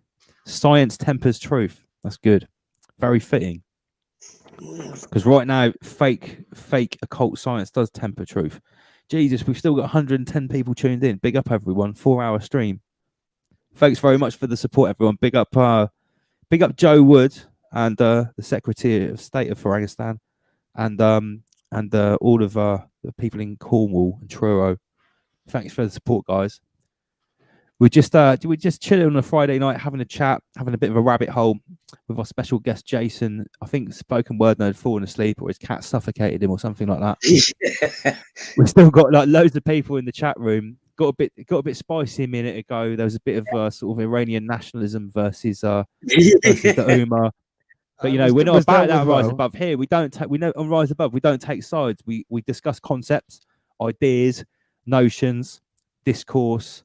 And we try to find common ground between all different disciplines. Who's this? This is the head of the UN currently for 2020, Volkan Bozkir. Yeah, that's right. So he's a Turkish diplomat. He's a Sabbatean Frankist. Look at this dude. President of the 75th UN General. So this is the guy that's handed over the reins to Grand Chancellor Schwab, who he's given everything. This dude's got no money. The UN's broke. Yeah, the UN's broke. So basically, the UN's broke, right? They've gone to the Schwab at the World Economic Forum. I've got all the money because he can print it. He's like, I've got a plan. If you're broke and you owe 100 trillion to the people that money's worth nothing, I've got a plan. I'll make everything worth absolutely zero. I'll take the whole economy back to zero. And let me open this beer. Take the whole economy back to zero, and like no one owns anything. Everything. No one owns anything. Robots do everything, but guess what? Robots can't do everything yet. We'll just destroy all the economies. We'll take away all the money, and you'll own nothing, but you'll be happy. He said in his book that saving lives is more important than saving the economy. Now, when you first hear that sounds right. Yeah, saving lives should be more important. But if the economy is destroyed, then the lives are going to be destroyed too, aren't they? So it's like, yeah. What it doesn't realise is everyone isn't an abject loser that's happy just to get 1,000 credits a month or the same as everyone else and just be looked after and do nothing for the rest of life. That's not okay for everyone. Some people actually want to achieve things. They want to create. Lance, maybe what should have happened is they should have just asked people. Yeah, but if they asked people, what do you think they said? They said no. No. They should have asked people and said, look, we need to do this. Like we're planning on doing this. Like we know half of you are lazy as fuck and want to live like this. I mean, just come and fill out the form if you want to live like this. Let us know. If you want to be a pet, if you never want to have to worry about anything, yeah, precisely. If you want to to absolve responsibility and give it to us, just let us know. You never have to work again, so you I never wonder, have to. I wonder what hard. percentage of the population of which countries would have signed up. I guarantee it would have been a fucking huge amount of people. Big up Liam. Sorry, mate. Big up Liam. Evening, mate. This is our the Nation of Orangutan security advisor. Anyone working for the Nation of Orangutan is the Grand Nation of Orangutan working against the Soviet Union. Anyway, enough of the military talk. It's all jokes here. We're just a media channel. So anyway, we just talk about things on the internet, and I happen to speak every now and then. That's about it. Sometimes it gets me in trouble. I mean, I wonder how many people would have filled out the form and been like, "Yeah, I'll take it. I'll take your universal basic income." Anonymous. Oh, mate, loads of people want that basic universal income. Some people have exactly. Some people have been furloughed since March, and they still haven't been back to work. Instead of them forcing it on that entire population of the globe, why didn't they just ask the entire population of every country? You know, why? You know, there would have been a huge amount of people that would have done it and sat at home doing fuck all. Yeah. That's it. If I'm there sure weren't there would be. I'm sure. It probably wouldn't be that bad of an idea what they want to do, but because there's so much corrupt crap behind it all, it's just but even if there's no nefarious agenda, right? Imagine in 5 or 10 years' time where everyone's just been sat at home doing nothing. It doesn't do anything for the human spirit, I don't think, because at the end of the day, if there's no struggle, if there's nothing to work towards, if there's no way to better yourself, you've got no incentive. Because let's face it, right? I mean, everyone says this, yeah. Oh, yeah, you're going to talk about every time they've done communism and loads of people died. But the thing is, right, it is true. Every time they've tried collectivism, where everyone works towards a common good, and you don't have the chance to be individual. It doesn't work in the long term. Well, here's the problem, right? If you listen to people like Jordan Peterson and these people who have done 30, 40 years of proper studies into people, the God's honest fact is that apparently it goes something like this. And I'm going to get this wrong, but I'll get it roughly right. If you get 100 people, right, and you give them like this community, something like 10% of the people are very productive. They do 50% of the work. Then there's another 20 or 30%, and they're average people, and they pick up the rest. And then there's this big percentage of people that basically don't do anything, and they're quite happy to sit back and go, if I'll get something that I need, I'll just sit back and let other people do the work. They don't take any responsibility, and it's not their fault. It's actually built into them genetically. This is what these studies show. And I've got all those numbers wrong, but it's roughly right. You know what I'm saying? Yeah. So in any society, you've got this small amount of people who are the most productive, and they create most of the productivity. And there's no getting away from this. And apparently in any society, there is the 10% of people, the bottom people, and due to their IQ and their genetic disposition that they're born with, they're basically useless. And this is what they found out in the military by doing IQ tests, that if you score lower than 85, you basically can't be taught anything, and you're just a hindrance to any operations. You can't even join the military and point a gun at people. Yeah. So let's say you're draining resources. So this is always the problem when you talk about capitalism and communism. It's like, what are you going to do with those 10% of people that literally? Maybe they should do a global IQ test. Yeah, but okay, if they do it and you identify there's 10% of the whole population, which is hundreds of millions of people, which are unable to look after themselves. They cannot physically. You give them a chance to work. They can't do it. They can't pay the bill. They just cannot do it. What are you going to do with it? Another way to divide people, isn't it? So people would be like, oh, we're the smart ones on this side. They're the dumb ones on that side. So it's just like. Yeah, but it's like, there's nothing technically wrong with these people, apparently. It's not that they're actually disabled. It's like these people have just got the inability to look after themselves. So in a caring society, you would have a welfare state that looks after them, yeah? But my sort of argument is the reason why we're in this sort of clan world now is because the 60s or 70s, we've had a welfare state that just rewarded everyone to be a loser. And it's like, oh, yeah, just, we'll give you this here. You don't have... I think they've been softening us for this for 20 or 30 years. By leftist. Do you know what I'm saying? Because these policies came in the 70s. Mate, I 100% agree. That basically incentivize people to not have a family, to be single parents, to not have the man in the house, so they get extra benefits for being single. We've been incentivized for this for 20, 30 years. Yeah, exactly. Now is the hard push. Here are the incentives to shut down your business. Here are the incentives to furlough your workers. Stay at home, get £1,000 a month. And it's happening in Germany. It's happening in Portugal. They're actually transitioning thousands of people to UBI. You what, mate?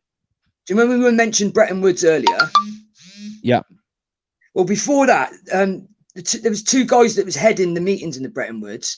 One of them, he took the idea. Hitler made an economic plan to put together the world economy so there would be a one world monetary system.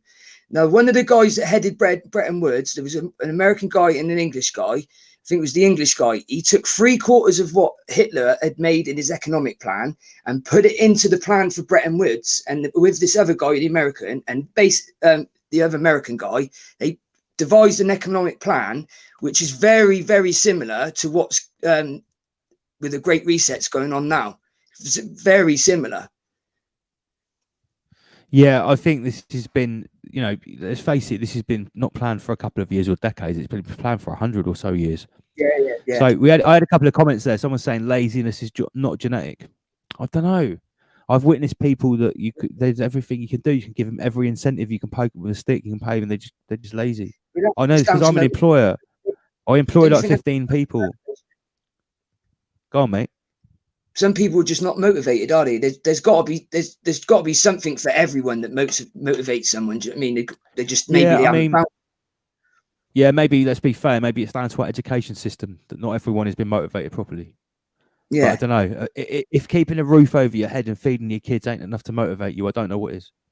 Well, we've been bombarded with everything, like entertain ourselves. It just makes people lazy. They just want to sit on their ass and watch telly all day. The problem is now it is too easy to sit at home on your ass and feed your kids.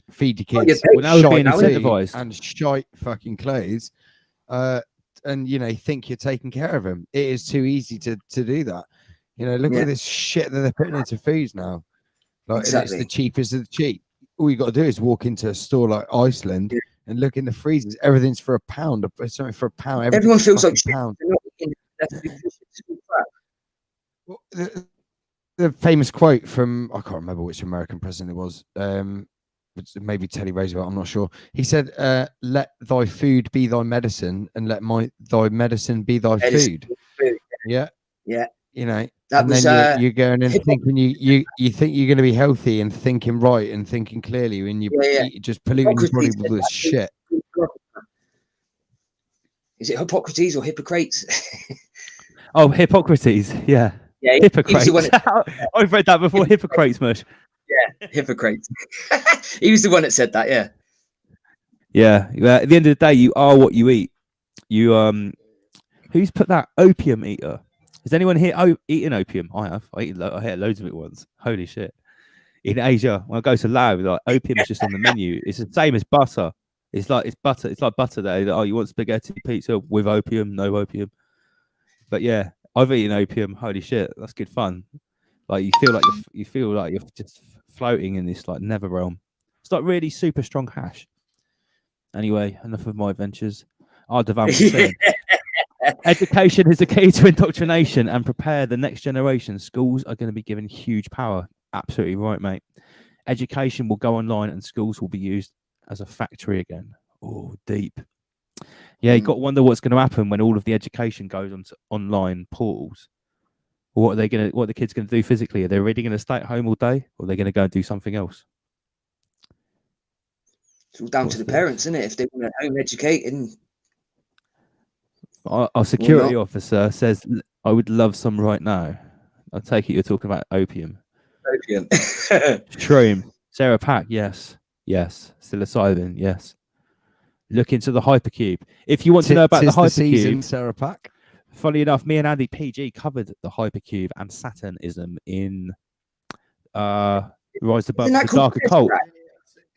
The Tesseract, yeah. That's it, yeah. Satanism and the cube worship. And what do you think about that cube in Mecca, Jason? The Hajj.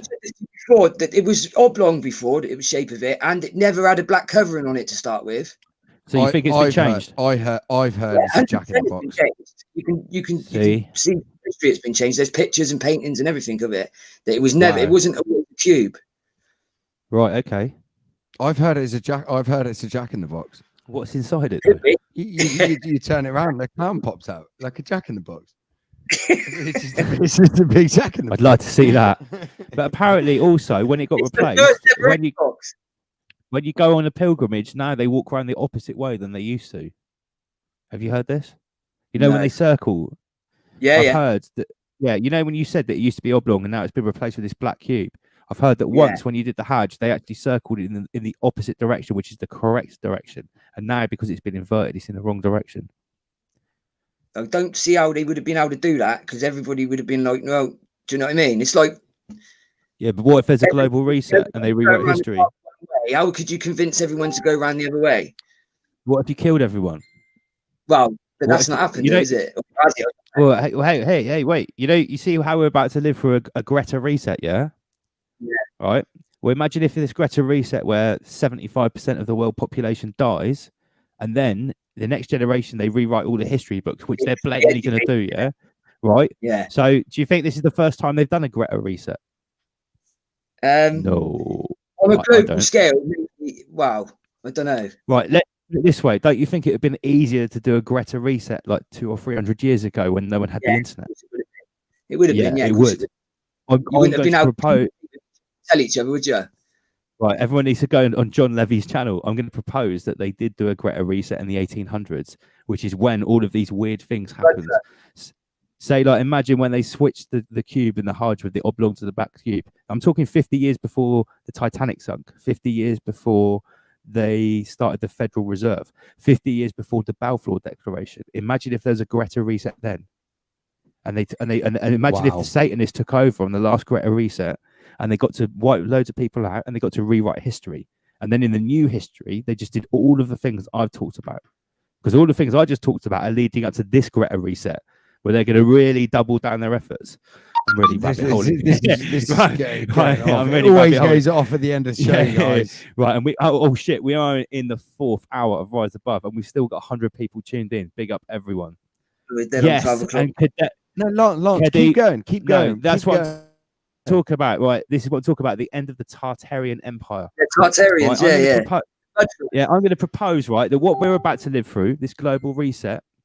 Yes, Ardavan, hence why they took over religions, hence why they rewrote the histories, hence why they knocked down all the temples, hence why they hid the truth about Christianity, the truth about Islam, the truth about the Easter Island things when they buried them all, yeah? What about right, here's another one, yeah? You know, when you go to something really old, it says this business was established in 1850. Go and see a business that was established before 1850. It's got a plaque on the wall. Go and show me one and send me a photo. They're not easy to find. I'm going to proclaim that there might have been a Greta reset that happened in the 1800s. If anyone was to Google massive amounts of seismic activity in the 1800s, there were a series of earthquakes that wiped out half the earth at the start of the 1800s. There's also something called World War Zero, which nobody knows about. You know, World War One? Go and read about World War Zero. Nobody knows about that. It wiped out 1/3 of the Earth's population in the 1700s. Yeah. Then go and read about how many massive world fires happened in the 1800s, and tell me that this has been the first Greta reset. Come on, they've done this hundreds of times. They've been doing this since day. This is what they do. Yeah. So don't think that we're and the funny all bloodlines, guys. It's a small group of people. And it's just generational, intergenerational. I hope everyone has enjoyed the stream tonight, guys. We've still got 93. We've proper like talked about well weird stuff tonight. And the weird thing is, I couldn't talk about the one thing that everybody wanted me to talk about, so I do apologise. When all this is cleared up, I'll give you the proper lowdown about what happened in the West Country with my stand against the Soviet Union. But I can't talk about it now because that's bad. So, all right, guys, what time is it? Yeah, we should wrap it up in it. It's been 4 hours. No one wants to carry on listening to us gas. Right, so guys, let's put some links up. So remember, right, Instagram meme competition. We'll finish with the meme competition. So guys, I've talked about the Soviet Union. We are living through the Soviet Union. We've seen the amazing work from Virus Man 2020. Going forward, we're going to be presenting a whole series of Soviet Union propaganda. So here's your homework for next week. If you're any good at making memes, I want you to send me something you've made that you've researched Soviet propaganda and you've mixed it up with what's going on with the Corona, COVID 1984 shit with masks, whatever. Come with something funny, whether it's a video, a picture, any type of meme. It will win a Rise Above t-shirt. These lovely like half lycra t-shirts when they come. I've got white, black, khaki. They're coming, and you'll get one. 10 points if you can get Bill Gates into it. Yeah, so we want Coviet propaganda, pro-Coviet propaganda. Put on your mask, comrade. We want Bill Gates, we want George Soros, we want Klaus Schwab. Send it, message it to double_L_MC on Instagram. And Virusman 2020, our in-house memologist, will be judging it with us. And the winner of next week's competition for the best piece of Coviet propaganda that's sent to my Instagram will get a Rise Above t-shirt. So thank you everyone that's tuned in. Yeah, I keep talking about these t-shirts. They're like some mythological thing because they're just not turning up, but they will be coming. Yeah. I've got to get it from the guy because Mike, he did these for free because he believes in the channel. So I said, when I buy the big load, and I've ordered 50, I said I'll get them from you, and he's going to supply them. Guys, thank you very much. Instagram double LMC. Remember, subscribe. YouTube double LMC. Big up to Andy PG. Thank you very much, Jason Renix. Thank you very much to Spoken Word Nerd. Guys, thank you very much for tuning in. And remember, rise above.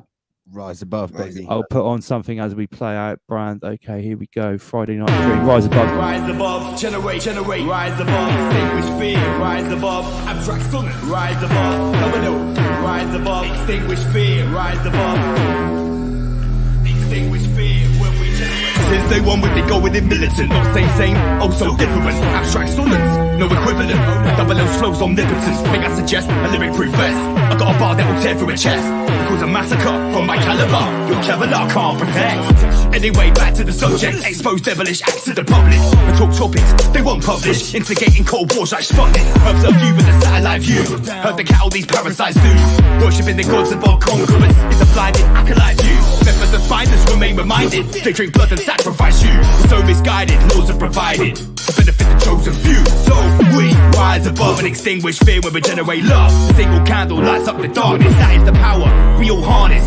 let's identify targets, light them up, lift them down, carpet beef, sprinkling garnish, the message word power. Okay. Yeah, I need to get on some yeah.